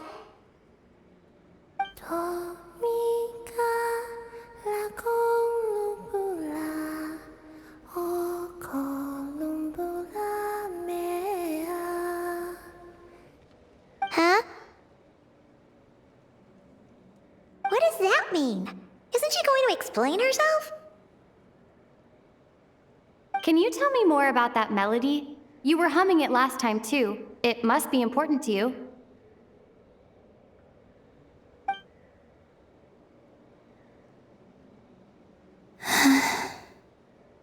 It is all I remember from the moment of my birth. A melody. A few lines of lyrics.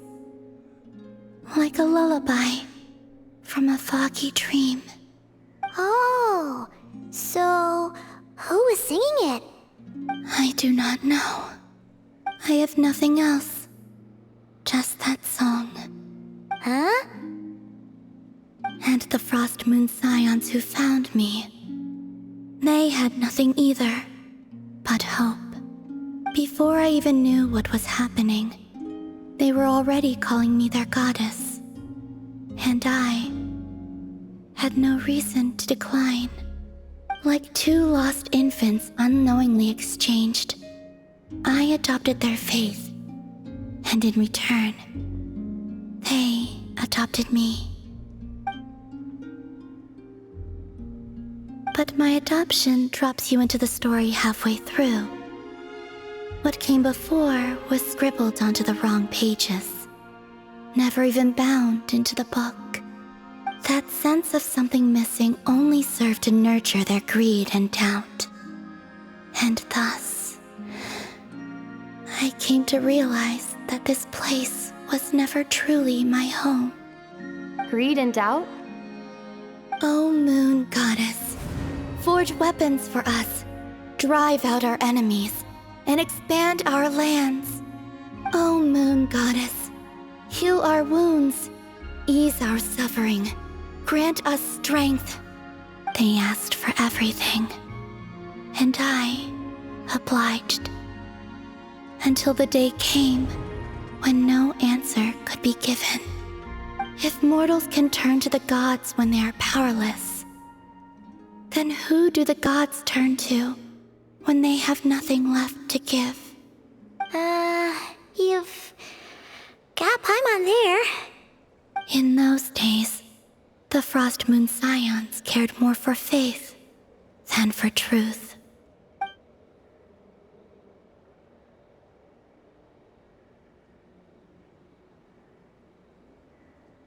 Reality rewrote the sky in words I could not understand. I did not want to read a tampered version, so I simply stopped looking. The real beginning of my story lies up there, on the moon, forever beyond my reach. Like a message carved for blind hands, sealed away where no fingers can find it. Huh. So that's how it is.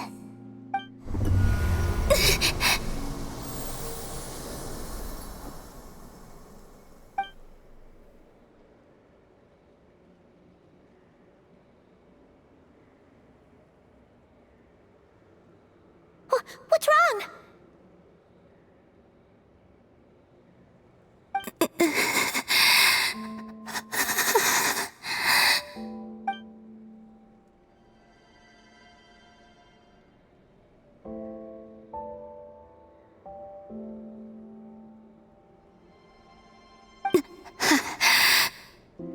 You should go.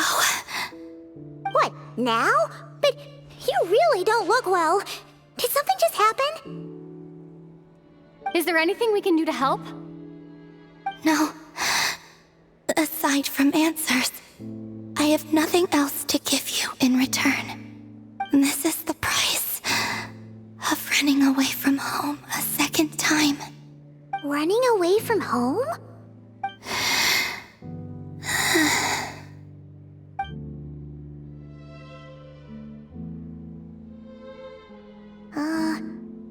Is she heading towards the food? Did all of Paimon's questions make her hungry? Do you still have many questions? I know I should offer more in return for your kindness, but I'm feeling a little worn out. Oh, we're so sorry about that. The Tsaritsa was right. Freedom always comes with a price. She said I could treat the Fatui as a second family, a second home. But in the end, they were no different. All they wanted in truth was my power as the moon goddess. I'd rather not dwell on such unhappy memories.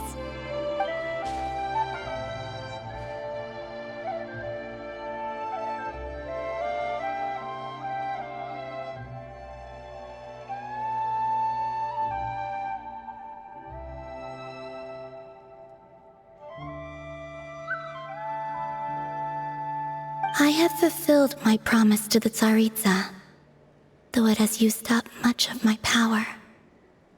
So you see, this has nothing to do with betrayal.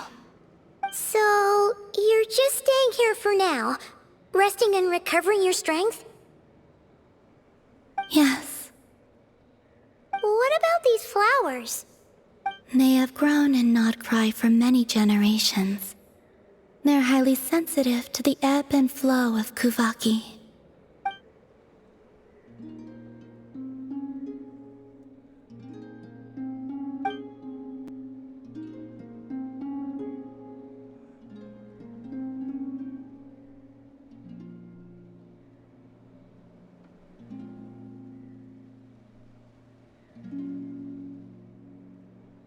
At times, I thought about using that relic the Frost Moon Scions had hidden away.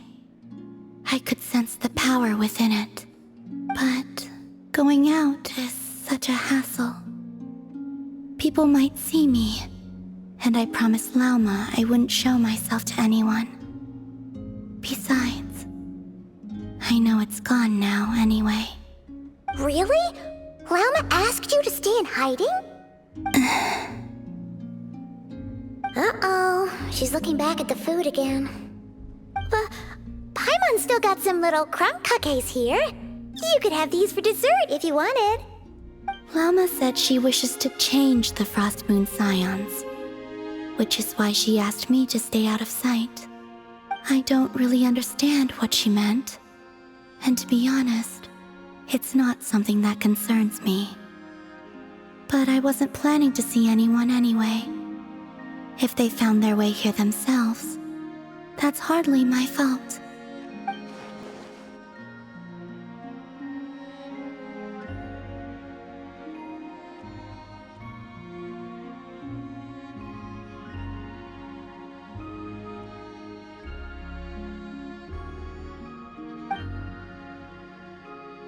Lauma, the Maiden of the Grove.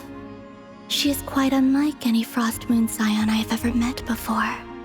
After hearing my story, She actually apologized for how the Frost Moon Scions treated me back then. She told us she feels like she's been living on the far side of the moon. Is that so? I actually got the opposite impression. She's been keeping her true power hidden away, afraid that people might be dazzled by its brilliance, and that they'd no longer be willing to look her way.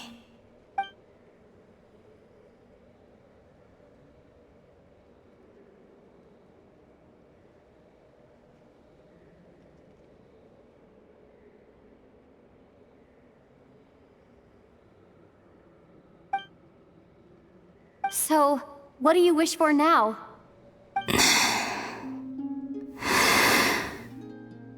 I wish to return to the moon, to the home where my story is written.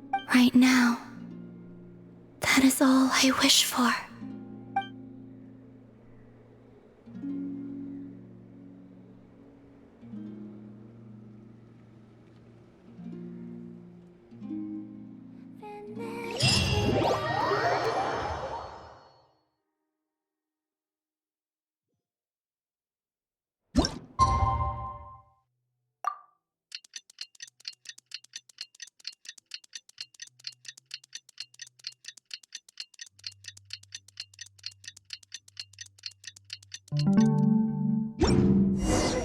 Tonight's the night we infiltrate the Fatoy's Experimental Design Bureau. Come on, we better go meet up with the others.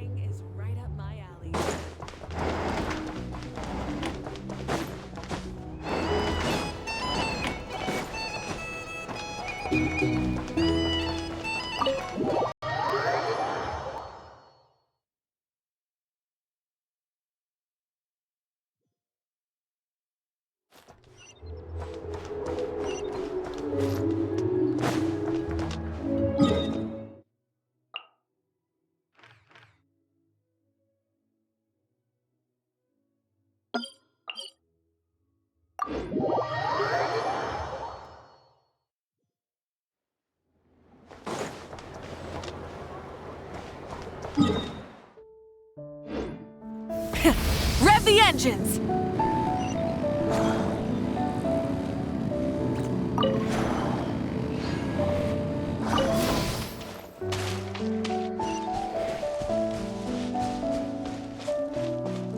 Full throttle!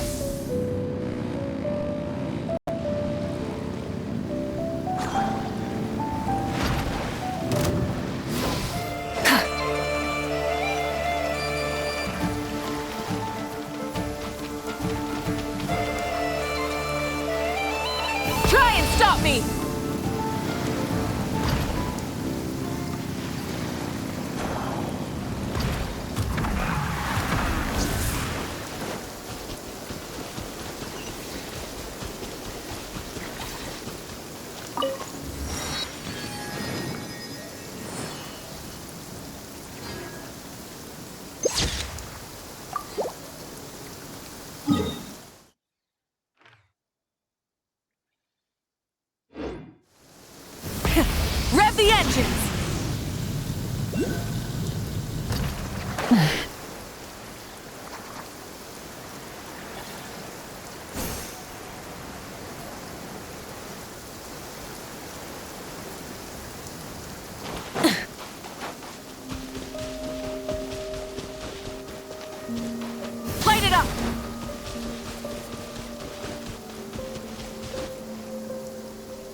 vengeance!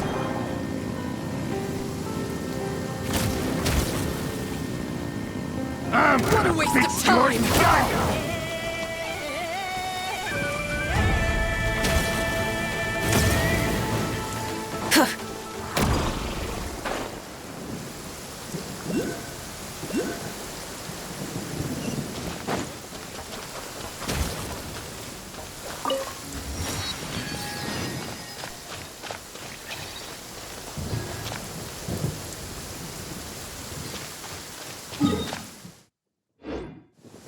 Full throttle!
Huh? How come you're here by yourself, Lauma? Where's Yehoda? I haven't seen her. Seriously? Don't tell Paimon she's ditched us on our first mission together. I don't believe so. Nefer and I have our differences, but that shouldn't interfere with our shared objective. Recovering the relic is my duty. But as far as she's concerned, there's plenty to gain here too. In Nodcry, it's common knowledge that the Curatorium has a nose for profit and opportunity. The same way aphids flit from flower to flower in a never-ending quest to make honey. Huh. Sounds like you know her pretty well.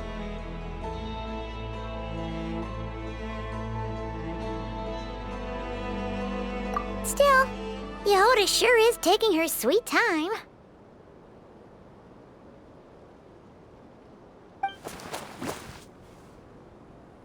Hmm?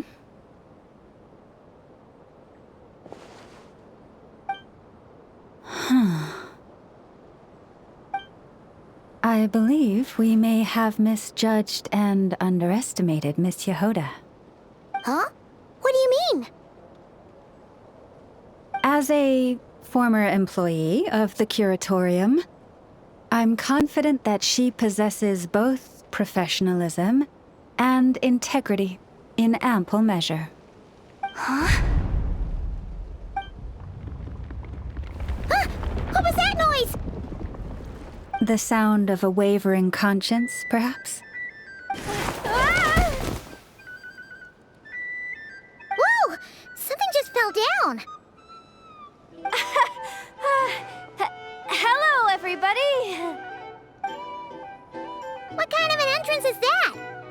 Wait a second. Have you been hiding nearby this whole time? Yeah. I was just, scouting things out from up high. Darn it.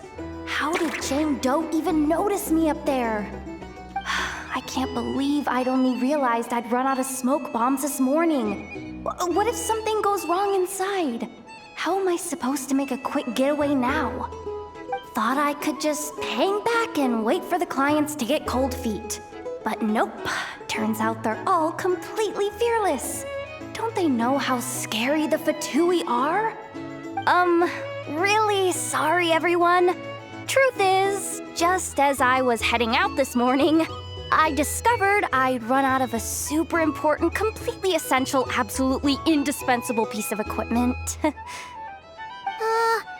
So what are we gonna do? Well, as I see it, there are two options. Plan A is we take a detour to Nasha Town to restock, though who knows if any shops will still be open this late.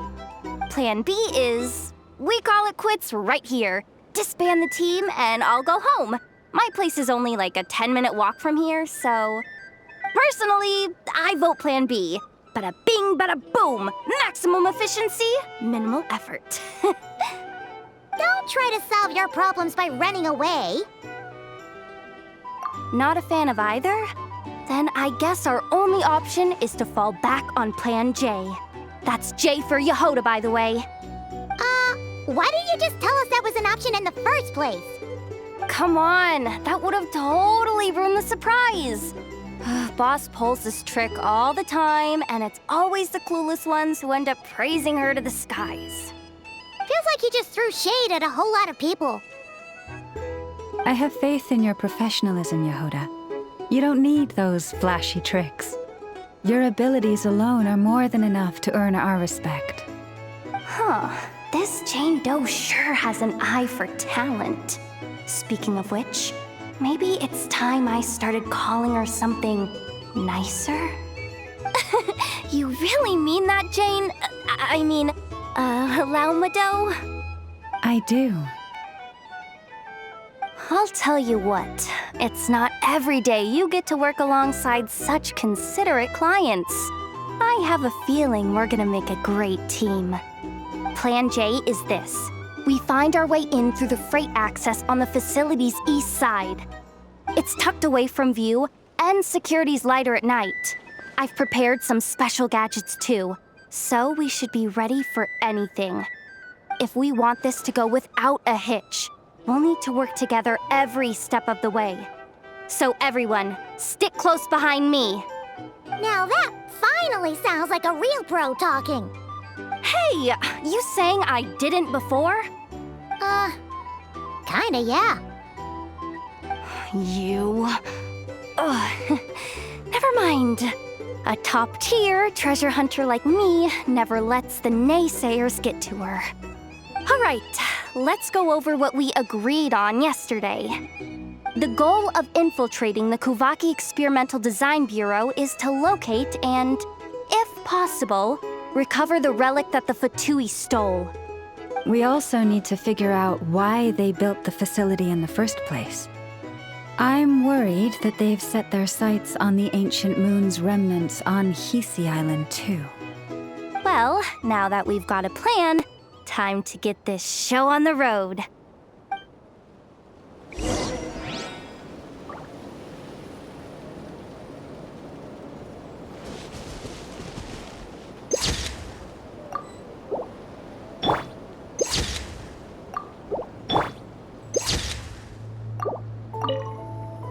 Everyone ready? Yeah? Then, let's move. No rush. We'll be waiting right here. Just don't go sneaking home on your own, okay?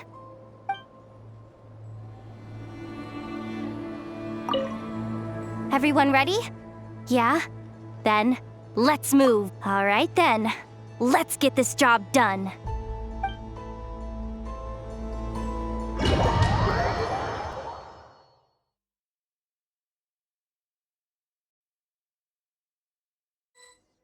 Go, go, go! But make sure you stick to the side.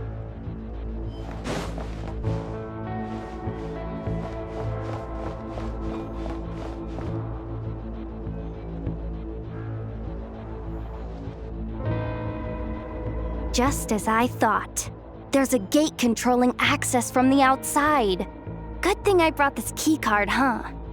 Well, technically I stole it. But no need to tell them that, right? Blame that chump who thought it was a good idea to get wasted at the flagship during work hours. Ooh, Ooh, is it top-level clearance? Of course, that goes without saying. Let me read it out loud for you. Fatui Experimental Design Bureau number 183574, maximum clearance. Maintenance intern. That doesn't sound very top-level to Paimon. Never underestimate interns. Even the most legendary of thieves started out as rookie pickpockets, you know? Besides, if it wasn't for this person's selfless generosity, we wouldn't be able to just waltz in like this, would we? Feels like you're trying really hard to change the subject. Allow me to teach you the first rule of treasure hunting. First and foremost, use every resource at your disposal.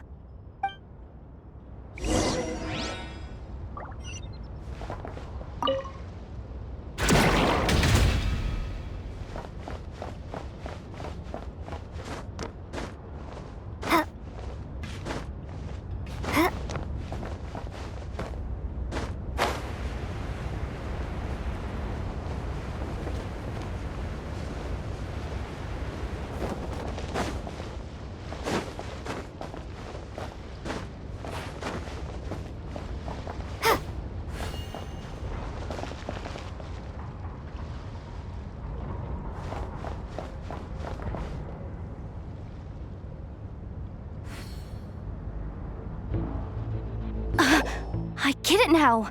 It's like a pair of light bulbs just lit up in my head. What did you just get? The blue light, aka Plan A, is telling me to take the path along the left side. It'll be a lot stealthier, but that might mean a bit of a detour. The red light, aka Plan B, is saying, just charge straight in. But that'll mean dealing with, like, a dozen sentry bots already powering up. Although, I might be able to switch them to training mode. Their attacks will be weaker, but we'll still be in for a fight. Can't you just put them in sleep mode? Hey, I told you, I'm just a maintenance intern. Give the new recruit some time and space to blossom, will ya? We're still pretty close to the entrance. Surely they'll call the whole thing off once they see what these bots can do. Anyway, I say we go with Plan B. Either way, I won't be doing any of the fighting, so the shorter route sounds good to me. If we can avoid fighting at this stage, we should.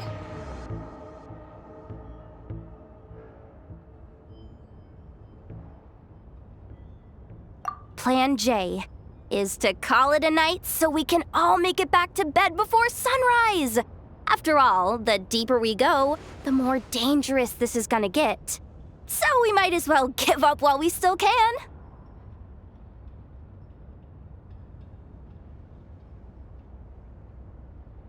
Okay, here are the bosses. Just don't forget, whatever you do, don't let those recon bots spot you. Let's see. No kidding. Anefa told me about something like this before. I can't believe that dumb robot actually helped me out for once. All you gotta do is this, and the recon bots will be reassigned to another position. That way, when it's time to move forward, the path will be clear. Which reminds me, it's about time I taught you the third rule of treasure hunting. Go with the flow. What about the second one? You skipped that one. Huh? Did I? Oh geez, must have gotten muddled again. I mean, the second rule is exactly the same as the first. Guess that's what you meant by going with the flow, huh?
ahead. Has the lockdown been initiated? Move it, soldier! The cargo has already been transferred. The lockdown procedure is complete, Commander. That sector is now fully sealed. The night shift. Just our luck. Don't they usually handle deliveries during the daytime?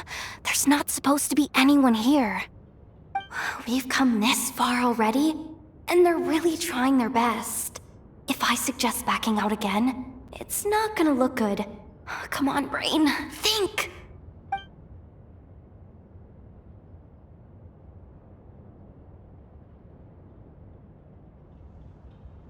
Got it! The freight shaft to the upper levels. We might have a shot there. Let me see. Huh? The recon bot in the middle's not responding? A double lock failsafe? We've been outfoxed! Stay calm.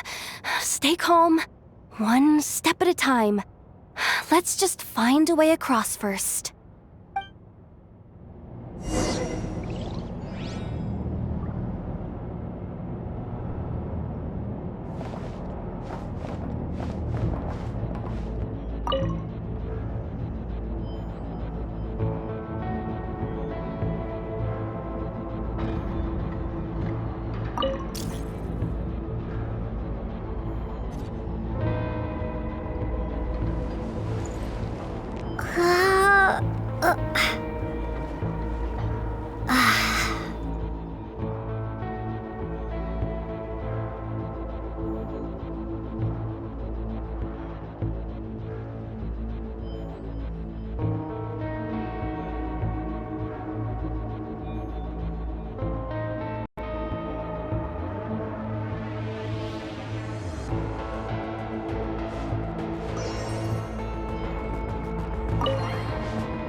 All set. Let's head down this way.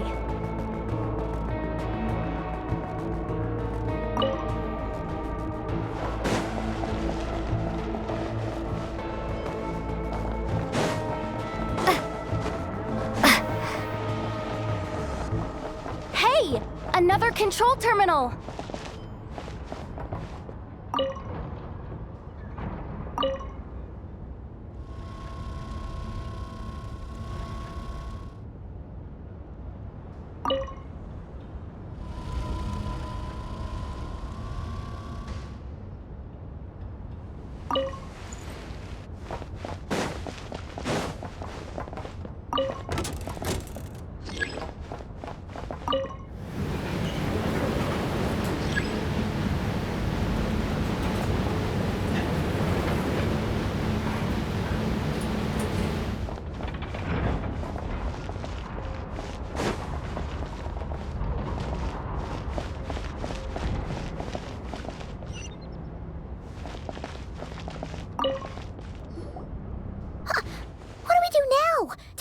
Here too.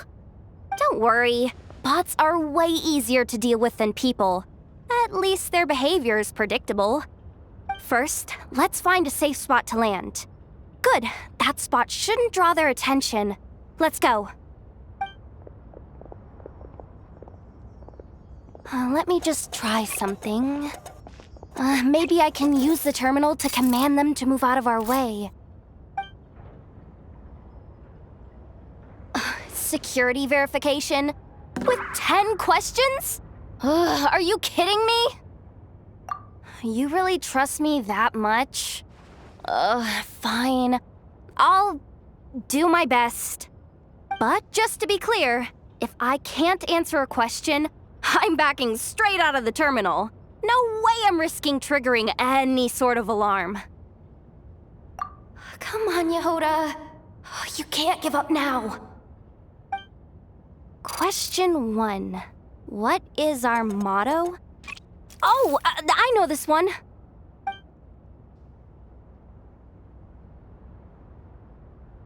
Question 5. The name of the harbinger in charge of this facility. Let's go with, Sandrone. This one should be the Pale Star Edict. I've heard one of Boss's informants mention that before. Final question. Enter employee ID. And it's timed? Okay. 183574. Confirm. I actually got them all right? What a miracle. Not bad, Yehoda. Not bad at all. Guess you're an official maintenance intern now. Hey, that could be my personal plan B if I can't get my job back. Just kidding. The Fatui are awful. The bots have taken the command. They're moving off. Let's get going while the coast is clear.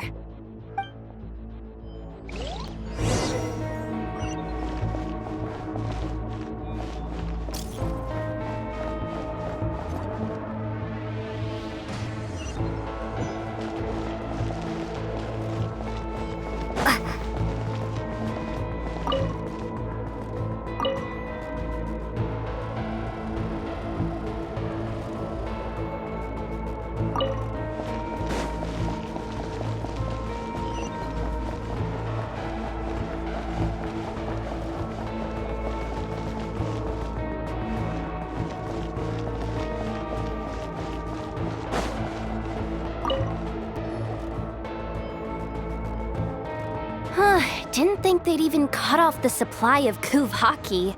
They're being really cautious. If we can somehow divert some emergency power into the system, we might be able to force boot this thing. What do you mean by force boot? How do I explain this? It's like dumping a whole bucket of water into an empty pool, so that the little ducky gets to swim around again. You should probably just ask Aino instead. So, we just need to find that bucket of water, right? Paimon thought your explanation was great. Kinda adorable. In a childish sort of way. Hey, you could have just skipped that last part. Here, bucket, bucket, bucket. Where are you hiding? Judging from the concentration of Kuvaki, over there. Wow, you can sense that, Laumado? That's incredible.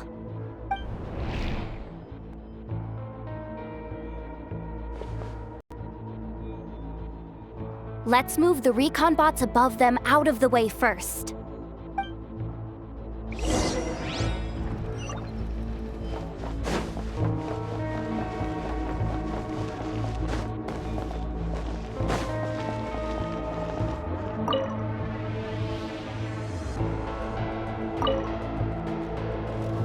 All right, that should keep the alarm from going off.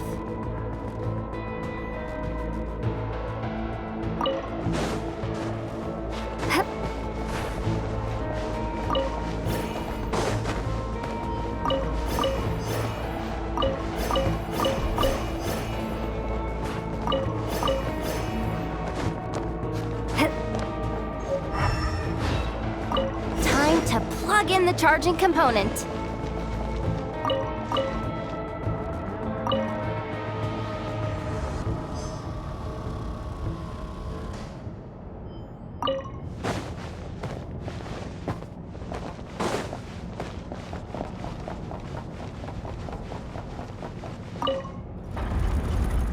Running at last.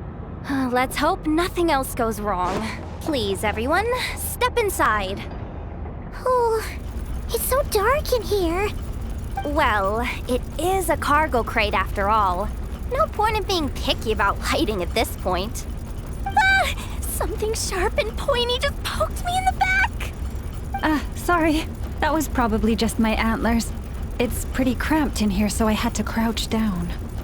Oh. Having antlers must be inconvenient at times like these.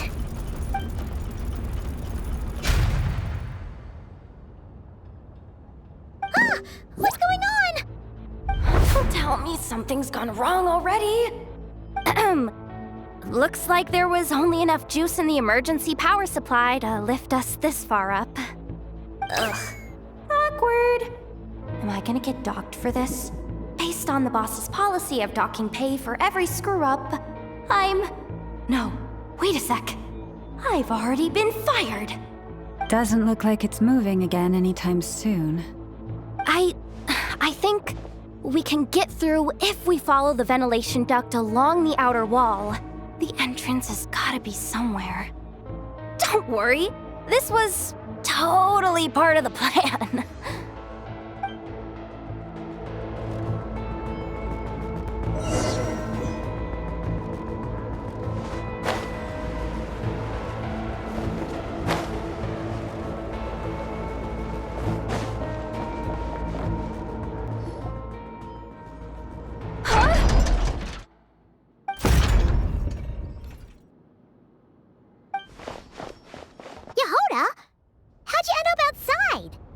Looks like she slipped out at the very last second, just before the gate shut.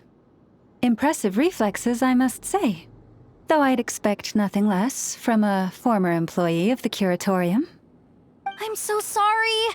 That was pure survival instinct. I didn't mean to ditch you. Anyway, you guys just stay where you are. I'll figure something out.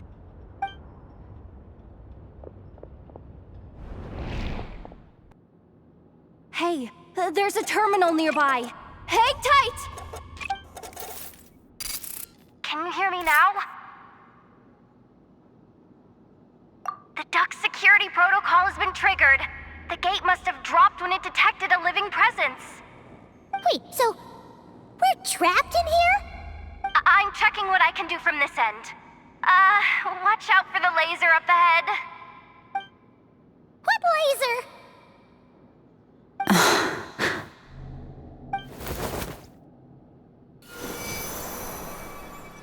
Oh, we see it now. Good thing we didn't move. Got it. I think I understand the situation. Hang in there. Just one moment. This is killing me, but I think I've got it. I can try adjusting the direction of the Kuvaki flow inside the duct. If I've got this right, you might just be able to dodge the lasers by utilizing the Kuvaki's pull in reverse. Oh, Paimon thinks she gets what you mean. But I can't see where you are from here, so I'll need your constant input. Just tell me what to do. I'll follow your lead.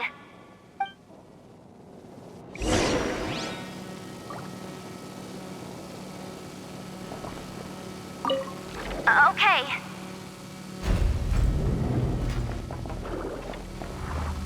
So, wanna grab dinner after our shift?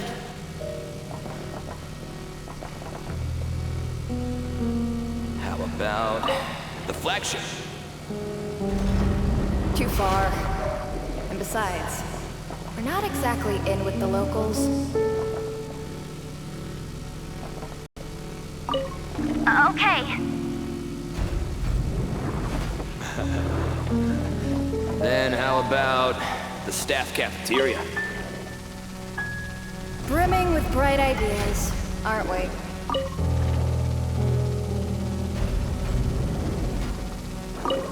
Like this, right?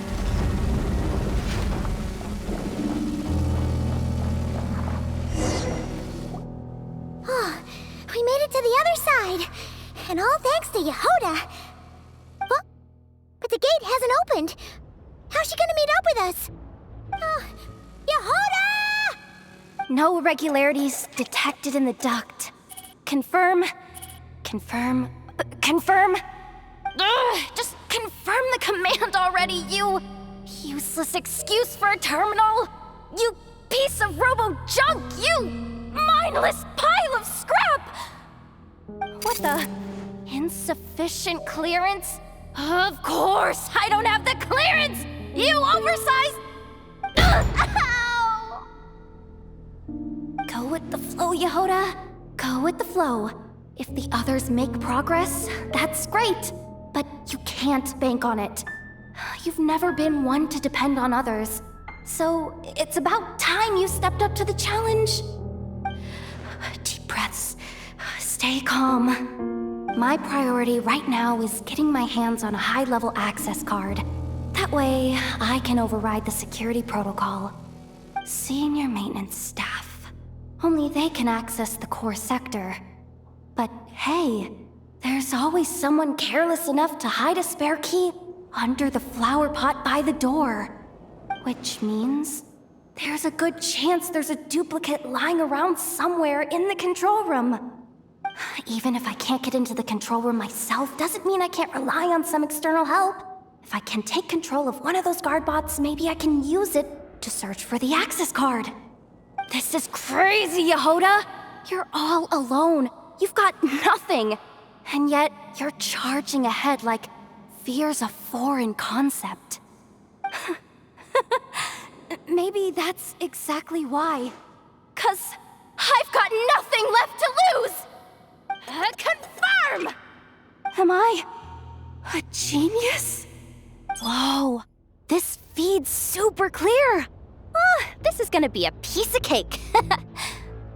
Wait a second. This thing's not a guard bot. It's a janitor bot.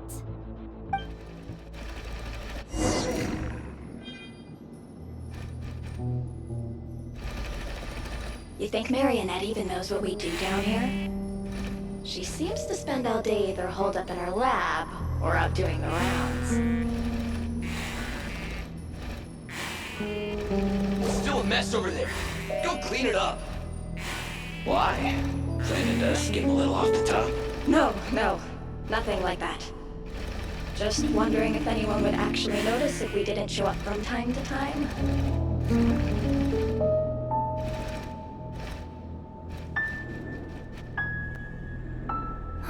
Let me see. There it is! Hey, why'd you stop? You haven't finished sweeping that corner. But, I can see the card from here. Guess I have no choice but to swallow my pride and stay in character for now. Sweep up the crumbs by my feet. Yeah, good luck with that. What are you gonna do when they ask for a progress report?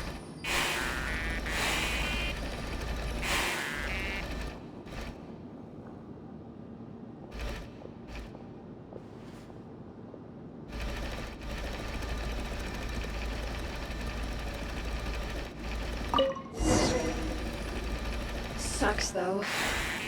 Finally sent somewhere warmer than Snezhnaya. Yet we barely get to see the outside world. Gotten rid of the dust behind the door yet?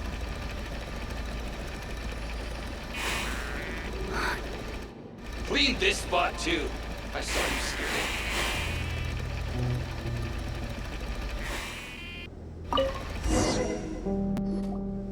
But will Yehoda be okay?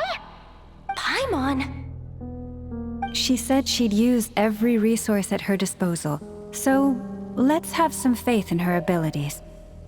Besides, when it comes to surviving in Nodcry, she probably knows more than any of us. So, they really do believe in me. But how long are we gonna have to stay here? Paimon doesn't want to get caught by the Fatui either. Does Paimon mean the two Fatui in that room? Let me see if there's a way to distract them. Wait, did you hear that? Huh? The alarm? What's going on? Let's go check it out.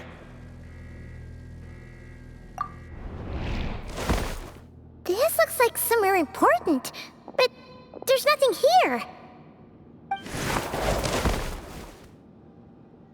Hey guys! It's me! Yehoda, are you okay? I'm fine. I managed to swipe a high-level access card and triggered an alarm to draw the guards off. But we don't have much time.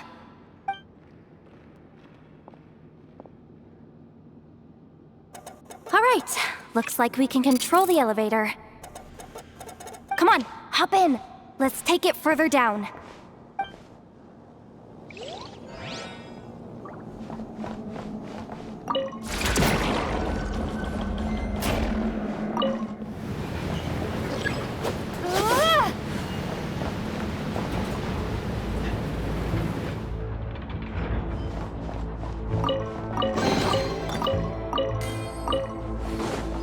should be able to use the terminal to move the drawbridge.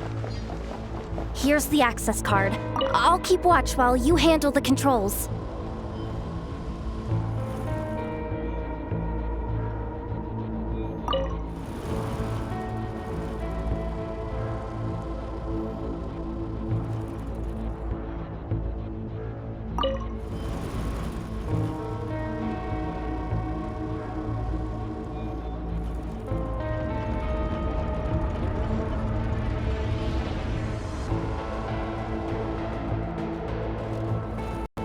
All done. Let's keep moving.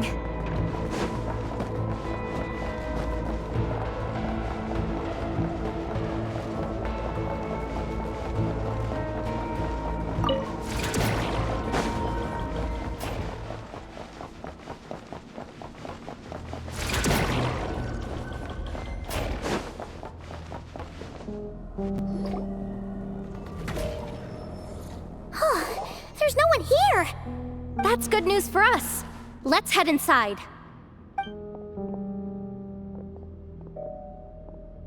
Looks like a rest area for the Fatui's Oprishniki. Huh? The terminal's still on?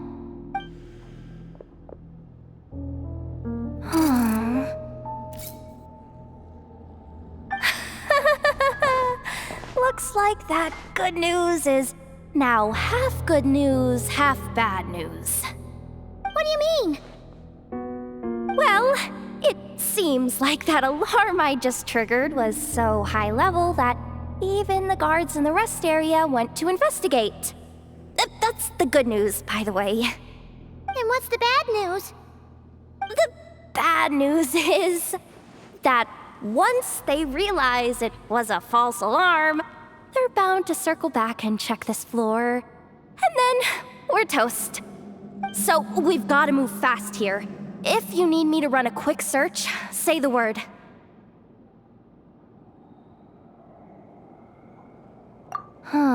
Analysis of Kuvaki extracted from the moon marrow suggests that its energy core bears some close relation to the power of the former Three Moon Sisters.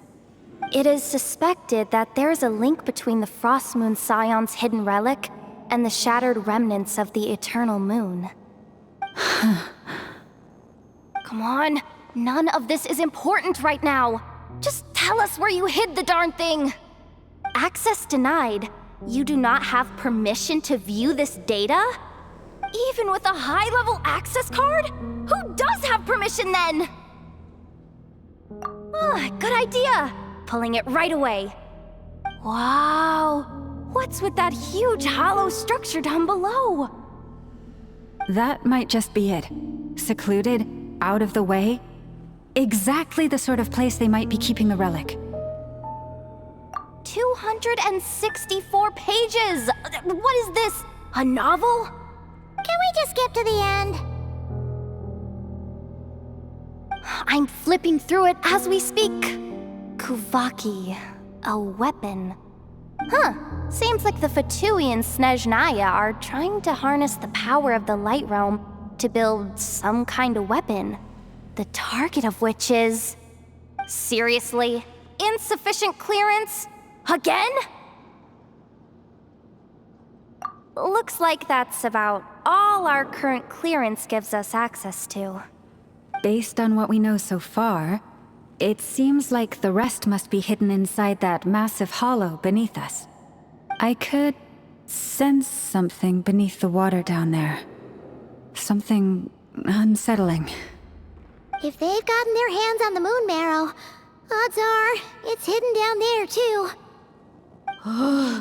And here I thought we were almost done. But nope, we're going deeper and deeper into the danger zone.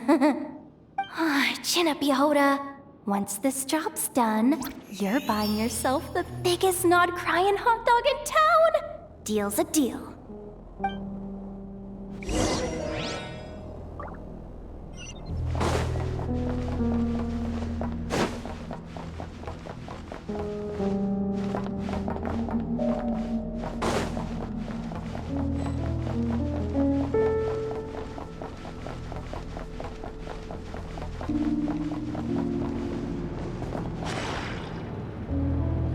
Watch out for that defense bot! Ah! It's aiming right at us! You'll have to use Kawaki to deflect its attacks back the way they came!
Leave this place.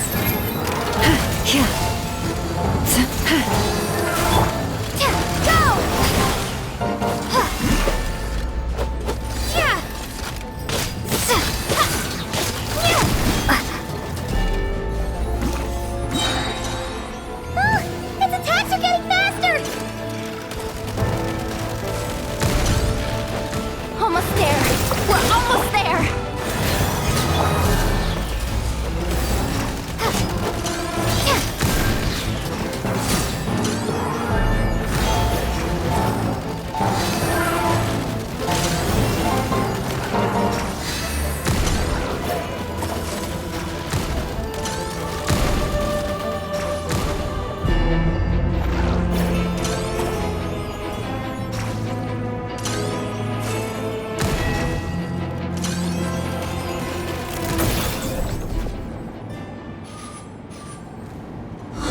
Finally down.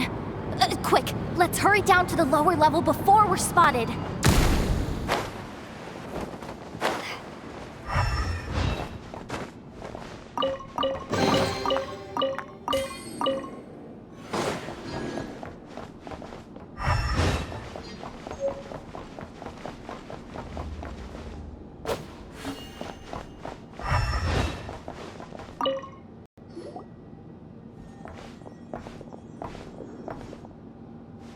That switch looks suspiciously obvious. No way I'm pulling that. But you guys, go ahead. Hey, you spotted it first. Shouldn't you be the one to pull it? Not a chance. I'm just the guide, remember? At most, I'll help you look for an escape route. They don't seriously think pulling this thing's gonna lead to treasure, do they? I'd be amazed if it doesn't set off an alarm. Besides, I didn't even bring my smoke bombs. Which reminds me of the actual second rule of treasure hunting. Better safe than sorry.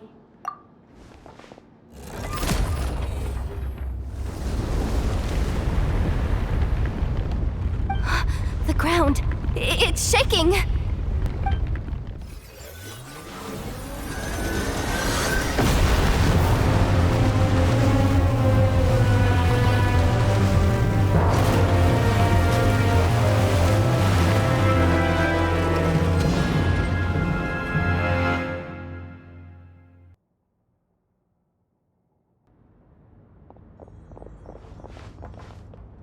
Wait, did the surface of the water open up?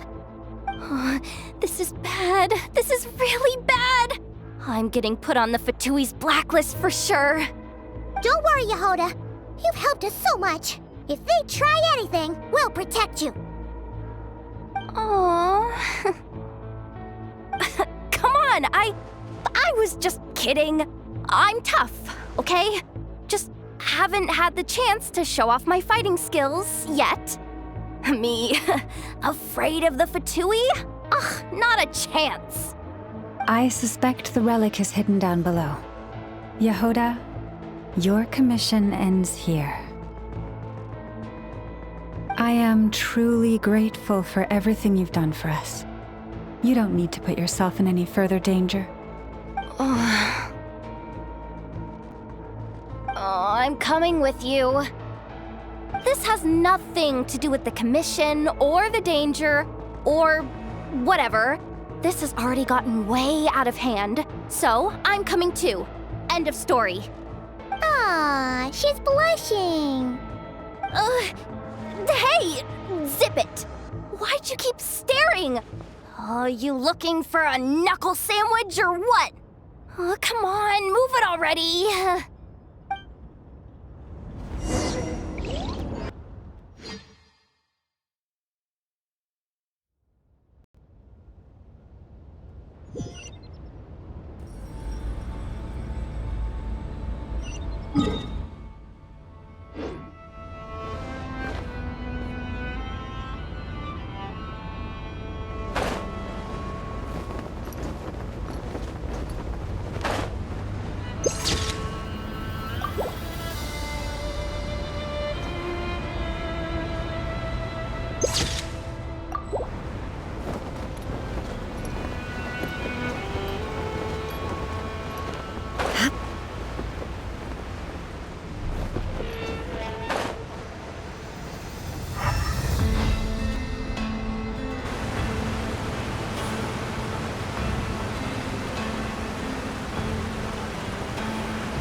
It's really deep down here.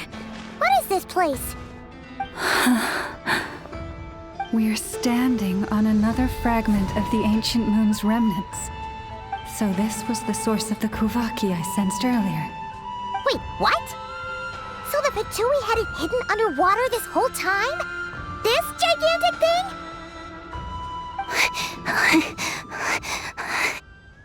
Yehoda, you've been kind of quiet since we got down here. What? Me? Have I? It's nothing. Really. We're doomed. How are we even supposed to get back up from here?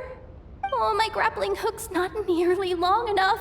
And if someone spots us here after all that commotion, we'll be sitting ducks.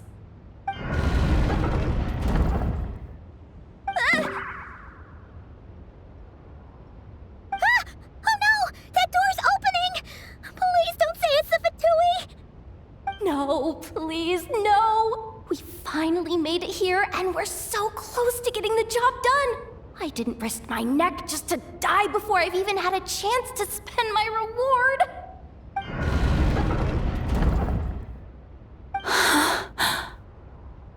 What happened? Why did the underwater barrier open? How could this be? Huh? Lauma? And you guys? Wilhelmina? What's going on here? Looks like there's no point trying to hide it anymore. What are you talking about? I thought you might come, but I didn't expect to see you here so soon. Forget it. The Moon Marrow isn't here. You joined the Fatui? Yes. When? The day I could no longer bear to live a lie. At first, the Fatui wouldn't accept me. But then, one of their harbingers noticed me and said she'd give me a chance.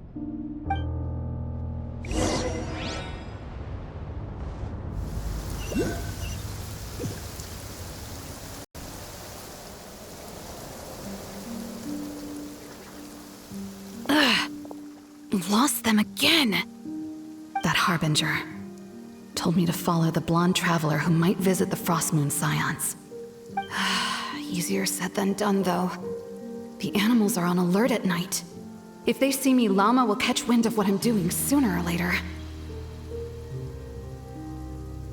Am I really doing the right thing? No. It's too late to turn back now.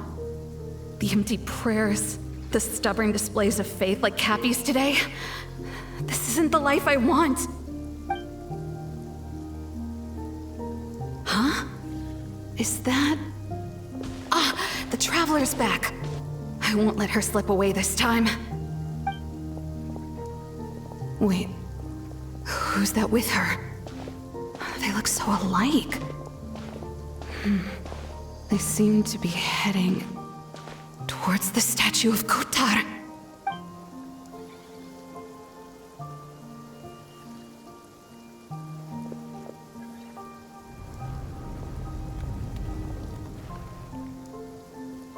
They've opened the secret chamber? But wasn't it meant to be sealed? Wait a second. The Moon Marrow! Surely they're not after the Moon Marrow. I'd better go report this straight to... Hold on. If they do actually make it to the final room, then maybe I'll be able to get my hands on the relic. The one thing the Fatui have been after this whole time. If someone's going to take it, it might as well be me. This could be my ticket to joining them.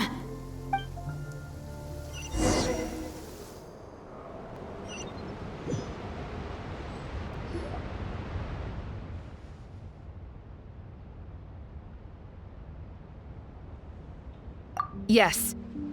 And in your final moment of hesitation, I took the chance. And then you gave it to the Fatui? But when we talked to you before, you seemed so genuinely worried about Lauma. Because I thought she was as fed up with the Frostmoon Scions as I was. We grew up together, Llama. I know you were chosen to be the next Moon Chanter when you were just a child. They never gave you a choice in that. I saw the look in your eyes when you were treating that child. That sense of helplessness. Surely you too must see that this blind, inherited faith of ours is simply holding us back. If our prayers are never answered, then why keep praying? Do they really deserve all of your devotion? Or are you trapped by the responsibilities they imposed on you? So those are your reasons for wanting to leave the Frostmoon Scions? Isn't that reason enough? When we pray to the moon, we do so to show our gratitude for the life it granted us long ago. It reminds us to strive for something higher within ourselves, But I know that's not what you want to hear. You're right, Philomena. I have indeed kept secrets from you.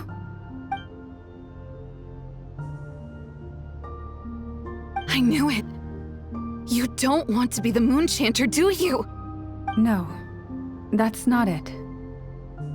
I'm talking about the fact that the moon in the sky isn't real. What? You're saying... Huh? I've completely lost the thread now. Oh, do we really have to do this here? What if a Harbinger shows up? Oh, I'm not cut out for fighting big bosses! The pain you sensed in me was the pain of hiding this truth. If what you're saying is true, then you already knew that the Frostmoon Scions wouldn't believe any of this. Why didn't you just leave like I did? You don't understand, do you? That's the difference between us, Philomena. I care about the Frostmoon Scions. They're family to me. It hurts because I care. And that's why I chose to hide the truth. But now I understand. That was a mistake. My family deserves to know the truth. I shouldn't have tried to hold it all together with empty prayers. Are you trying to say that I only ever cared about myself? There's nothing wrong with that in itself. No one would have tried to stop you from leaving. But you did not have to stab us in the back like this.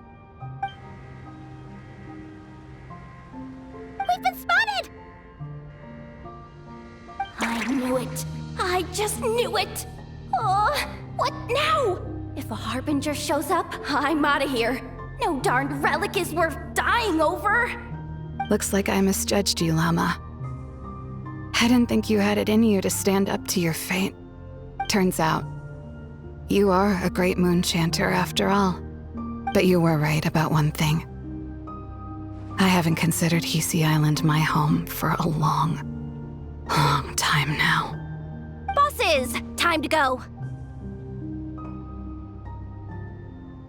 I will change the Frostmoon Scions, Philomena, as soon as the new moon rises. Then I guess I won't be around to see it. Say, Llama, what happens to those who betray the Frostmoon Scions? May their antlers be shorn with silver blades, and let them be cast into the long night of unknowing.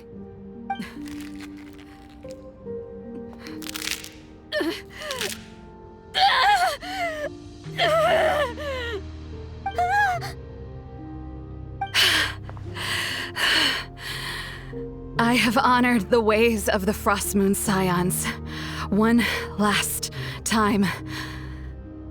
Think of it as a gesture of respect, Llama. There they are! Llama? Marionette has the Moon Marrow. She went to Starsand Shoal. Don't flatter yourself now. I'm not trying to atone. I just don't believe you'll actually be able to change them.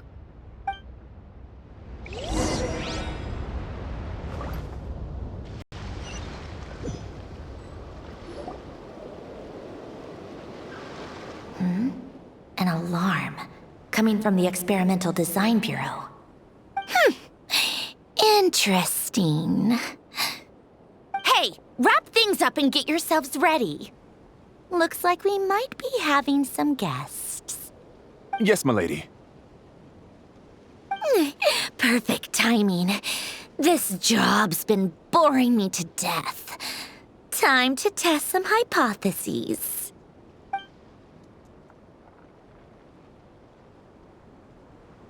Bosses! I mean, esteemed clients. I mean, generous benefactors. Wait up! Come on! sure you don't want to consider heading home first and coming back another day? Nasha Town's that way. You are aware that this is the way too. A little ahead of schedule, aren't you? Oh no, it really is a harbinger this time. Marionette. So you are here after all. Hand over that relic right now. It belongs to the Frost Moon Scions. You mean that thing your antlered turncoat brought us? Huh, I have never much cared for trophies given up without a fight. But watching you tear each other apart over it? Priceless. I'm not in the mood for warnings today. Ooh, how frightening. Had I a Trimble function, I'd have rattled off at least a dozen screws by now. Or perhaps I've just set my sense of humor parameter too high. Were you trying to be funny just now? You don't honestly believe you're a match for me, do you? Go on then. Let's serve our guests a little appetizer.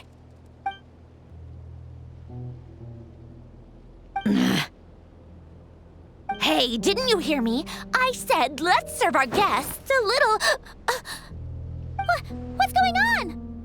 Oh no, watch out! It's the Wild Hunt!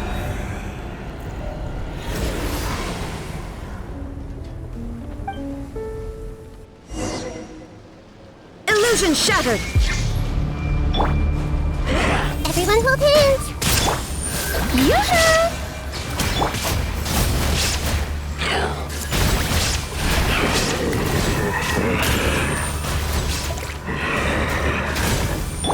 There is no escape!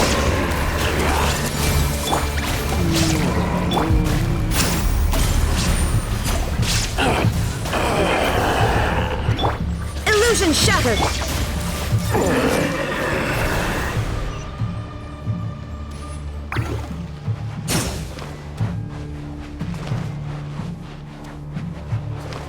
Hey! Shine down!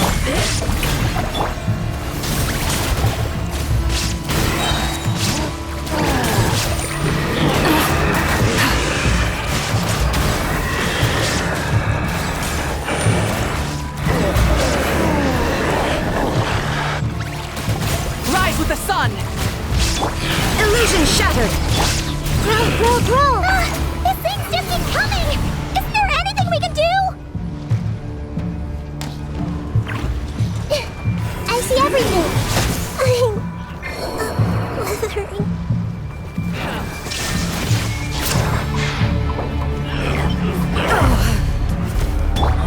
Strike a pose! Burn it down!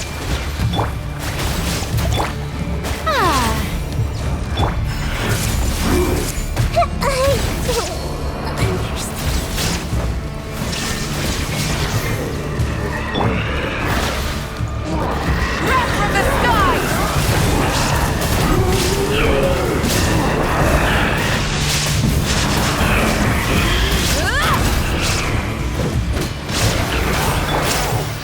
There is no escape!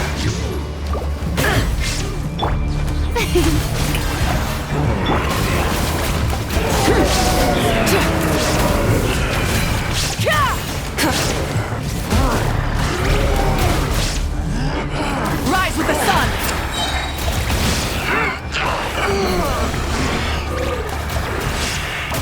Light of the blazing sun!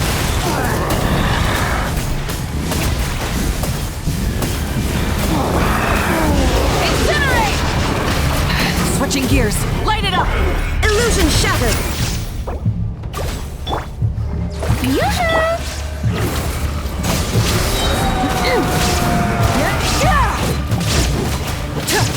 Breath from the sky!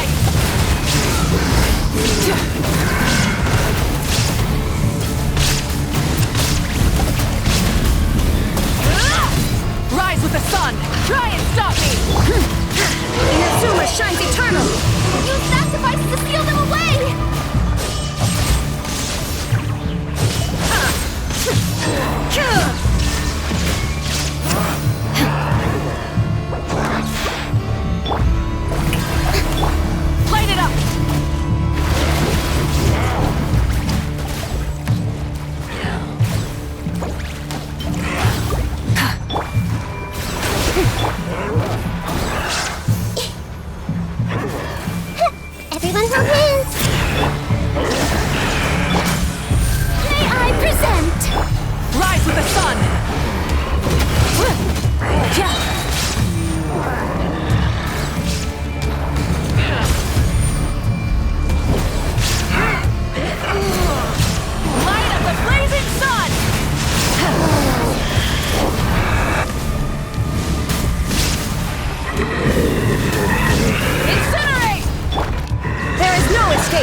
handbook says.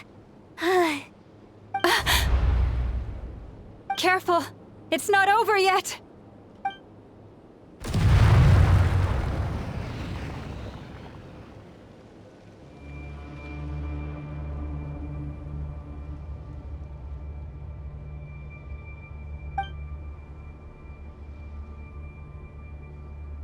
Paimon! Lauma! Yehuda!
Wait, what was that?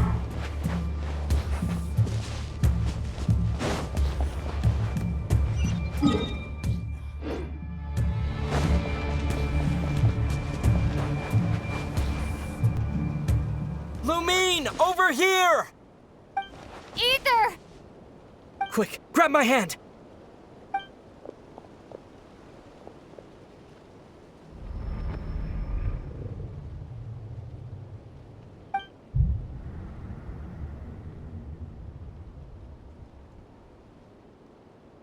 Lumine, what's wrong? Why are you here at all, Ether? What do you mean? If I may be so bold, what does family mean to you? Why were you after the Moon Marrow that night, Ether? Among those who entered the final chamber, there was either someone with impure intent, or else an abyssal presence. We can talk about that later. Tell me why, Ether.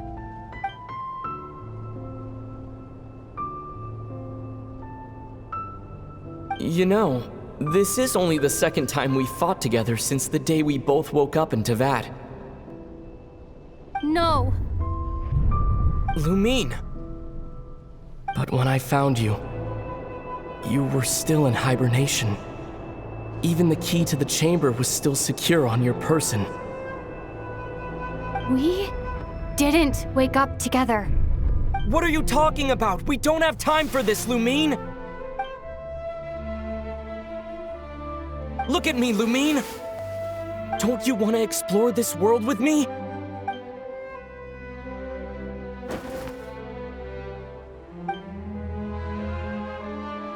You think I'd lie to my little sis?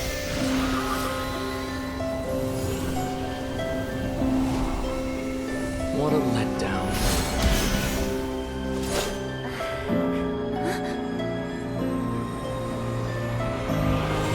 Go get it from me, Lumine. It belongs to me.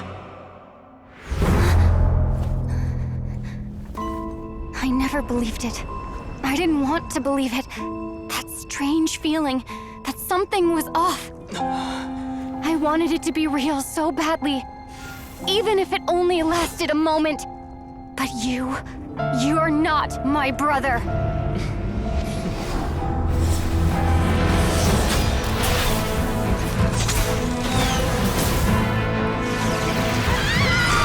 Moon Goddess, please save us! Why is this happening to us?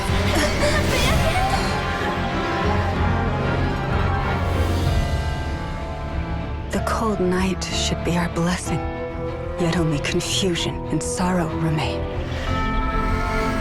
The truth may yet lie beyond the sky, but must we become lost because of it? Standing before you, As a scion of Hyperborea and the Frost Moon's emissary, I say this.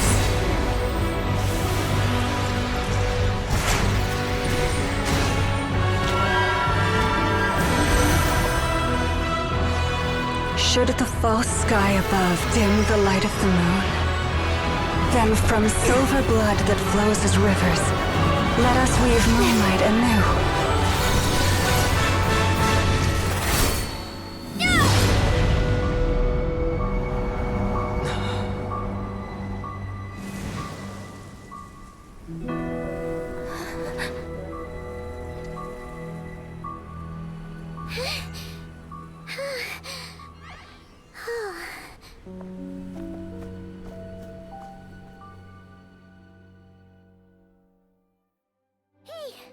Is everyone okay?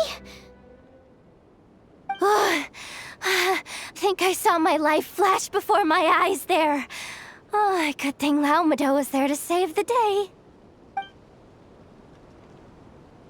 Are you all right, Traveler?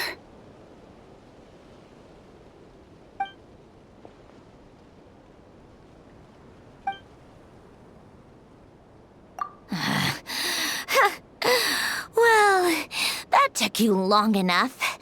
Seriously, how many of you are there? Pathetic. Oh no. Oh, I spoke too soon. Totally forgot we still have a Harbinger to deal with.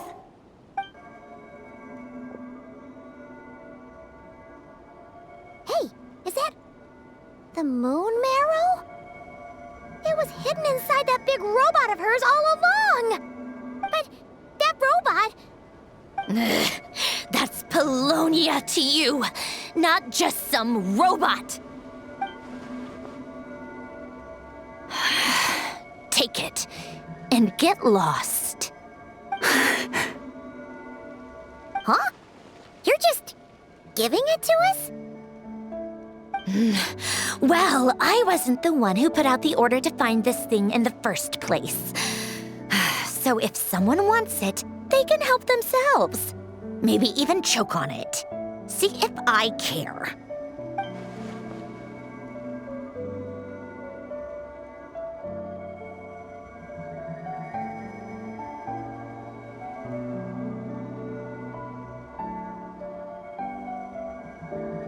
So, are you waiting for me to change my mind or what? I'd be more than happy to pick up where we just left off. But I should warn you, I'm in a bad mood right now. Let's go. Fine by me. Totally, completely, absolutely on board with that.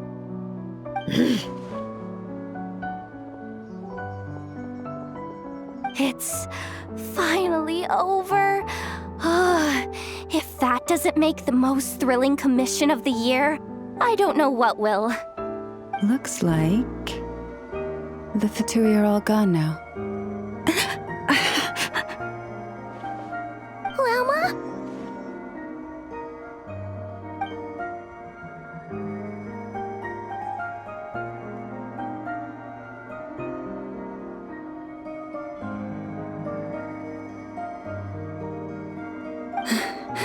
I'm all right. It's just been so long since I truly felt the power of the moon. I thought I sensed the wild hunt nearby. Don't tell me you've already taken care of it.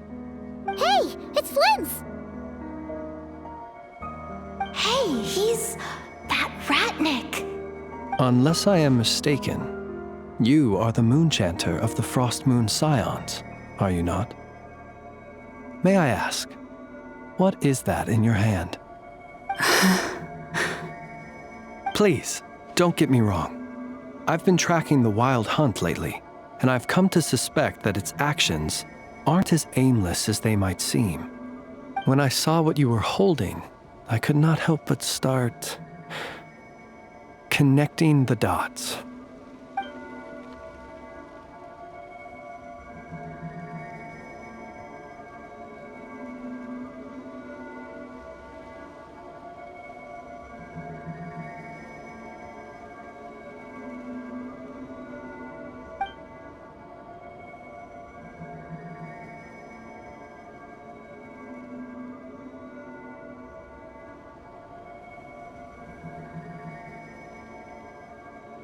You better be extra careful, Flint. It seems like the Wild Hunt is capable of impersonating people now. Oh, is that so? Funny that. I just showed up completely out of the blue, yet you seem to have no problems trusting me. I apologize. I shouldn't be making jokes like that right now. Anyway, I understand. Thank you for the tip-off. It seems that the Wild Hunt has somehow changed in nature. I'll have to report this to HQ right away. For now, let us part ways here.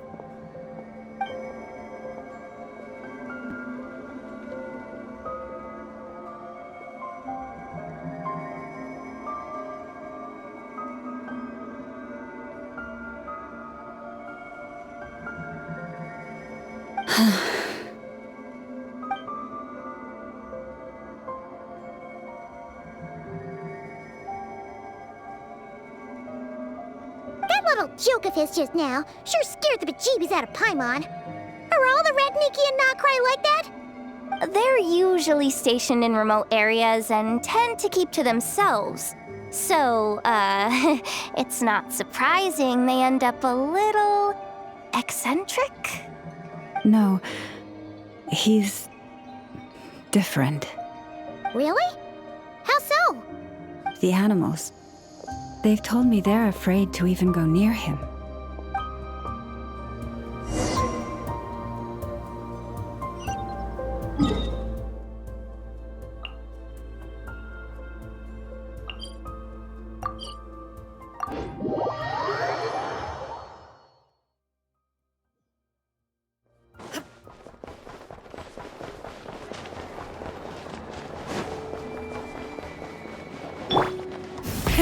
Rev the engines!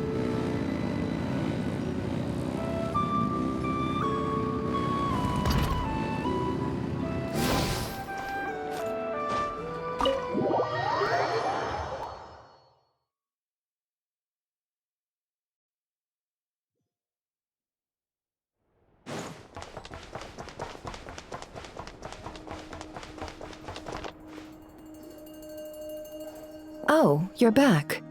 I just made you all a pot of tea. Better drink it while it's hot. Boss Neff, you wouldn't believe how scary our day has been! Seriously, I am never, ever taking random jobs like that ever again! You hear me? Oh, come on now. You even faced the Wild Hunt and lived to tell the tale. What's left to be afraid of? Wait a sec, how did you? Oh, right. Like you told us before, your business is dealing in information. Huh? Boss Neff? The teacups? Why is there one missing? Did you think I wasn't coming back? My. How could you think that of me? You know the rules. If a member of staff wants tea, they pour it themselves. Your cup's sitting safe and sound right there, in the cupboard. Member of staff? Does that mean you're accepting me back? Wasn't that the deal? Boss Neff! You're the best boss ever! You never change, do you? Everything turned out fine, no? You found exactly what you were looking for. Yet there you are, sulking away as usual. Nefer, that medicine we discussed before, the one for congenital Kuvaki sensitivity, I need you to get it for me. And how do you expect me to find something like that for you in the middle of the night? You'll have to wait till morning, at the very least. I need it right now. All right. I'll see what I can do. But you know urgent means extra charge, right? Thank you.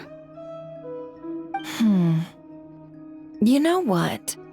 You do seem a little different. In a good way? Or a bad way? Who can say? I'll take it either way, so long as you don't start making a habit of asking me for ridiculous favors.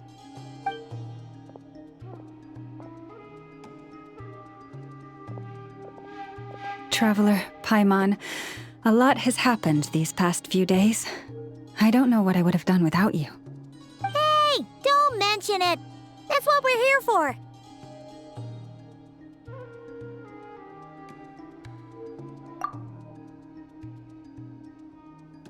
Mm-hmm. You're right. And tonight, I'm planning on telling them everything. Tonight? Isn't it a bit late already? The moon shines brightly this night.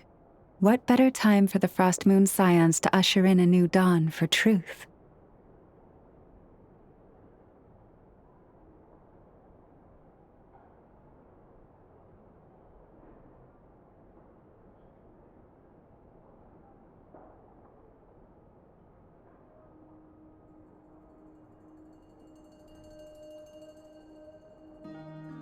Thank you for your kind words.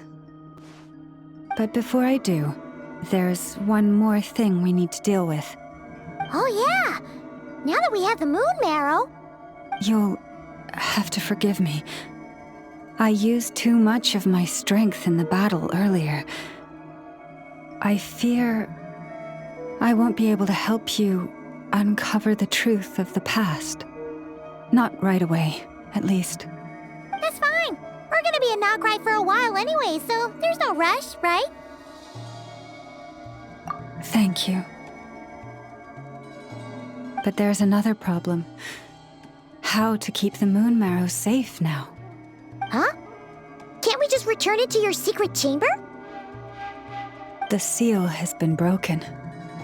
Even if it were restored, now that the wild hunt has gotten in once, there's no guarantee that it won't happen again. Oh, right. Yeah, that makes sense. Back when the Frost Moon Scion's bloodline still ran strong, in special circumstances, a moon chanter could act as a vessel, safeguarding the relic within their own body. But it is a grueling trial of will and endurance. The moon chanter who did this only lasted 2 days. As for me, I might be able to last 5, at most. Hold on. You'd be using your body as a vessel? Yes. You can think of it like dropping a red-hot ball of iron into a bucket of water. How long the water lasts depends entirely on the bucket's size.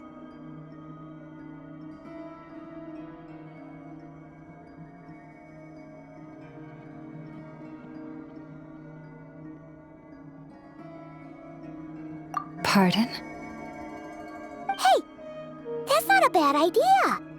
You've always held up pretty well against the abyss. Surely the moon mirror can't be any more dangerous than that. It's not at all that I don't trust you, but it's too risky. But we're out of options, aren't we? Might as well give it a shot.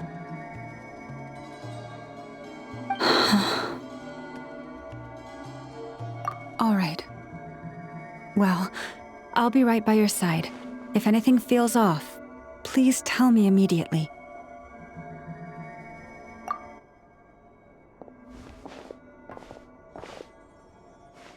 Here, hold it in your hands. Feel its power. Imagine you're a lake, a cluster of stars. Let the moon become a part of you. Whoa! It went into your body! How is that? Are you feeling any discomfort?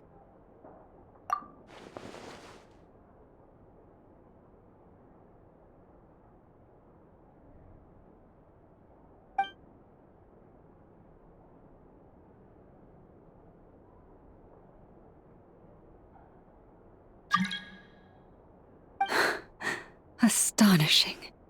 Not even the slightest hint of lingering fluctuations. It's as if all that power just sank to the bottom of the ocean. Well, looks like we won't have to worry about the wild hunt catching its scent now. Phew! Paimon knew you have special abilities, but still, you never fail to amaze. Hmm? Did I miss something just now? Yes. And it was nothing short of a miracle. Not something I'd be interested in then. Anyway, here's the medicine you asked for. This is all I've got for today. I'll have someone send the rest over when we have it. Thank you, Nefer. I really appreciate everything you've done for me. Please stop being so nauseatingly friendly. It's creeping me out. So, what exactly did you all go through during that wild hunt attack? I'd prefer to hear it straight from you.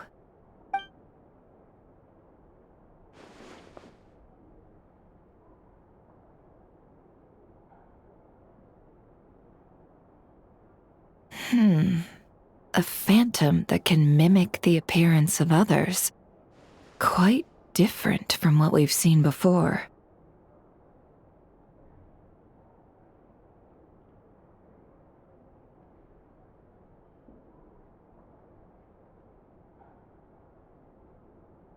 Yeah, and both times it appeared, its goal was pretty clear. It seems like it was after the moon marrow. And on both occasions, it was accompanied by the wild hunt, too. It appears there must be some close connection between the two. I must say, I don't often see you look this serious, Nefer. Too late in the day for thinking, that's all. We'll pick this up again later. You all feel free to keep chatting, though. Just don't forget to lock up when you leave. On that note, Traveler, please keep the moon marrow stored within your body for the time being. We'll take it back off your hands as soon as the wild hunt's been taken care of. Once and for all.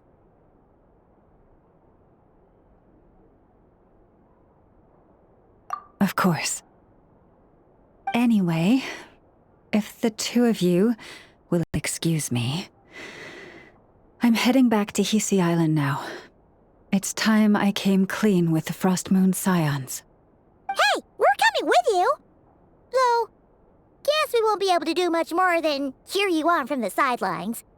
That alone means more to me than you could ever know.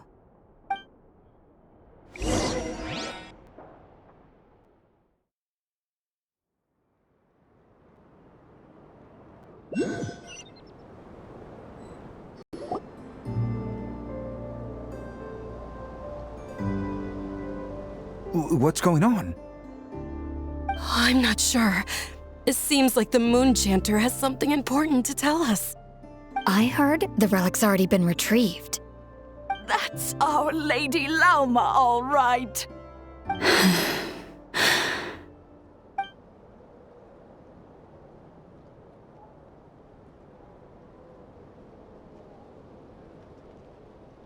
Noble scions of the Frost Moon, my kin beneath the moonlight, I hereby declare the truth to you. Long have our ancestors looked up to the Frost Moon, guided by her serene light. Yet now, she lies hidden beyond the limits of the sky. And so, Lauma began to reveal to the Frost Moon Scions a truth long hidden within her heart. A story of a false moon and the death of gods. Kutar was indeed born of the moon. But that does not give us the right to reap without sowing, nor clothe ourselves without the toil of weaving. As she spoke, some who listened were stunned into disbelief, while others seemed to awaken as if from a dream. From this day forth, the road shall be paved with truth, and we shall pave it ourselves.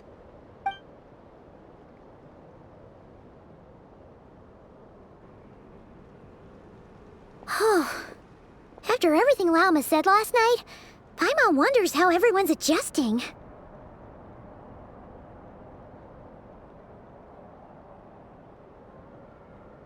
Still, judging by their reactions at the time, it didn't seem as intense as Paimon might have imagined. Says a lot about how much trust she commands, huh? Hey look! It's Lauma! Welcome, both of you. The animals were most lively this morning. They told me of your coming. Nothing too dramatic happened, did it? No one took it so hard that they went on a binge-eating rampage and ended up cleaning up the whole pantry? Or something?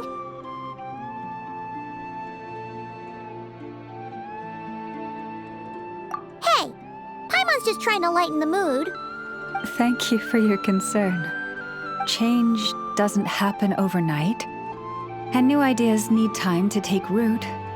But nothing as extreme as that has happened, no. Although... Although what? Well, just as I thought might happen, some have chosen to leave the Frost Moon Scions for good. For them, losing their faith was like losing their home. Confusion, frustration, helplessness. I saw it all, reflected in their eyes. Oh. I respect their choice. May they carry the Frost Moon Scion's blessings far and wide, should they be willing to do so. If we meet again someday, perhaps we will be able to sit together and share stories once more.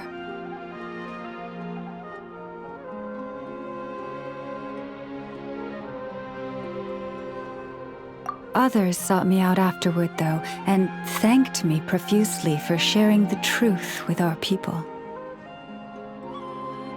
They said they used to see me as distant, even somewhat unapproachable, whereas now I seemed much closer to them. Like a friend, or even a family member. Sounds like a win overall! Paimon thinks you did the right thing, Lauma. Thank you. Though, I wanted to ask, do I really come across as distant? Well, maybe just a little. To people who don't know you, you are kind of tall, especially if you consider the antlers. I see. That's a bit of a hard one. My antlers tend to grow under the moonlight, so I can't quite help it. It brings me comfort to hear you say that. By the way, how has your body been adjusting to the moon marrow? I'm glad to hear it. I've also suggested to Nefer that we meet within the next few days. We need to figure out how to counter this new manifestation of the Wild Hunt. But for now, let's just relax. I want to enjoy this feeling a little longer, of finally living on the bright side of the moon.